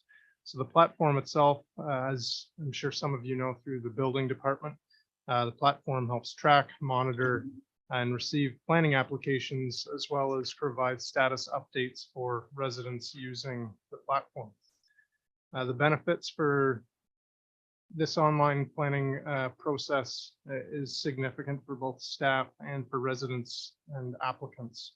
Not only can one apply anywhere, anytime, but the platform also uses our maps that are integrated through GIS, and it continues to communicate with applicants to keep them well informed of where we're at with the application. This is a goal to move forward with in 2023, 2024. We don't have the staff to utilize the program at this point in time, But that's going to be a goal within the year 2023. Thank you. Any questions? Mark? So Tim, just so we're clear, it's $12,000 one time and then it's $8,000 yearly after that? Yeah, that's correct. It's subject to minor change, but there's an implementation fee as well as the ongoing platform cost. And there would be training costs associated with this? Training would be included in the implementation, and then you move forward just with having that module or that platform. Okay, thank you. Any other questions? Thank you. And the last project that we are requesting for 2023 is an two IT projects for $20,000 to be funded from admin IT reserve. The first component of the project is to replace IT equipment as part of the life cycle management to ensure that our IT equipment is current, reliable, and in good working condition. And the second component is actually to purchase additional IT equipment for fire department as part of the recommendation in the fire master plan. This will enhance the use of Who's Responding app as well as to allocate, we are going to be allocating or purchasing tablets for the frontline pumpers and chief's vehicle to allow for pre-plans and navigation. Any question? Mark? Sorry to ask, but whom would be in charge of this? Like, is this something that is a shared type hardware? How's it? So the second component, just to be sure.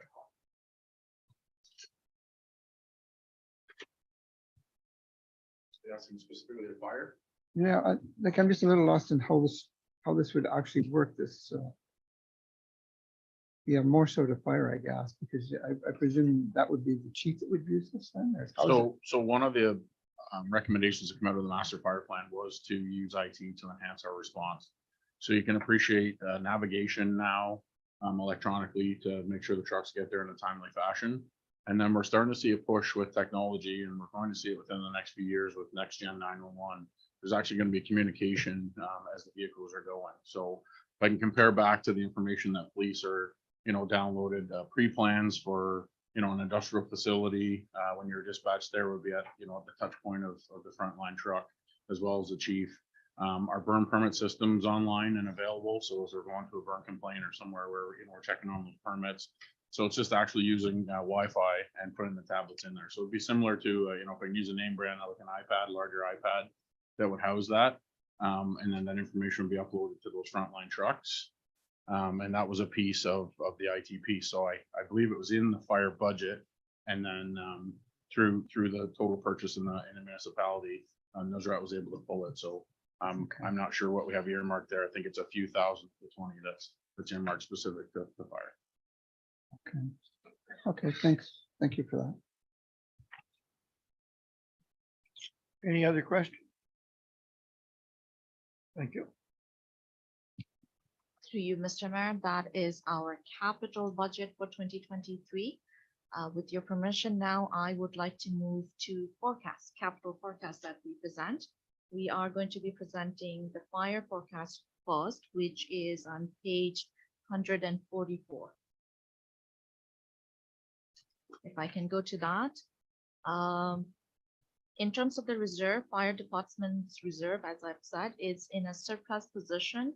We'll go into a deficit in 2026 and then go back to surplus and deficit from 2032 to 34. Then we go back to surplus again.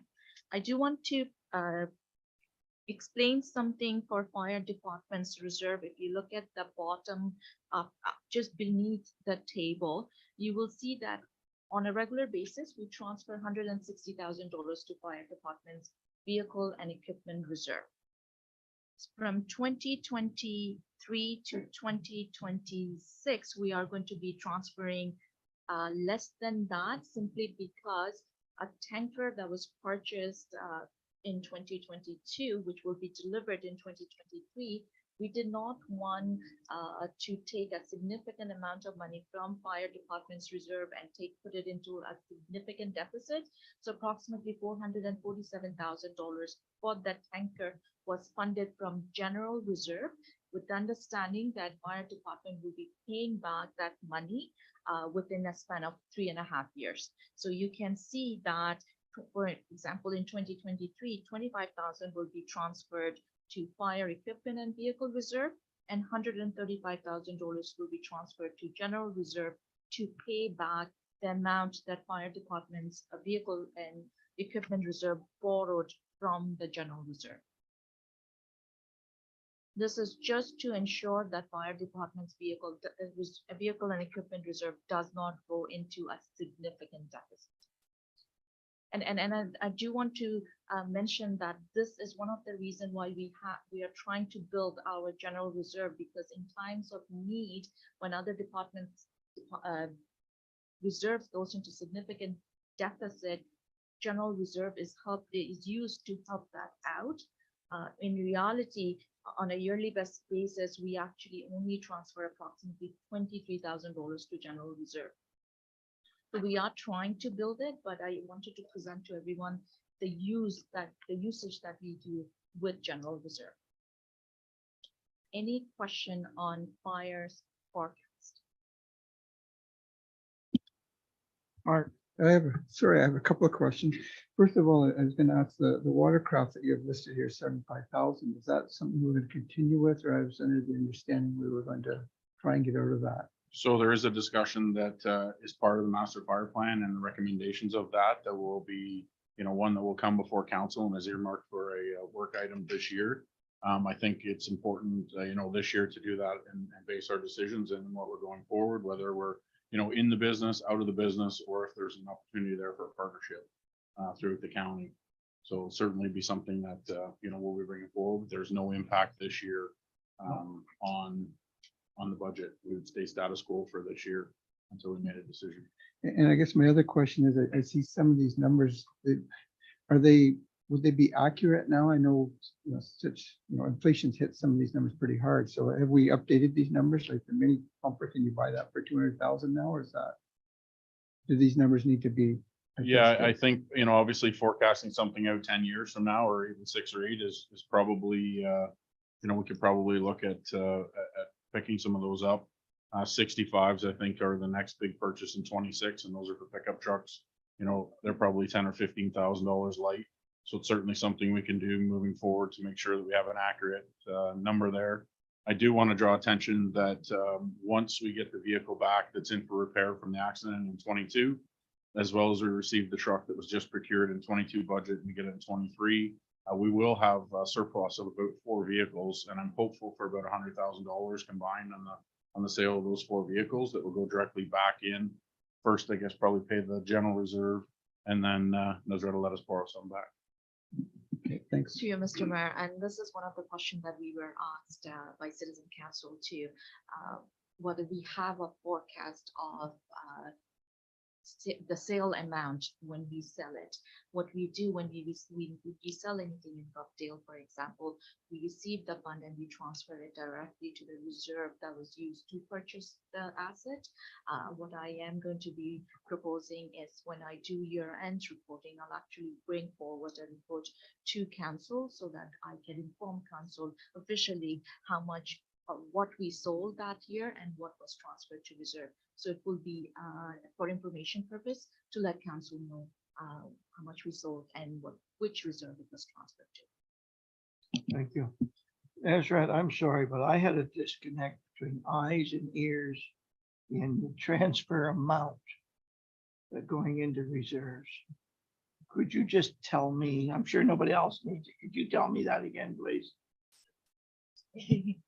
So the fire vehicle that we purchased last year that we are going to be receiving this year, the price of the tanker was approximately $897,000. $250,000 was funded from DC. $200,000 was funded from fire vehicle and equipment reserve.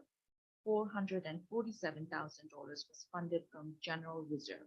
And the reason why we used general reserve to fund for this tanker was because we did not want fire vehicle and equipment reserve to get into a significant deficit. At that time, the understanding was the $160,000 that we transferred to fire vehicle and equipment reserve, we will use $135,000 from that to pay back the general reserve in 3.5 years, and give $25,000 to fire vehicle and equipment reserve for that period of time till the amount is paid back. So there is no impact to tax rate. Thank you. Any other questions? Thank you, Mr. Mayor. I would like to now move to roads vehicle capital forecast, which is on page 47. I do want to mention to everyone that the forecast that you have in page 47 and 48, these are vehicles that are used by roads department. There are 2 vehicles here that's shared by roads department, but we have included it in here because the idea is to have a list of vehicle that is used by roads department. Any question on these 2 pages, page 147 and 148?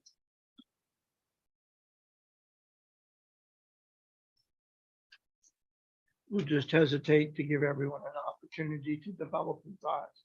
John, you ready? Okay, go I ahead. reviewed this to the extent. I'd just like to make a comment that thank you very much to you putting this together and making sure that everything's categorized in the proper format. So therefore much easier to read and understand, and the public will probably view this as well on the website. And it's much easier to digest. Thank you very much.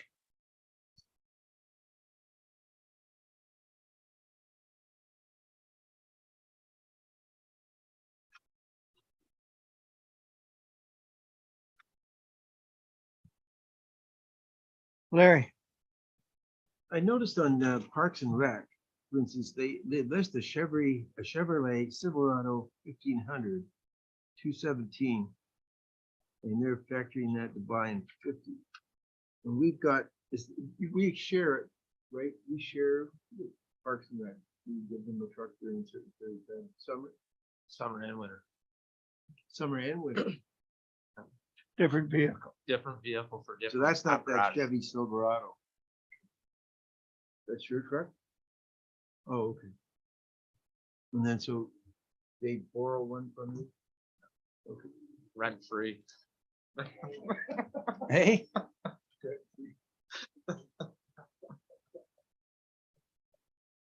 Okay, thank you.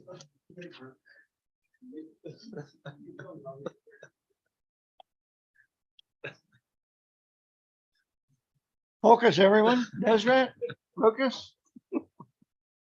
Any more question on capital? Now, to you, Mr. Mayor, as we move forward into the future with all our pickup trucks, we're gonna have to start factoring electric vehicles, right? And these numbers don't even equate. I mean, right now, a truck on a Ford lot, an electric vehicle is $130,000 to $150,000. Weight on these vehicles is gonna be almost double what they currently are, the weight of the vehicle itself. So Wait, we're gonna- wait time. Yeah, so in time, they're starting to come online right now, but in time, we're gonna have to start factoring that in the future, right? Because right now, we're showing these pretty low. It is something that we're considering, obviously with technologies changing and advancing. Even the larger manufacturers, which is snowplows and dump trucks on here, they're starting to design fully electric dump trucks. During break, I was having just a conversation about it. I mean, they're testing it in prime conditions, engineered, perfect climate. Is it here for our apparatuses yet? I don't think so. But it is something that we are looking at on how it can be implemented into our fleets. So we're not saying we're against it, but it is something obviously we're looking at on how we can take advantage of some of the electric vehicles, because there is, I believe, funding for them as well. So it is something that we are looking at, but are we going to be the first one to buy a fully electric snowplow, I don't know.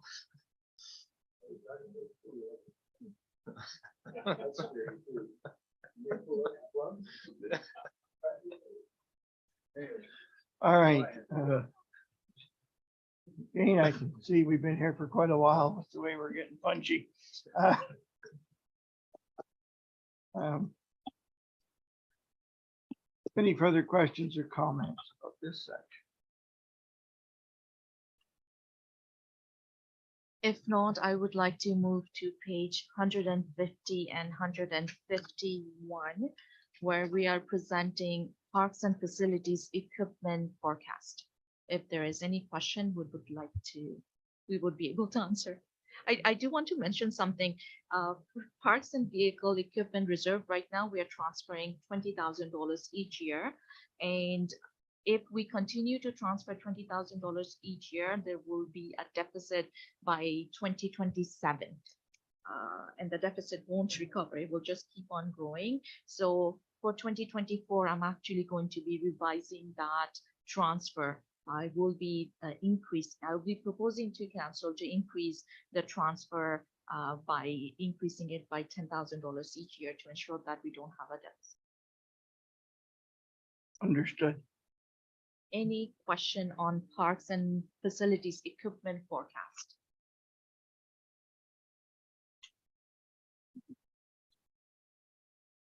If Maybe we'll just give another moment.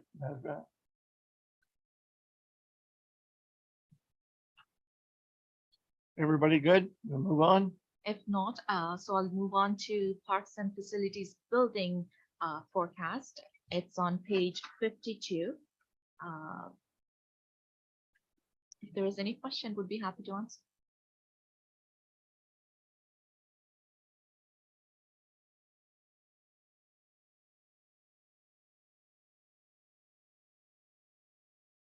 I'll start off with a question. Trevor, the HVAC in Baltimore. Replacement or upgrade or both? Well, right now.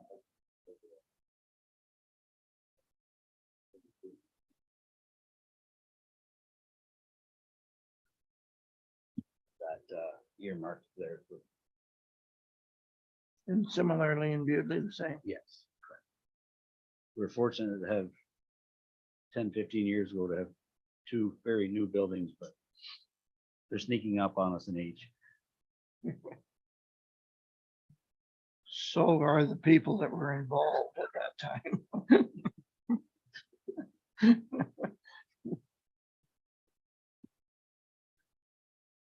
Any questions or comments? Larry, please. To you, Mr. Mayor. So when you look at the playgrounds that you listed here for the future, we're not factoring in any of the initiatives from the master plan. Is that correct? Yeah. You don't seem to be like, these numbers don't seem to be anything here for future. For playgrounds? Yeah. So the Laurel Park, which we put in budget this year, we've included. Old Camborne Schoolhouse was recommended for 2025. And then once that one's done, we're in pretty good shape until 2034. There's no new playgrounds. This is just replacement of existing. So this is just to replace that. Yes, the existing ones. Okay, thank you. Mark? Trevor, I noticed, and maybe not for this year, but for next year, I noticed that we're gonna start spending money at the old Camborne Schoolhouse. I mean, between exterior paint and playground equipment and so forth. Can we get an idea how many people rent that facility and can you bring that back at some point? It doesn't have to be today by any means, but so we need to maybe give us an idea of what it's costing to and what we are spending on it. Anything further, Mark? No, thank you. John? For you, Mayor Jib, is there anything built into your budget to supply any of the wishes or wants of the Harwood Waterfront Committee, such as sand on the beach or retaining the wall? So a lot of that discussion that I had most recently this week with the committee was As there wasn't a wall, but like erosion control, sand on the beach, all that kind of things. We would just do within our existing operating budget. There was no major projects per se that would fit as a capital project, so I haven't included any of that. Trevor, could we ask you to give that a second look or a real thorough look before next budget time, next budget day, to see if we need to reflect? Yep. Certainly heard what you said, and that's great, but let's give it a complete review. Yep. Thank you. Any other questions or comments? Moving on, Nezrat? Through you, Mr. Mayor, that concludes my budget presentation for the Township of Hamilton. Okay, we have two sort of housekeeping items to do at this point in time.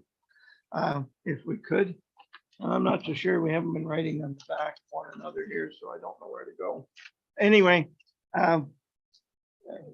Mark, earlier you wanted the survey results. And the question really is that something that you would prefer to have before our next budget meeting so that we could reflect on it? Yes.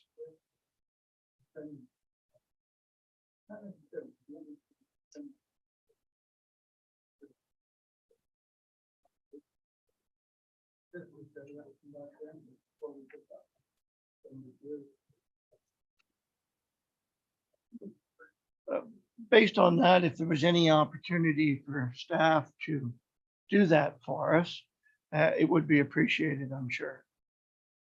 And I see, Trevor, you're making a note, so we're not going to follow through on a motion on that. It's an ask. John?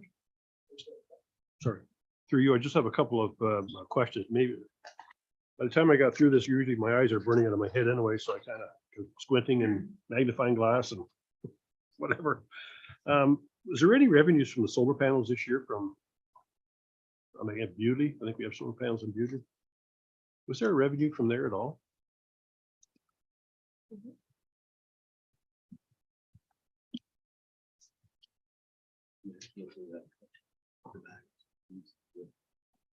There was no change in anything. That's why it was, it varies every year, in Baltimore and Butte. Have they ever clean, do you ever clean those to make sure they're, We don't. you know, nobody ever, the company ever comes to clean them? or- There's a company that's in Baltimore regularly. It's two different contracts. There's a company in Baltimore that works on them regularly. Butte, I don't know that anybody shows up to do. So in terms of the revenue, we did receive approximately $4,700. Thank you. Yeah. My second question is, Is it off the topic of the solar panels, John? yes, it is. Could I stay with the solar panels for a second? Sure. Thank you. We have three different systems. Baltimore is a rented out system, and we should be getting a fixed amount monthly, consistent throughout that contract. This other system we have is here on this building, and it's a net metering. Whatever it produces, in theory, turns the meter backwards. And hence net metering. Bewley is a different type of system again, in that what it produces is what we net out at. So a suggestion might be that we look at our income from it over previous years, acknowledging that the efficiency of the panel is depleting each year. But if they are a completely dirty face on those panels, we could actually make more money if they were clean. And I'll defer that to our staff, probably Mr. Geronimus, if he wished to reflect on that comment of mine. Any suggestions, Mr. Geronimus?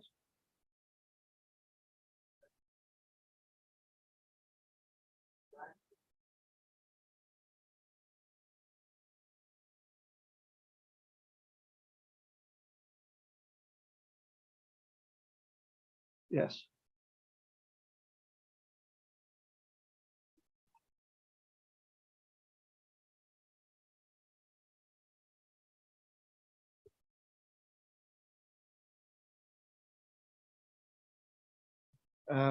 In relationship to the dollar value that's been reported to us, I feel that the panel is really heading towards the effective mode, because that's not enough dollar value. So the dollar value that I've quoted, that's for Butley. So the Butley's solar panel revenue is approximately $4,700, and Baltimore is approximately $9,800. And then $9,800 is consistent, where Butley could very well be a diminishing amount. That's correct. Thank you. John, we're back to you. Yes, thank you. I'm glad to hear that Tim's gonna volunteer to clean them, so that's good. He's not listening, John. I want to touch on, I guess it's in the Public Works. There's a line here for this transfer to generator reserve. John, could you head could Sorry, you head us toward the page number, please? at 165. We'll all be there. 165. I see that is the only generator reserve that we have.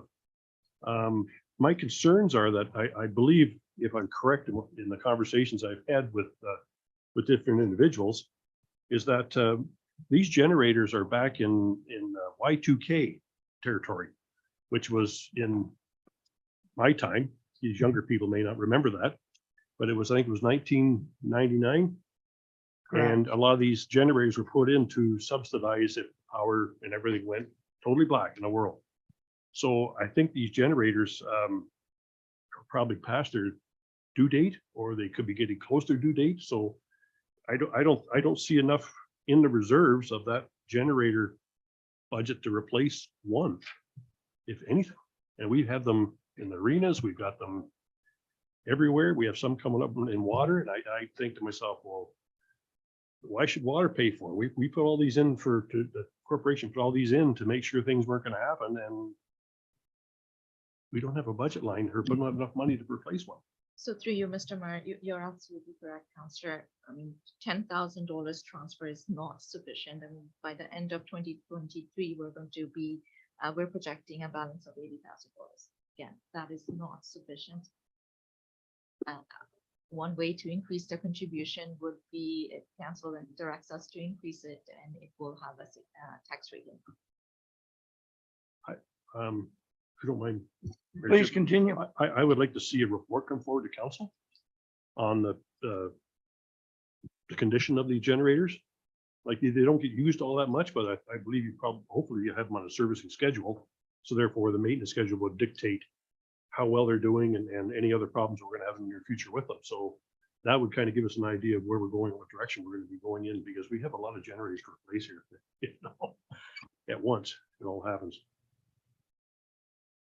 Just to spin on that, at the committee level, recently, there was an ask that a report be brought forward, a joint report between roads and fire. And I guess maybe if we could expedite that for next budget meeting, we might have an opportunity to reflect on that through the budget process. The generators did provide a service for us recently. It wasn't without hiccup. And at the same time, are we doing enough budget-wise? Are we doing enough maintenance-wise? And maybe that could be all inclusive in that report. I don't know whether anyone was planning on holidays, but maybe we're tightening up the time frame here. But we maybe do need to reflect on our transfer to reserve. Some of those generators would be $80,000 to replace one now, and some of the bigger ones would be substantially more than that. Lucas, if there's an hour meter on them, and I think there is on many of them, if not all of them, that would be of interest too. Yeah, you're correct. There is an hour meter. I have no idea what the life expectancy is. Obviously, we have a roads equipment forecast, and as you can see, they're not in our list. So, should they be in our list as a roads asset? But I mean, that's something that I guess as a council and department heads, we gotta figure out who's responsible to replace these generators. If they're at a fire hall or at a parks and rec facility or at a roads department or here in the administration, whose asset is it? Through what chart should it be walked? I know we do the maintenance because we have a mechanic, but I mean, that is something that the report will have to kind of explain. Lucas, good question, but I will have you note that there's the other two departments that you mentioned are off screen over here and they're both pointing at you. Seems like. Mark? I just say that I think it's been discussed and it's been brought forward in the past, and I thought we were going to put this towards corporate. Would that not be right, Arthur? At one point, were we not talking about doing that? I don't, to Mayor Jim, I don't remember going to corporate.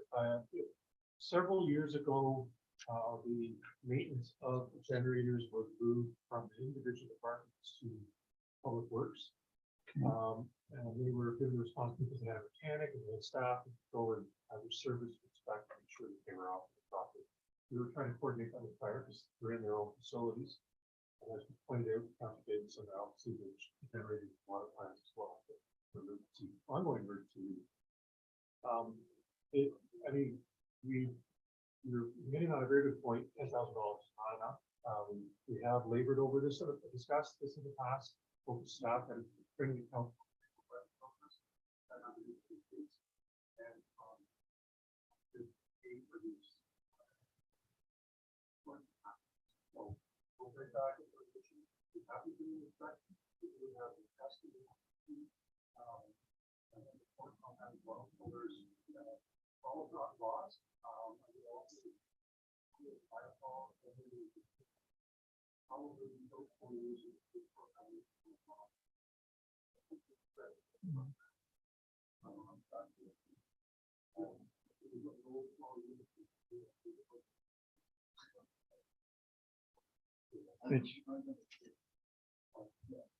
It's the original stationary generator that was in that hall.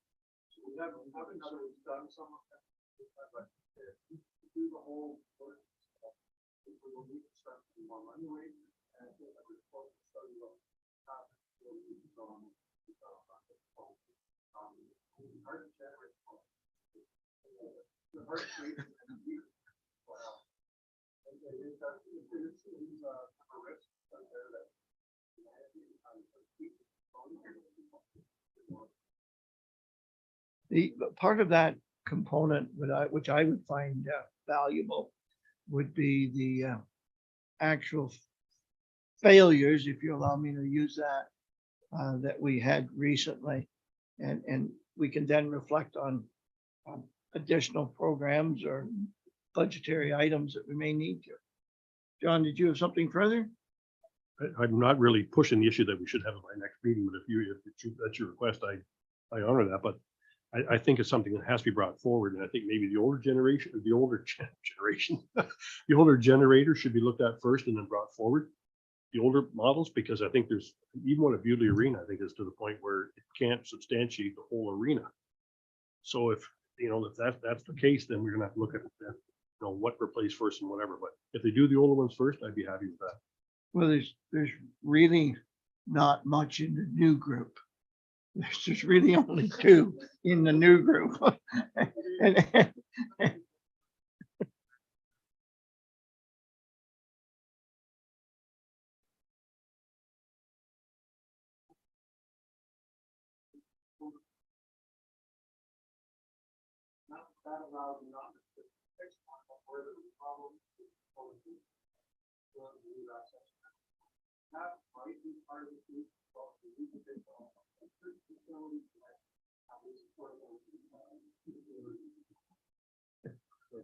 Can Can I make a comment about, I guess, failures of the generator?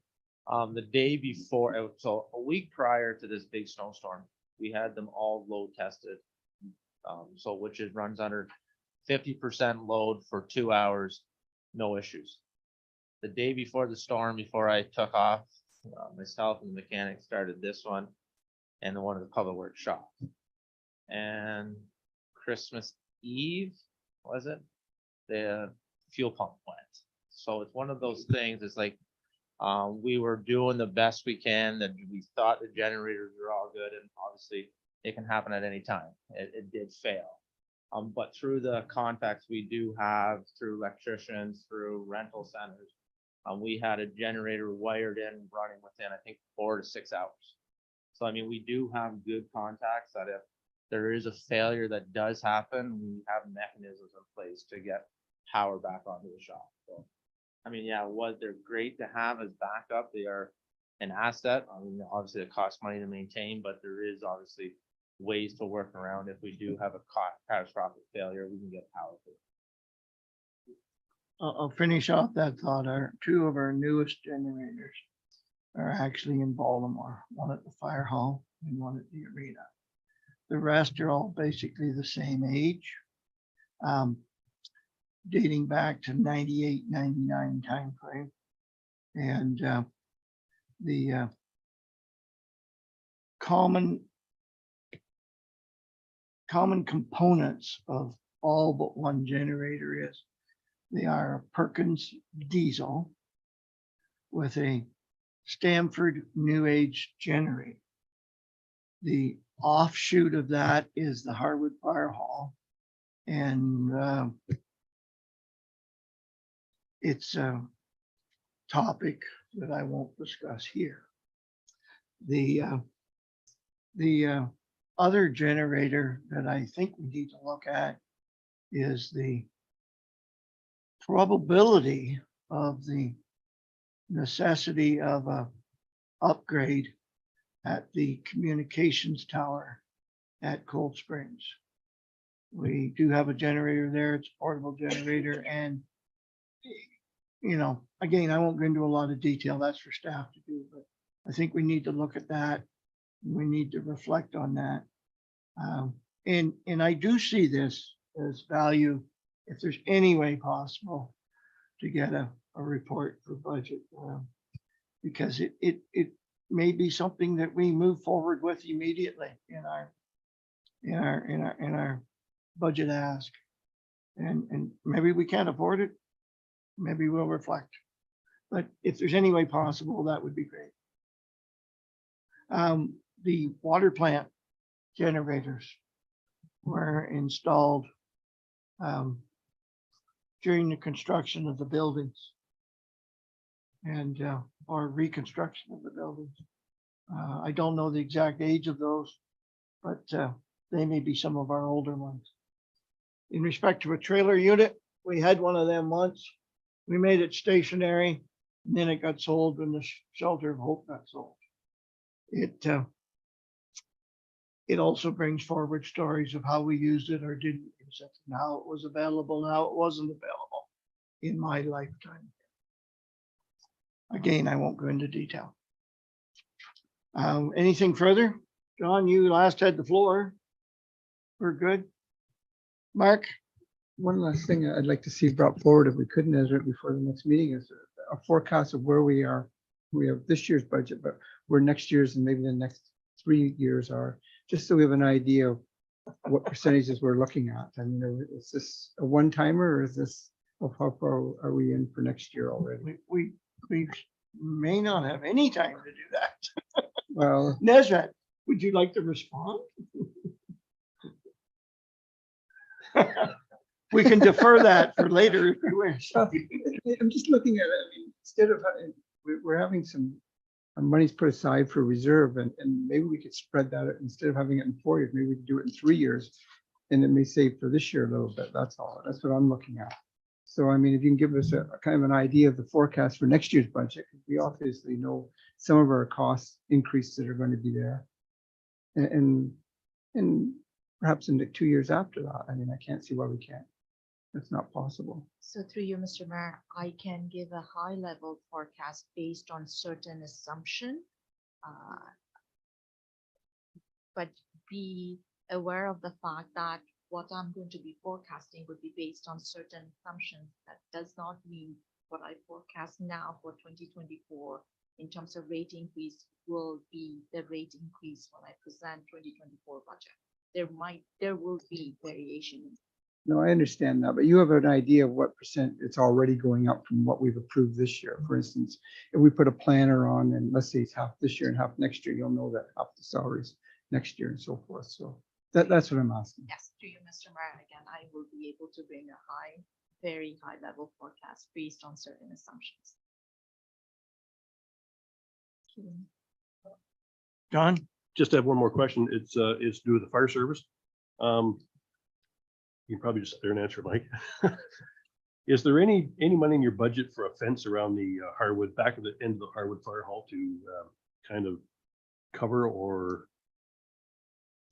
camouflage that old cars, the junk behind the fire hall that you work on as on a regular basis? So there's nothing in the budget, say, however, in our partnership with the town, I think, often they, appreciate.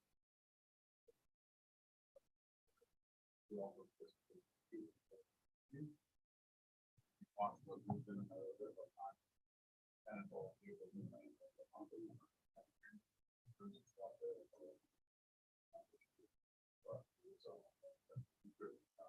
From our standpoint, I really want to give you a view for some of that, but they want to have that. Now, so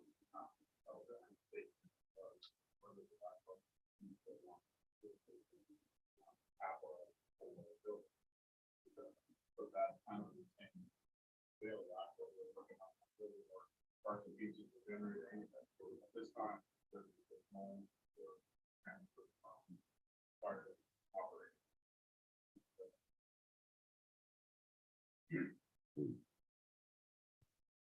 Thank you. Anything further? No, just coming back to you, you've got nothing further on the capital or operating here. No, Mr. Mayor.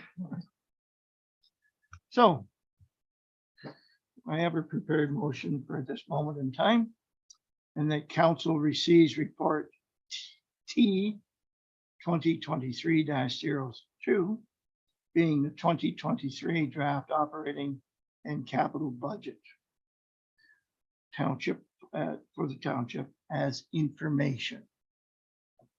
Moved by Larry, seconded by Bruce. All those in favor? Carried. Could I ask for another motion before we move ahead any further for another 5-minute break? And then we'll come back and take in the water. Could I have a motion, please? Great. John, Larry, all those in favor? Thank you. So quick 5-minute break, everybody.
Through you, Mr. Mayor, the first report will be presented by Anita.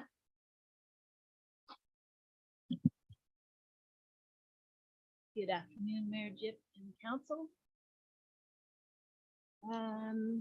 August the 9th, the council requested that we report back to council with plans to address issues identified in the internal review and external review on any further cost savings and efficiencies with an action plan for consideration as part of the 2023 budget deliberations. Would you please receive this report as information and here to answer any questions?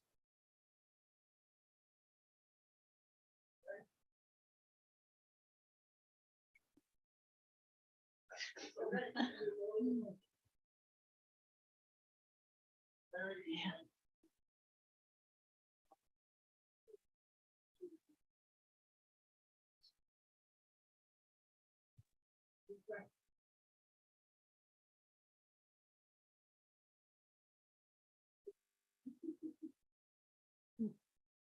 No, efficiency.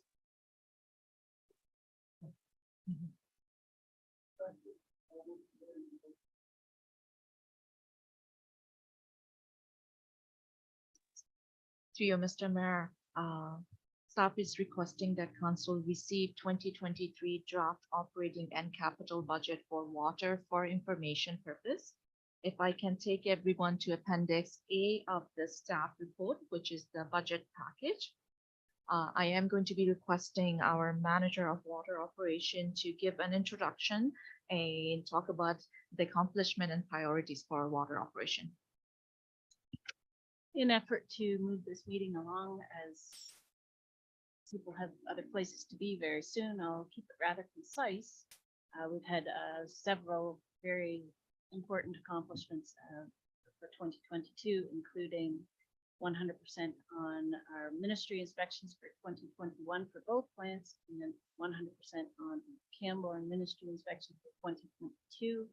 We expect Creighton Heights ministry inspection will be conducted soon.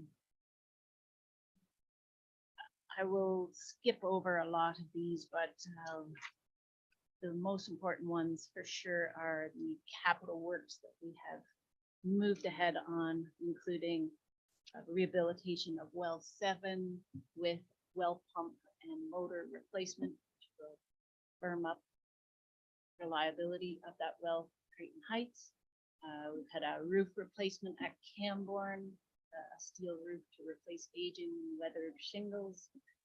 We've had high lift number 3 rehabilitated at Creighton Heights and found that it was in actually a good condition. So it gives me some confidence that I can put off rehabilitating the remaining 4 pumps, stretch it out instead of doing one a year to one every other year. And a bit of a project that we quickly moved on was cement relining of June Catherine streets in the Buttersfield subdivision. Issues of quality and low pressure were brought up by Lucy, and we acted on it. So it was moved on rather fast, and we completed it with success. For 2023 priorities, we have the need to replace filter 2 green sand media, and it's nearing end of life, and the very important factor that it controls is manganese and iron. We'd also like to undertake a Creighton Heights water master plan study, and this will allow us to plan ahead for future capacity and growth in Creighton Heights. And we'd also like to continue to replace old and inaccurate water meters with radio frequency meters. Back to you, Ms. Rowland. Thank you, Anita. If I can take everyone to page 6 of the package, which is the operating budget for water. I'll take everyone to the second table on that page. Base water personnel is increasing by approximately $30,000, and that is related to COLA, step rate increase, benefit rate increase, as well as allocation of water billing personnel's cost to water. That's something that we haven't done, and the reviews that we have done identified that and did request us to do so.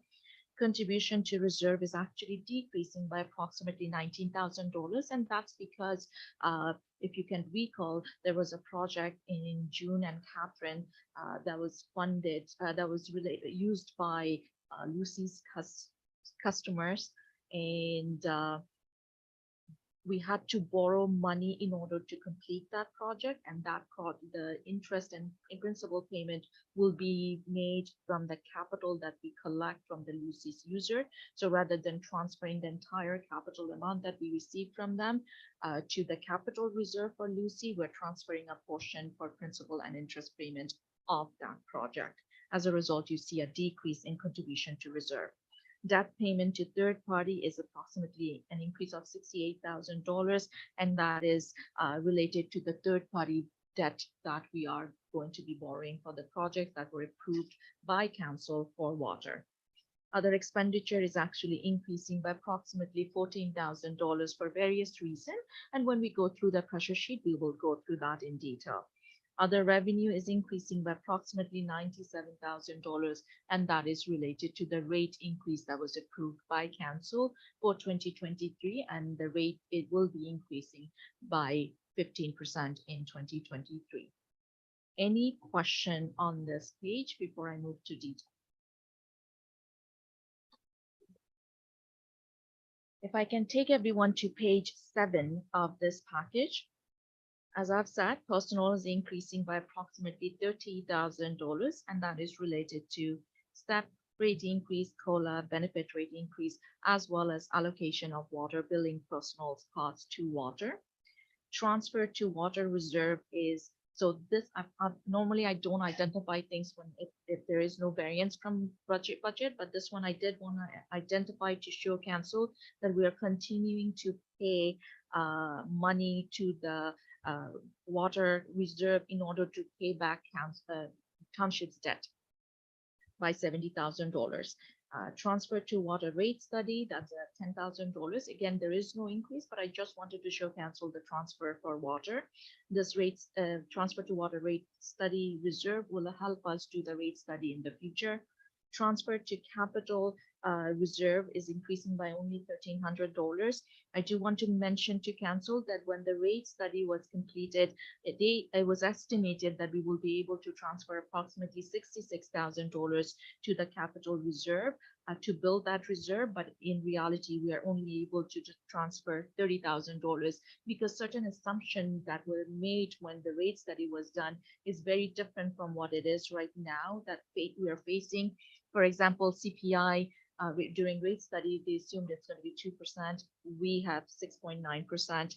Financing rate, they assume 3.5%. It is around 5%. So there is an increase on it. As a result, there is a, in terms of what we are transferring to capital reserve is lower than what was expected during rate study. Transfer to Lucy's capital is actually decreasing by approximately $20,000. And the reason is the fund that we collect from Lucy's customer for capital charge that we used to transfer directly to the Lucy's reserve, we're not going to be able to transfer it because of the money that we're going to be borrowing to fund the June Catherine project. So the principal and interest will be funded from Lucy's customers. Capital loan and interest payment is increasing by $68,000 for the entire amount that we borrowed, or we are going to be borrowing to complete the projects that we have done for water. Is there any question on this page before I move to the next?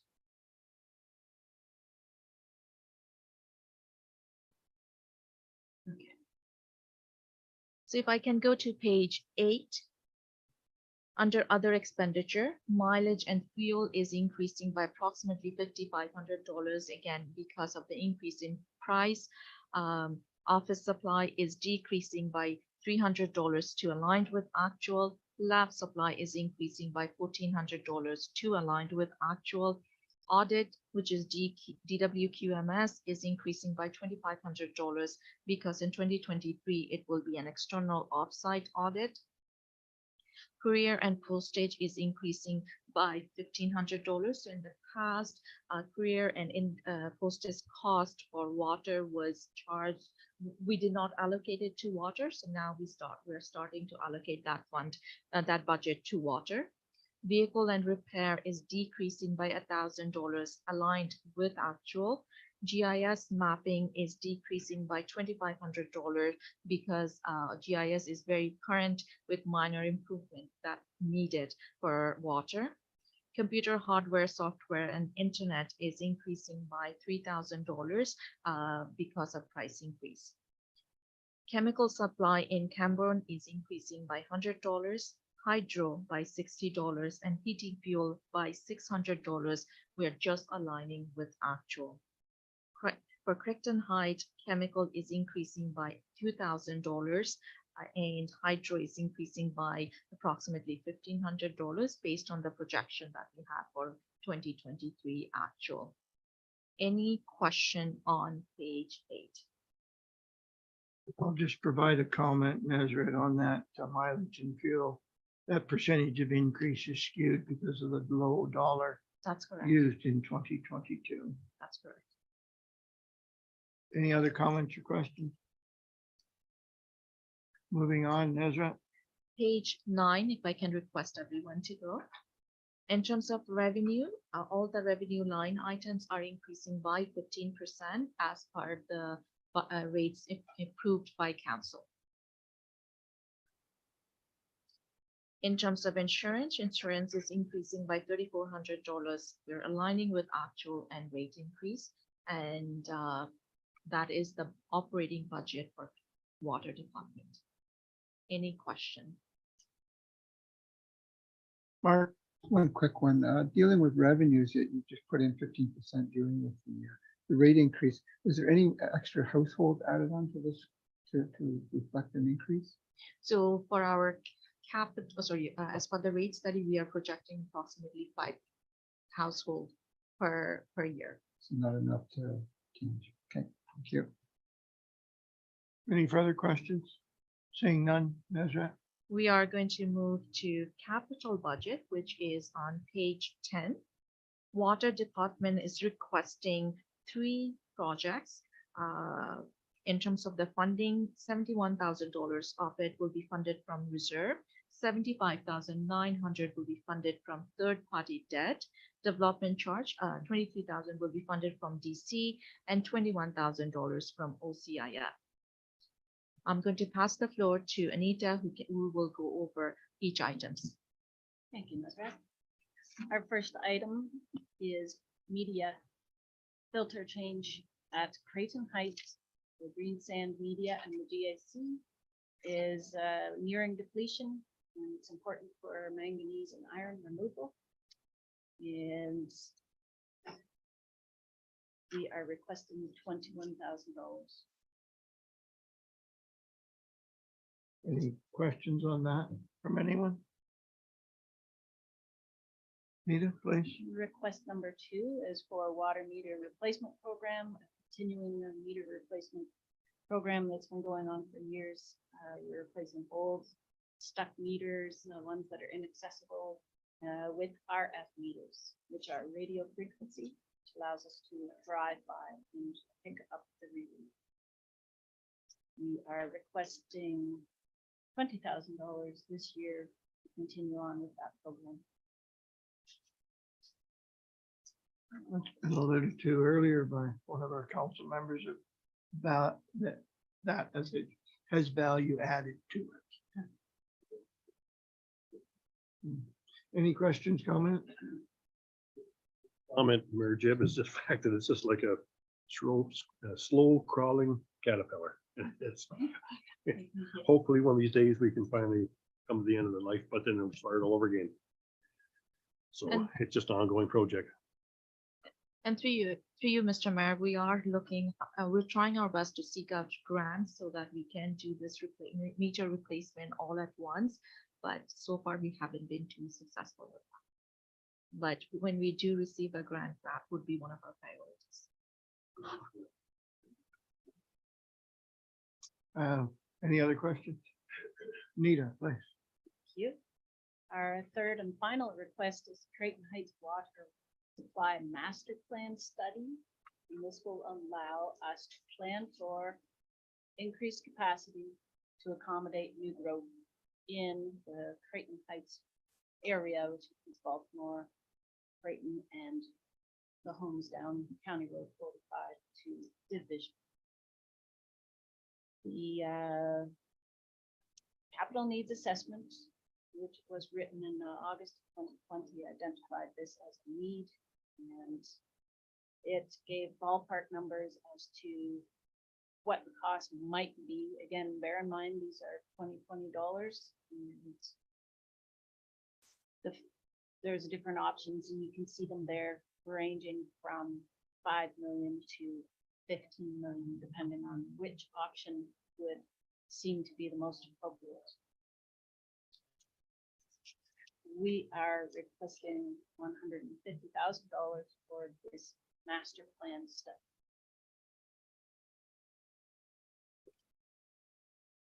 Any questions, comments? John? Through you, Mayor Jim, I'm having a hard time digesting the fact that the water, excuse me, that the water people have to pay for this study. This study involves the township moving forward in their planning, their building, their public works, and it all kind of meshes into one pot. And I feel that this should be an administration thing where if we move forward with that from the administration reserves and say, what are our options here as a council?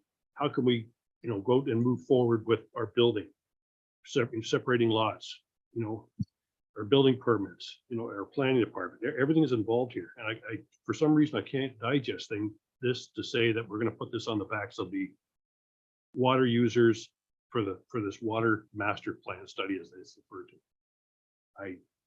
Somebody can, I don't know, they're going to have to talk to me over and I'll dream about this tonight. I don't know, but I just can't get this through my head. There's a mixture of departments, and this should be coming from the administration saying, we would like to have this done so it involves every department, involves all departments, or whatever you want to call it. I'm coming to my end of the day here, so thank you. John, if I might just add one word to your comment, and that would be the existing water users. Yeah, and not that you were wrong, it's just that I wanted to emphasize that on your behalf.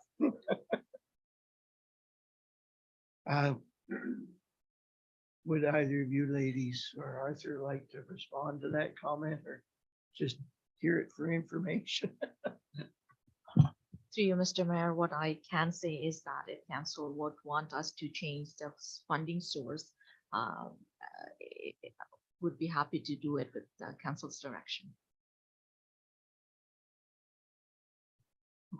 Well, I'm sure that a report would be needed before council, all of council would be feeling comfortable on that. So what's the direction here that we wish to take? Any comments from Bruce or Mark? Maybe Bruce didn't get enough of that to comment. Mark?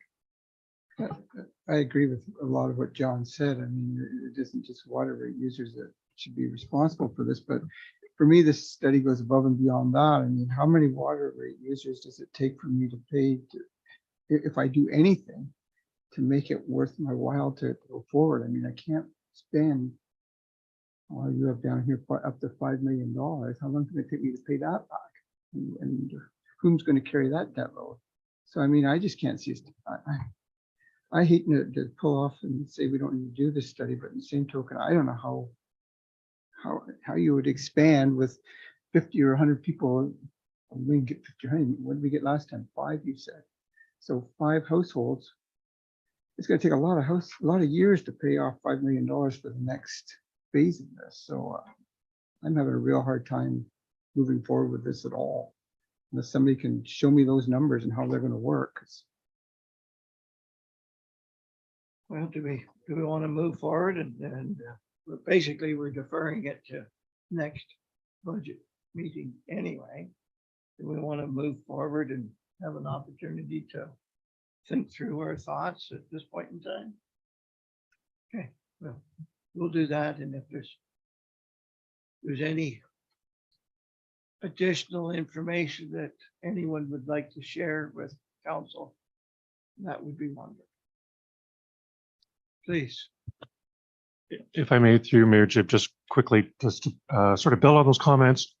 If you move it from a straight water supply master plan to a bit of a growth management plan of which water is a part of it, you're getting more at the concept of it being broader reserve based as opposed to just the existing water users. So we'll look at that. We'll look and see what it is. We have had ideas, we've had discussions, but all kinds of different sort of concepts brought forward.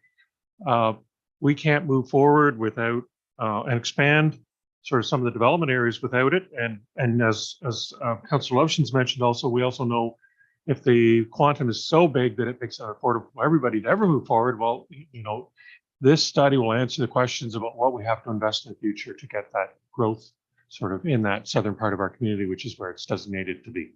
So I think we have to come back, give you options on how it might make at least the study affordable and some options on that. We'll do that. Thank you, everyone. Yeah. Ladies, please. Is there any more question on capital budget for water? Seeing none. If not, we can move to the reserve and reserve fund balance for water at page 20.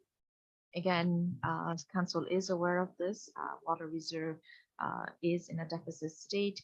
I have mentioned that we are continuing to pay off that reserve, that amount that you see there for $379,000. It is what the water will be owing to the township by the end of 2023. So we are able to reduce that from what it was at the beginning. And in terms of the debt, you can see that by the end of 2023, if all the projects that have been identified in this package is approved, we are going to be approximately $955,000 in debt. Third party, just to be sure, this is third party debt. On top of it, water is in a deficit state of around $448,000. That's assuming no grants, obviously, in any of those projects. Through you, Mr. Mayor, that's correct. If we do receive any grant, we will bring that to council's attention, of course, but assuming that we're not going to be receiving any grant, that is the reality. Larry? Through you, Mr. Mayor, is there any sign that there's going to be a stream grant coming up? So we were totally wiped out. We didn't get a dime. And the others are getting millions of dollars, hundreds of thousands of dollars. And we still sit here with $953,000 of debt. And you're asking why we don't need a study because we've only got 4 more houses. If we don't get water in this township, we're going to start going dry. You know, so we've got to figure out how we're going to do this. But we just keep dumping money into an endless well that keep draining out the back end. So it's so frustrating. I concur with Mr. Williams. Mr. Williamson's position, but if we have any water users online viewing this in the future, we do have a supply of water for you. Any questions or comments? Larry, thank you. Any questions or comments? If not, I would move to page 21, which is water capital forecast.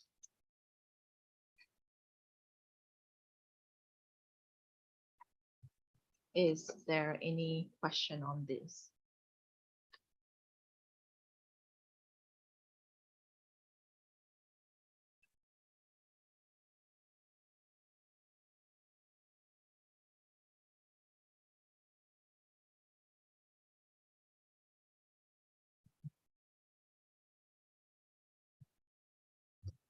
Any questions? Any comments? John, please? Through you, Mayor Jeb, just the fact that looks like the generator's got to be replaced in 2024 at 179,000. Is that within the price range or are we looking at more? Yep, that was an estimate at $20. So yes, we should be I wonder if you, knowing there's more. And the importance to understand about the generator replacement at Creighton is not that it's old or that it actually doesn't have that many hours. Really great condition. But the problem is that it's inside. The fuel lines are in the floor in a trench that is protected with a lid so that there's no trip hazard, but a fuel tank is inside the building. So these are all issues that lead to it needing to be replaced in order to stay with compliance. The plan is to install a outside generator with underbelly fuel and a noise enclosure, which is standard for today, and run the wiring, 60-volt wiring into the plant from the gen and replace the transfer switch. That is an aging part for sure, but just please do understand that the generator is in good working condition and will continue to work. It's just that it won't meet compliance and we need to plan on replacing it. Go ahead, John. is it that you're telling me it's not ministry compliant? It's ministry compliant They're the in ones that terms are, of Ministry of Environment Conservation and Parks, yes. It Okay. is. But if someone such as TSA looked at it, they would find faults. so to you, Mayor Jeb, is there any way that we could have somebody look at this and say that we can, as a municipality, we have a good mechanic who works on these generators and has knowledge of them? Is there any way we could have that moved outside and then reworked, rewired, have somebody put around it for less money to our municipal? And Before I would answer that, I should defer it to staff. Anyone care to answer? Ever since the Deerfield upgrades, ever since we took on the Deerfield build out, which is pilot pumps up into their system, that development did take some capacity from the generator. So now the generator cannot do a backwash while it's needing to, let's say you had a 3 or 4 day ice storm and the generator needed to run, you wouldn't be able to backwash because it just doesn't have enough capacity anymore. So that was one of there wasn't an oversight because it was brought up at the time to say, well, then the generator needs to be upgraded, but that didn't happen. So there is another aspect that not only should we bring in a generator that can take on the full capacity needs of the plant in terms of power, but also forecast what future needs may occur in terms of power. If we expand the plant, then the generator that's only 150 kilowatts isn't enough. We should probably build out, and bring on another 50 kilowatts, forecast and run an extra processing system that takes more power. So that's multifold approach. John, I don't know whether you've ever seen that generator, but to look at it, you would say, and it's an unbelievable unit. It's, I believe, 3-phase, 550 volts, cat diesel, unbelievable generator. Generators can be reworked to change the amperage, to change the voltage. Sometimes they're reduced in that rework, but I would hate to see that generator leave the ownership of the township. I mean, if we couldn't use it somewhere else, I'd be surprised. But dollar efficiency is maybe a major player there. Thanks, Anita. Any further questions? Please continue. To you, Mr. Mayor, if there's no more question, that is the water's 2023 operating and capital budget.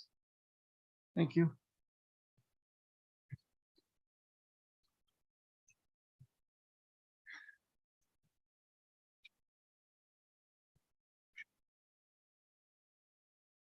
Time for a motion again. The council receives report 2023 03, 2023 draft operating and capital budget water for information. Moved by John, second by Mark. Any further comments or questions? Seeing none, all those in favor? Carried, thank you. Item 7 on our agenda, our confirmatory bylaw 2023 06. It is recommended that the council of the corporation's township of Hamilton acts as follows.